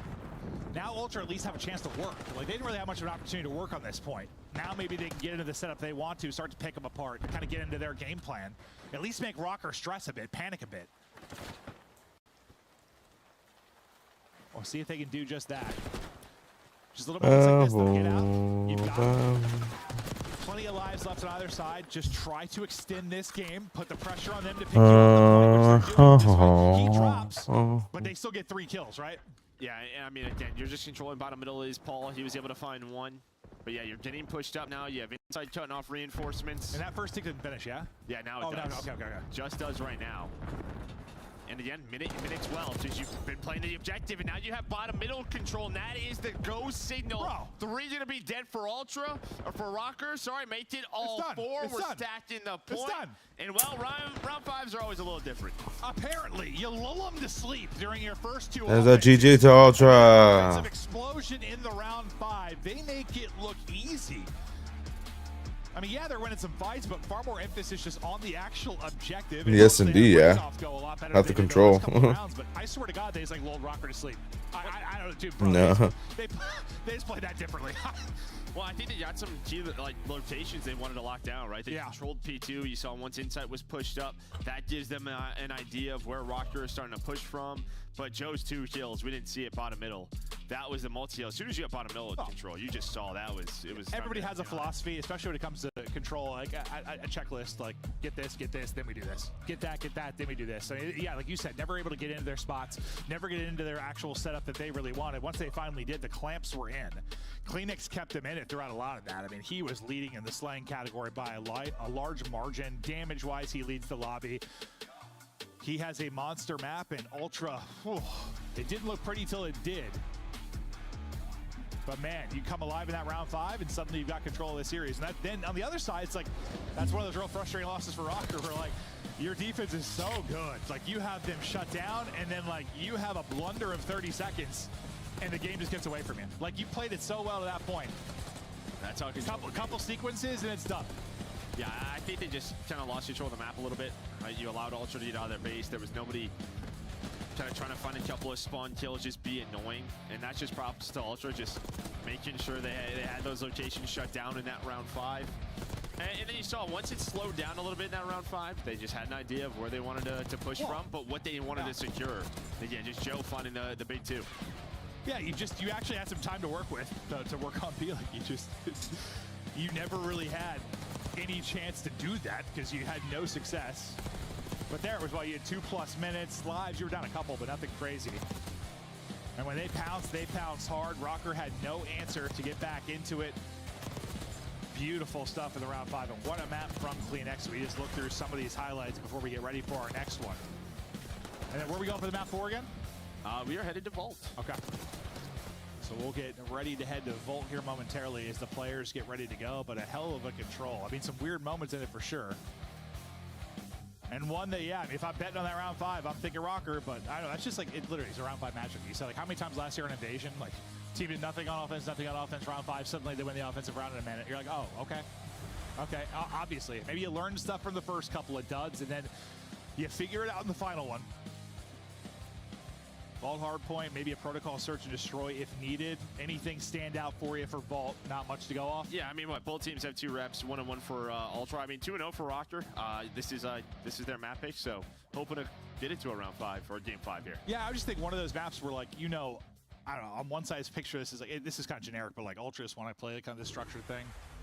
Rockers kind of want to create a mess. It's just how I view it. And like, this is just a map, bro. Like, you can make it a mess. And players like Nero can just get loose and be a real pain in the ass to deal with. But if you fundamentally like, kind of rotate on some of the money hills, you know, you can easily close teams out, blow teams out. But yeah, you're not wrong. There's a couple individual plays, and I mean, yeah, you're right back into it. Who do you have for the map 4? I think Ultra close it out. Think they'll shut down here? We'll see if they can get the win, and we'll get a little revenge for the minor tournament where Rocker were able to take them out in 5. You know, I think they were pretty flustered, upset with that one. Like, I know Rocker were pushing everybody, but Ultra, I mean, I know they went into that minor thinking they were going to win it. They had a chance to win it. They're one of the undefeated teams in the league. They were feeling so good, and then things kind of slipped away from them. You got to think, they just don't close it out here. With the map 5 success, what is it, 4-1 for Rocker in map 5? Whatever it is. Like, they've been so good in map 5. Oh, shit. All right. Proceeds to breakdance. You beat them 6-1 there last time. I'm still like, no map 5, shut it down here. Well, The fucking rat proceeds to breakdance more. They like to win, like the controls. Their controls been very good throughout the year. Normally they've been in the series 2-1. If you lose a game 4 here, one of those players like a Nero starts to get going. Series that know in game 5, that can get very scary. It absolutely can, but into the map 4 we go. Ultra looking to close it out. The team's battling here on our first hard point. sub right now. Oh yeah. Well, nice double to kick this off. It's gonna be 3 dead, and well, Gio's like, I'm here with an AR, so that's gonna be a tough one for me. It sure is, but beautiful there. The opener from Ultra, and they're trying to apply pressure towards the spawns of Rocker and eventually flip, but there's still a bunch of time to earn here. 45 or so seconds remaining. Kleenex kind of juggling in and out, trying to catch somebody with the movement, but Gio erupts. He has those sequences where he pops crazy multis. There will be a triple. Narrow closes out the last one. And now you're in a pretty good position with about 15 or so seconds remaining here for Rocker. Can you hold this push through bottom of the map? Because 1 and 3 and Beats and Inside are trying to get through. Can you shut them down, or will they get in behind the hard point, maybe influence spawns? Their 2 teammates will spawn out. There's still some time remaining there on last. They deal with those 2 players, and now you should be in a really great spot if you're a Rocker. You dealt with that well. Okay, well, we'll see. Well, that was the part they were shut on protocol, right? It was sort of those rotation kills. Nice shots. Now they have the good spawns. Nobody on the time, though. The nade was able to connect. Is Estriel just still cutting off the reinforcements for Ultra? Well, he's going to keep it going, but Ultra are happy with this because there's been nobody on the time, and Beans is still alive. That's going to be all 4 dead. Okay. Another great play out of Beans. He was just playing his life palm side multiple times, and yeah, we talked about keeping it messy. Normally it's Rocker. This time through, though, it's Toronto Ultra. Rocker come right back, though. They'll retain the lead, at least for now, with 20 or so more they can earn. You just got to think about rotation now with your Ultra. Off to the races we go. You see number 8 heading topside. That'll be Gio looking to get in position towards our next hard point. He's going to have a 1-on-1 or a 1-on-2. He's kind of in a sea of purple, actually. He's able to get the first pick, though. He's got a Henny to work with. Gio shuts down 2. Now we'll see if that ends up mattering where the spawn actually comes in for Ultra. Bit of a split. Split on both sides. Yeah. They No. read this? The next, oh, that's actually a heads-up play. Okay, so he knows if he spawns inside of Art, someone can spawn. So great game sense right there. Gio and Paul are here, though, Art side, and well, they're going to find the kills, give Rocker the spawns that they want. Yeah, he insta-snap towards back Art, right? Like, all right, guess he does read it. Everyone just vying for position now. And this sea of headies to fight from out towards RP3. It'll be Ultra in, at least for now. Beans, as you said, some big plays early. He's leading the lobby now at 12-6. We'll see if Beans can stay in cruise control. Gio wants to take the fight, but a little too tagged up for now. Just keeps the spotting for info. And they're just going to hold the spawns. They're trying to get ready for next. They're going to lose the lead here, but now's where you got to turn this into time if you're going to give all that up. Yeah, I mean, yeah, you gave up 25 seconds, 22 seconds, and now you lose the first death. Gio may spawn out here. See when he pops. That's going to be 2 dead. Yeah, again, just these times when they die. You wasted 30 seconds or so around that P3, playing for this P4, which we get it. You have the spawns, but Ultra just break right through. Rocker here, though, but it may not matter. Yeah, no, you're right. The deaths are just at the worst possible time. And it just gets to a point, like, even if they, like, break back in, it's like, job done for Ultra. Like, just disrupting the setup you had if you were a Rocker. Like, here, you get back in, great, but I think anything was just gravy if you're trying to Ultra after breaking through that easily. Beans keeps it going at 14-7 now. Still a real tight game, but that was a chance for Rocker to push out their lead again. It won't happen. Yeah, I mean, they just gave up so much of the map, right? You're playing that safe. There's no layer to play behind. No one's getting aggressive, trying to find a kill or two. And well, when you play that safe, sometimes you just get caught. Turtle up a little bit and then get slammed. Well, we're through our first set of rotations. We'll get back to mid-map and see if Rocker can now mount their comeback. Kleenex, though, I thought maybe dip it up through the hole to make a play, but not going to happen for now. He's going to search things out full side and finds a great timing there on Estriel. I mean, he slid under him so proud of him. He even saw him, just slides right under, chops his legs out from under him. Inside's POV now. Kleenex is on 5 straight. See that pop up top mid. And as I thought maybe he'd get a little comfort time, that's not going to be the case because Estriel shuts everybody down. And now you have Gio trying to spawn killing. He's going to back it up. 25 seconds left. This is good time here.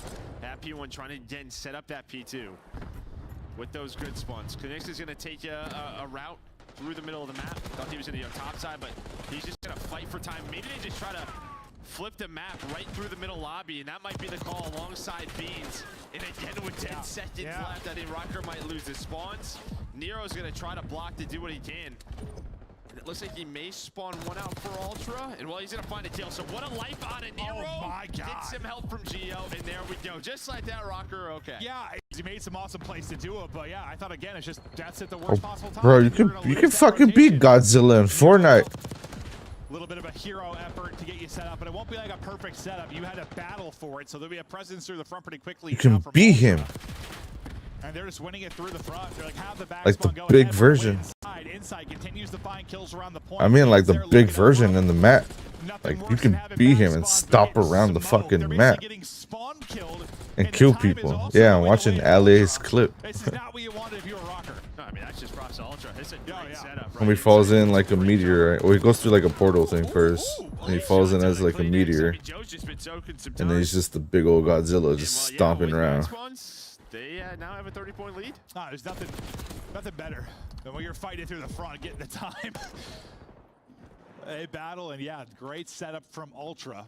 Now this is the sequence where things got a little bit crazy. Like Ultra got so much of this P3. You set up early if you're Rocker for P4 on our side, and then you get broken instantly. Let's see if Rocker can do a better job, not only at the P3, but also potentially at a P4 setup, or how this plays out. Pistol hitting, CleanX streaking. 5 in a row for him again, up to 20. He's having a series. No, he is. And on the other side, Paul struggling a bit, 5 and 14. He's not having a series, so we'll see if he can turn it around. He's like, boys, get me to map 5. Yeah, he's hoping Give to. me the map 5. I don't know if they're going to get there. You have inside locking down the flank. CleanX watching the middle of the map and spawning out Rocker all the way across the map. Yeah, if they can't get somebody through, I mean, this has potential to actually be uglier than last time, because you might get this P3 time and then also have the setup for 4. The last time you had to do it through a break. I mean, they had, at least they died with, what, like 20 seconds left spawning out, so they had a chance to sprint all the way through mid. But now they got to win these fights. Beans, he holds that for another second. He probably gets 2 and things get interesting, but Beans will drop. CleanX falls right behind him. You still have inside here in position to kind of pinch with his teammates. Or sorry, not... Yeah, inside here, and then Beans was pitching. You know, I mean, inside was like the last spawner, so this could have been a lot. Well, it is. I mean, Gio's just hitting some great shots again. Double headshots in the feed, and well, you're able to break on through, and this will put you right back into the game for Rocker. Yeah, I mean, it's just fortunate kind of that those deaths and spawn outs came out with like 20 seconds, so you were able to get across and now answer back here. Minnesota, they're up against it. Nero popping off, down 20, looking to push it to a map 5. Let's hear the comms from Minnesota Rock. Nice. Just one behind me. No, I'm helping second. Right door, one shot beam. Nice. I'm on it. Help on me, CleanX, then. Nice. Danger, ergonomic, balanced stock, compensated. One shot. Yeah, 2 statue. Nothing right. He might go back. You and Hall. It's on right side close right now. Nice. Hall. Beans might go on left. Maybe you're trying to. I'll get you left. Yeah. Yeah, I think it's Beans. I repeat too. I like how the iron sight has the triangle on it. All good. Need it open. I need it open. I need it as well. Beans is really good. You might be closed. I'm trying to open. Close. You literally one bullet.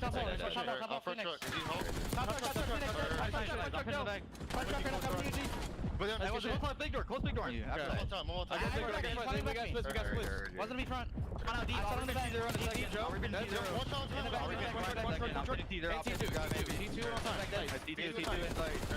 time. One shot. Nice.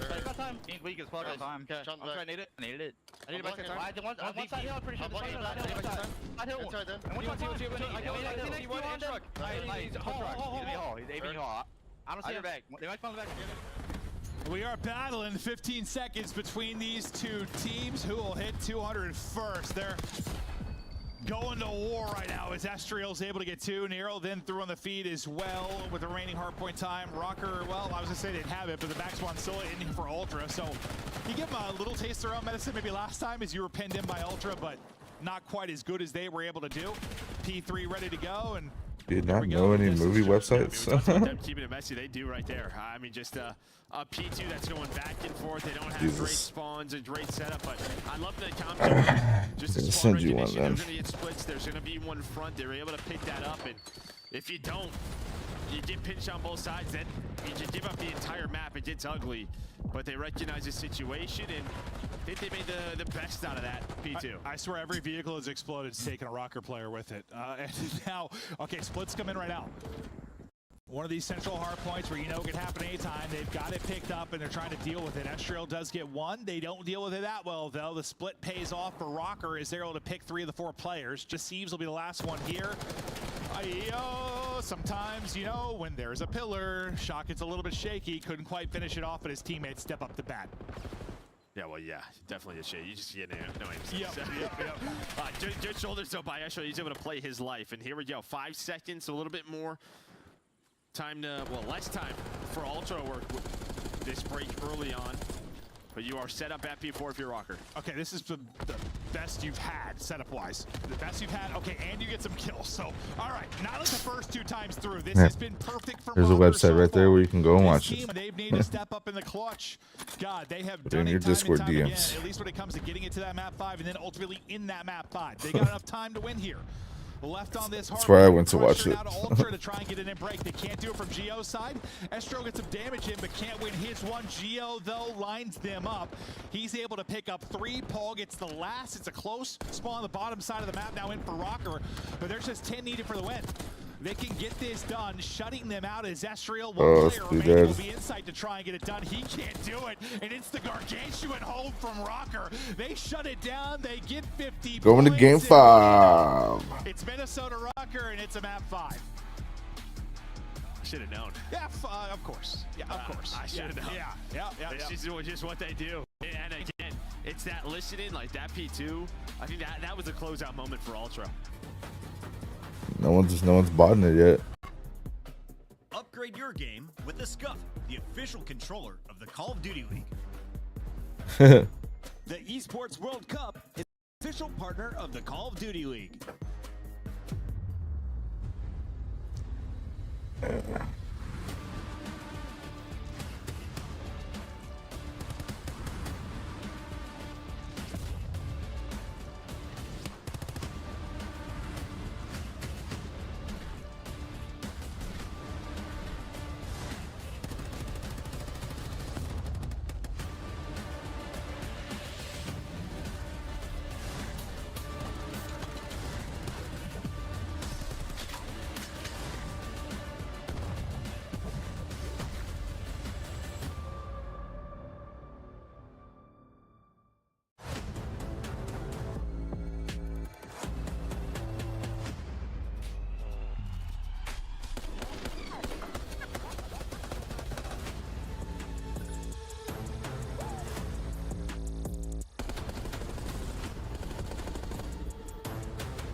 Do you agree with Smokes not being in respawn? I do personally, yeah. You do personally? I do too. I think it would make the viewing experience worse. What did I just see on my screen?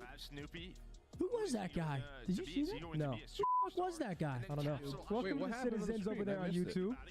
There was some random guy, like, see how they have the quad box? Like, there was some random guy just like in the all 4 boxes, and he looked like he was going crazy. Yeah. Yeah. Weak. One shot low. Rug was weak. He was weak. I'm just holding the iron. I couldn't get him. He's one off a street, Teach. He's working bomb quick. He's playing confident. You saw him. You can't get on till 8. Oh, frag. Wait, what? Alright, we gotta regain. He's one off a street. Come on, Teach. Let's go.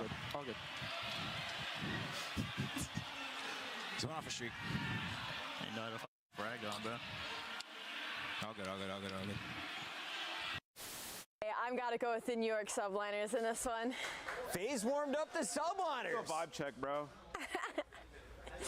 Dang, man. Paco has carried me in rank. I'm going to go with the New York Sunliners. That's crazy. Yeah. Minnesota Rocker in another map 5. We continue on here for our final map of the night. One protocol search to decide it. And I feel like I'm an insane person to not pick Ultra based on how it went last time, but I'll also be an insane person not to pick Rocker to map 5. So, yeah, flip a coin. I'm just an insane person regardless, which is that's true. Pretty true. We take a look at the map 5. That's what she said. And well, as good as they've been for Rocker, you know, you're kind of right there with them.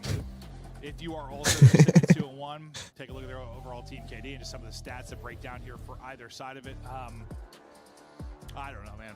I don't know. It's like, yeah, did they learn something? Did they learn something from because they seem frustrated. I mean, Ultras had their number.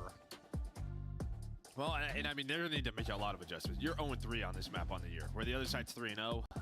It's probably the team you're looking at the most in terms of Ultra, just how they play this map, with how successful they've been, trying to imitate that. But gonna have to make some adjustments here. If you are them, yeah, 6-1, it was a beatdown. No, it really was, because it wasn't like one of those searches where like a lot of the rounds came down to like a clutch or like a 1v1. They just got beat up. They got absolutely smoked in that one. Everything you wanted, you were getting for Ultra. Rocker, I mean, they have battled through adversity in some tough series. Maybe they've got something up their sleeve. You know, I kind of want to see, like, if they know this is a big for them, to try and improve for a matchup like this, or can they just simply not hang with Ultra here? Yeah, and I mean, you saw Geo kind of end that map on like a 7 or 8 spree, hitting some insane shots. You had Nero really got going there. Is there a player you think there's pressure on a little more on a map like this that really needs to perform? I'll probably say someone like a Nero or Estriel, just because like this is simply going to come down to some insane situations, bottom middle, right? Okay. With some subs, if you can get a multi-kill around A, that may be the difference maker in the map, or in a couple of rounds. Yeah, certainly. Joe just knife out, shouldering. Showing off his athleticism. You try so hard and got so far. Terrific series. There's some info there. Trying to take the angle and win the fight. Able to win it. There's the first blood. Joe Deceives. He picks up Big Door, and they'll get a second off of that. Estriel does shut that one before he gets away, so you at least take one out, give yourself a chance in this. Paul X, who's not really got a lot going this series. He can be their Game 5 guy, though. He can be their S&D expert. Can him and Estriel pull this off?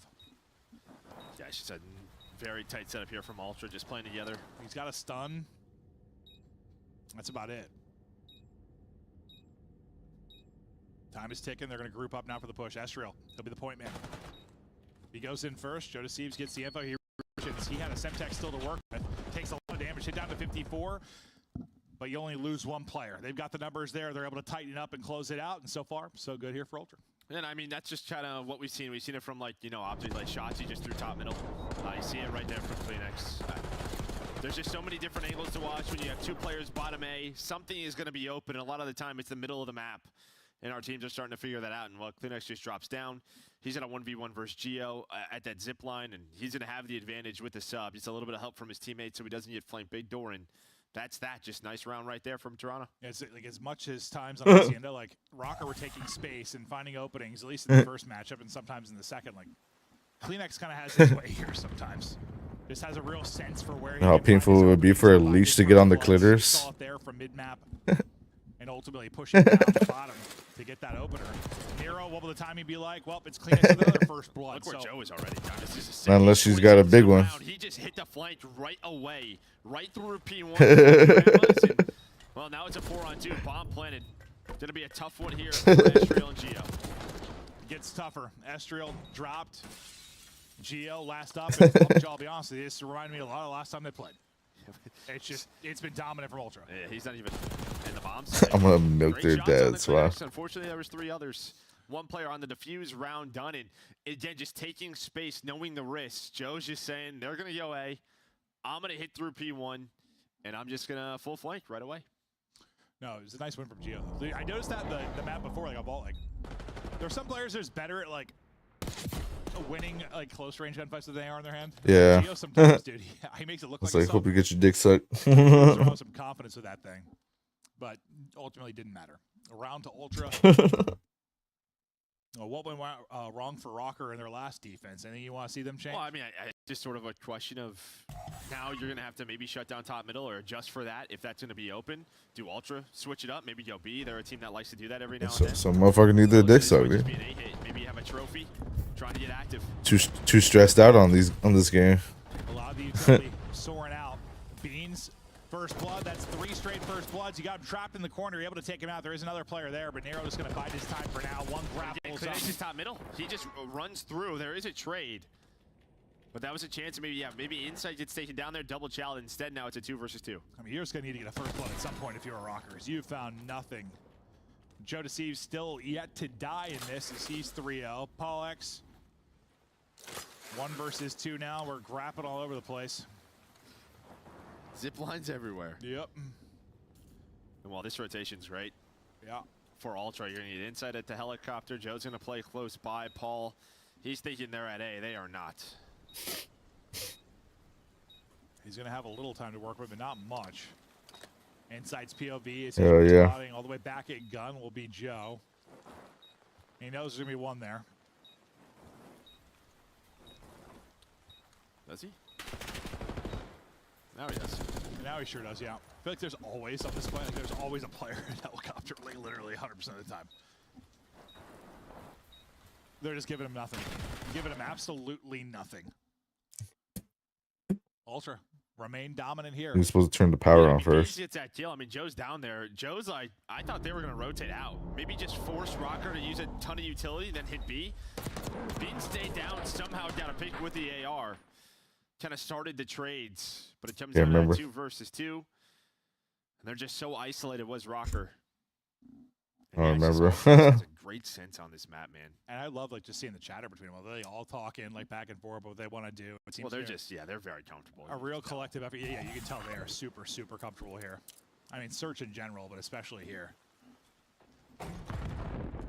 It just seems like, I won't say like unwinnable for Rocker, but like we just haven't seen many moments where it looks like they have a chance in a round. So it's kind of the same thing. It's just very heavy top middle. Joe's already through, of course.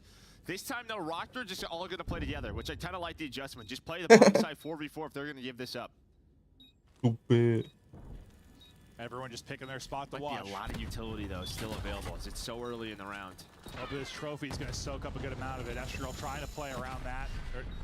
Ultra trying to hit some pre-fires. Trophy now going to be gone. Do they have anything else left to try and entry? Here, nades going off. Not sure if that connected. They're swinging on it, though. And dear God, they're swinging hard. All 4 drop. Not a kill. And I don't know what nades hit. We saw the trophy eat a couple. Well, there was also a car called in, so that gives them some info. Maybe that hits the one. car might have hit, too. Yeah. I mean, some of the utility had to hit because they just swept. Maybe not all of our grenades, but we're going to have most of them. I don't know what they didn't want to play other than this. But I might not be playing this ever again. Well, at least against Ultra, I guess. Like, holy hell. At least over the last 2, you're down 10-1 in map count. Or, sorry. Joe Deceives has just put on a perfection clinic here. 6-0. Insight's just like, good job, boys. He's in a hellstorm, too. 1-1. Finally, a little pressure. A first blood, yay, for Rocker. Yeah, they take the risk. Estrel and Geo just kind of double hit this, but alrighty then. Well, and all that early success goes out the window because Kleenex does his thing. 8-3, 4 straight for him. The Joe Deceives and Kleenex shell, they are dominating. And they've done a good job just making sure some of those playmakers for Rocker haven't had good clutch opportunities, haven't let them really do anything. Just the clamps have been on. No, they're just staying patient, right? Not letting anyone make a play, as you kind of said. Now you're using the car to find some info. I don't think cars can use zip lines yet. Maybe the next title. That's terrifying. Let them fly, dude. Give them a jetpack. Well, they used to. Yeah, true. True. That was crazy. Well, they get the plant in, and you're going to catch one. Nero looking for the timing, not going to get it. He drops. Paul X by is lonesome again. And another situation where good luck. I mean, Yeah, now this is interesting because, well, Joe has a dive, but I'm saying if he has a Hellstorm, what you can do is kind of force stack A early on defense the next round. And then if you don't see anything, them to go B and then use your Hellstorm. Yeah, it might go from a... Well, it's funny because... This might be Ultras to close it. Improvements from Ultra, they got beat worse. We were wondering if there'd be improvements from Rocker. They might get beat worse than 6-1. Ultra's 5-0 right now. Their calling card is They might close it here. Nut at you, and then it says headshot. Yeah, a diamond nut right in your face, Joe. I'm going to have to rock that.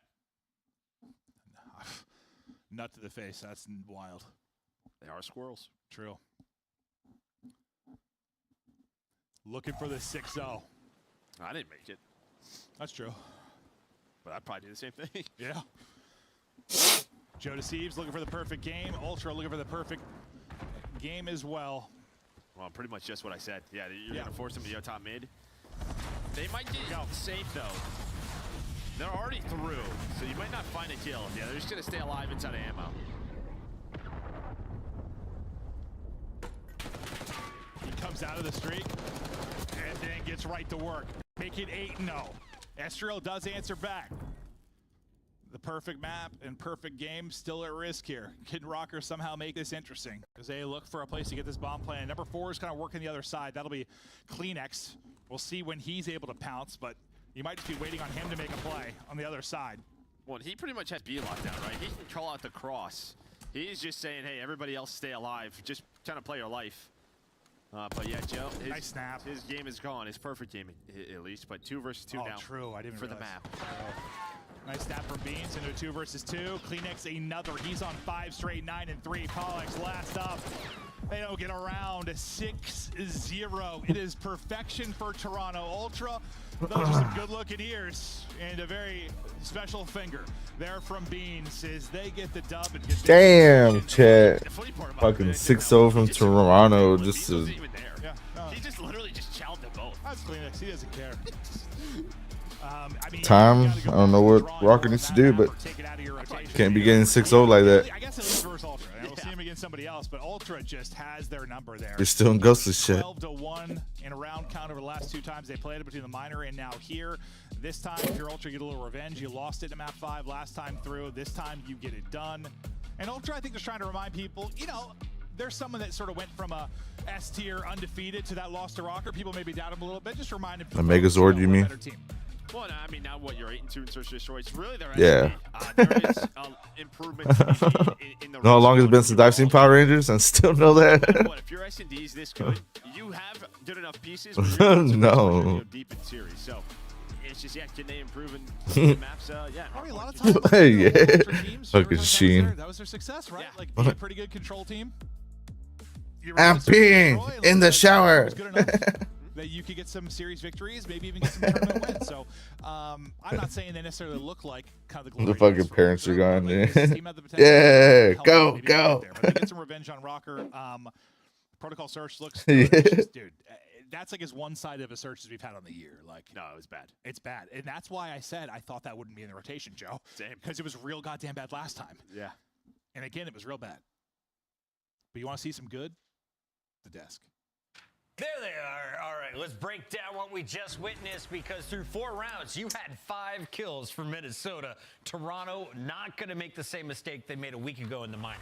Yeah, and I think Pick and Bands just completely got away from Minnesota Rocker in this series. I mean, the Toronto team, by far the best protocol team. I mean, 9-1 on protocol across all 3 modes after this series. Just been unbelievable there. And, you know, to Chris's point, like the retakes, everything is so good on this map for them. I mean, there's one where they completely gave up the bomb plant.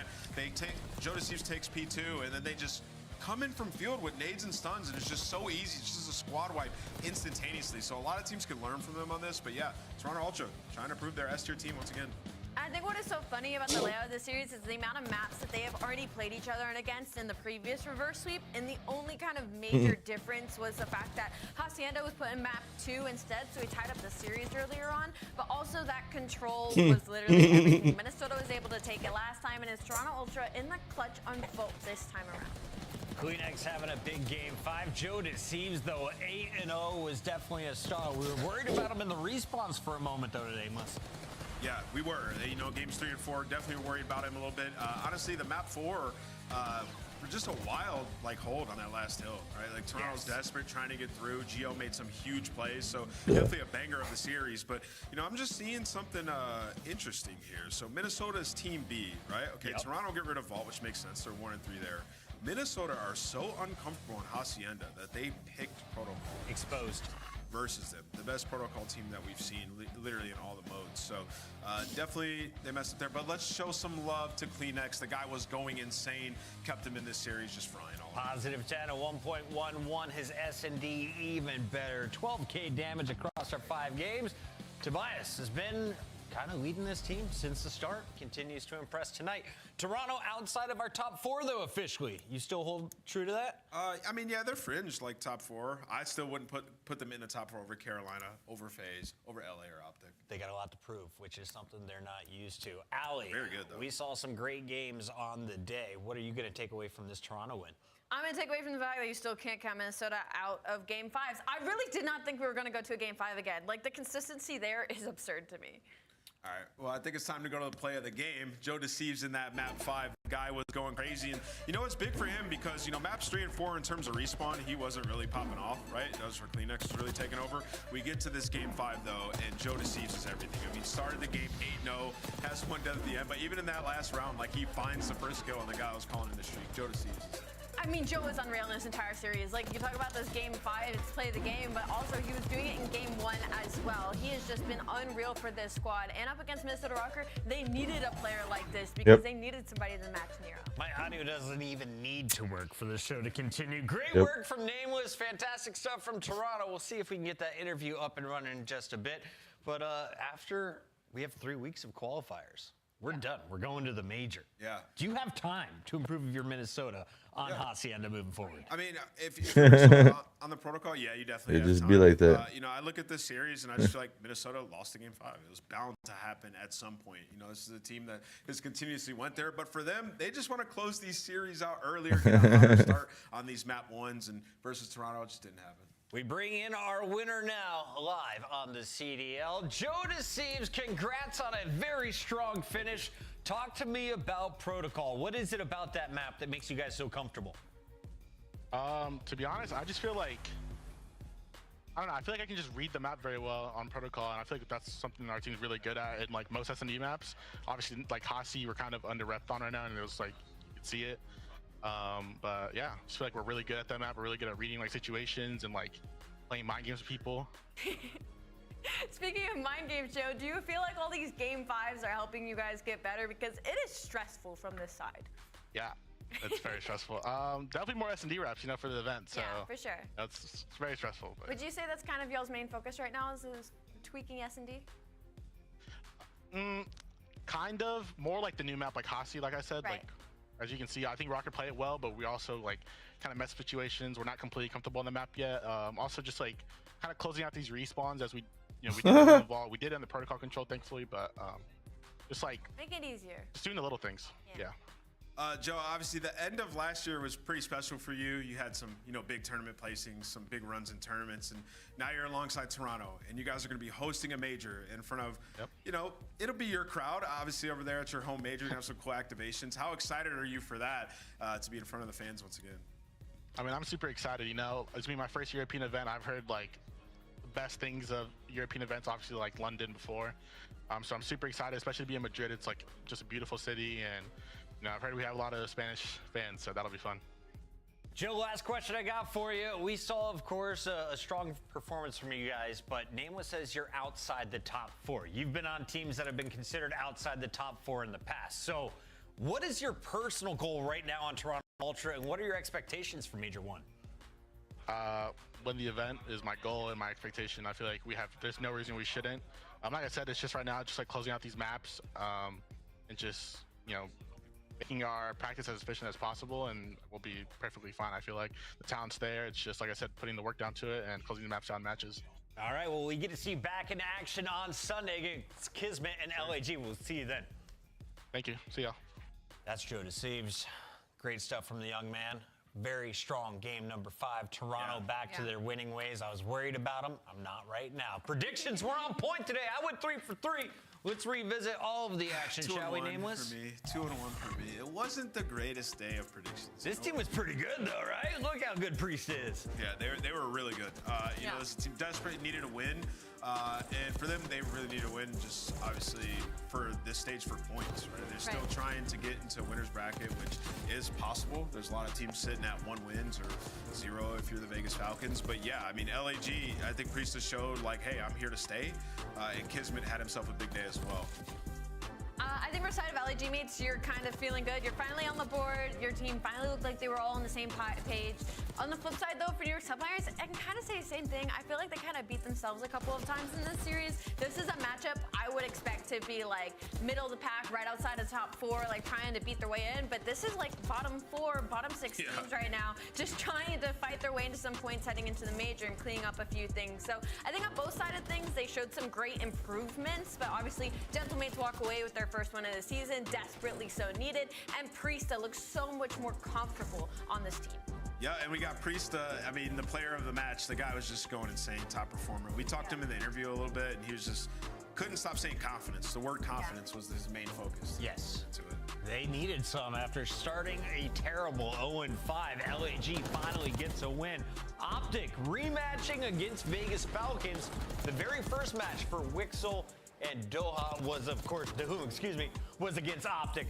Today, they get a win, but S&D this time around.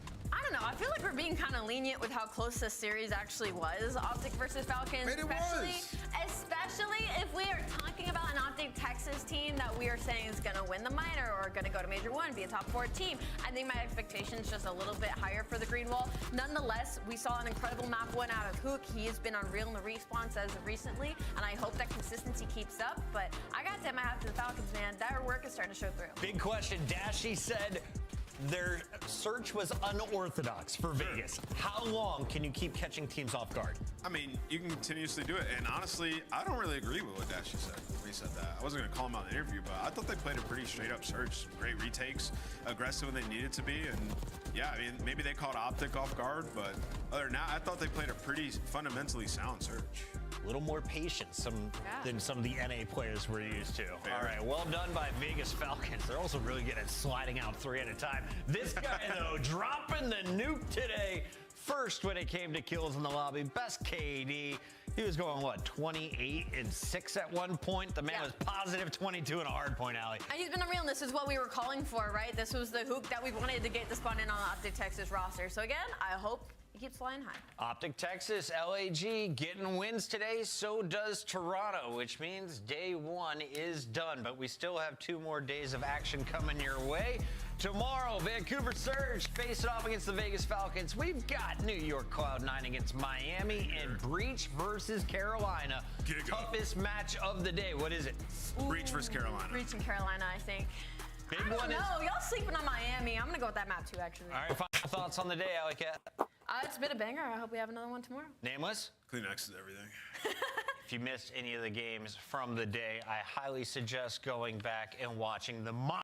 It was awesome, and it has so many Game 5s. Tomorrow, we got 3 more Game 5s coming your way. You don't want to miss it. We'll see you then. Hell yeah. Hell yeah.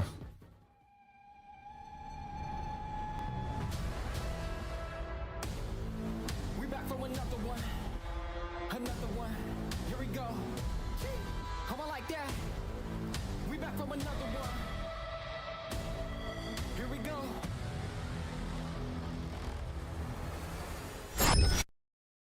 All right, though, chat. YouTube chat. That's gonna go ahead and do for me over here on the YouTube side. I will be live in about like 40 minutes over on Twitch and Kick. I will be go ahead and watching WWE SmackDown for the start of the stream, and then we'll go ahead on and switch on to Call of Duty as well. So I will go ahead and see you all on the Twitch and Kick side here in a little bit for some wrestling. And then, like I said, we'll switch over to COD right after. All right. But today was a good day of matches. Glad the boys won their match today. Hopefully they win their match on Sunday when we see them again.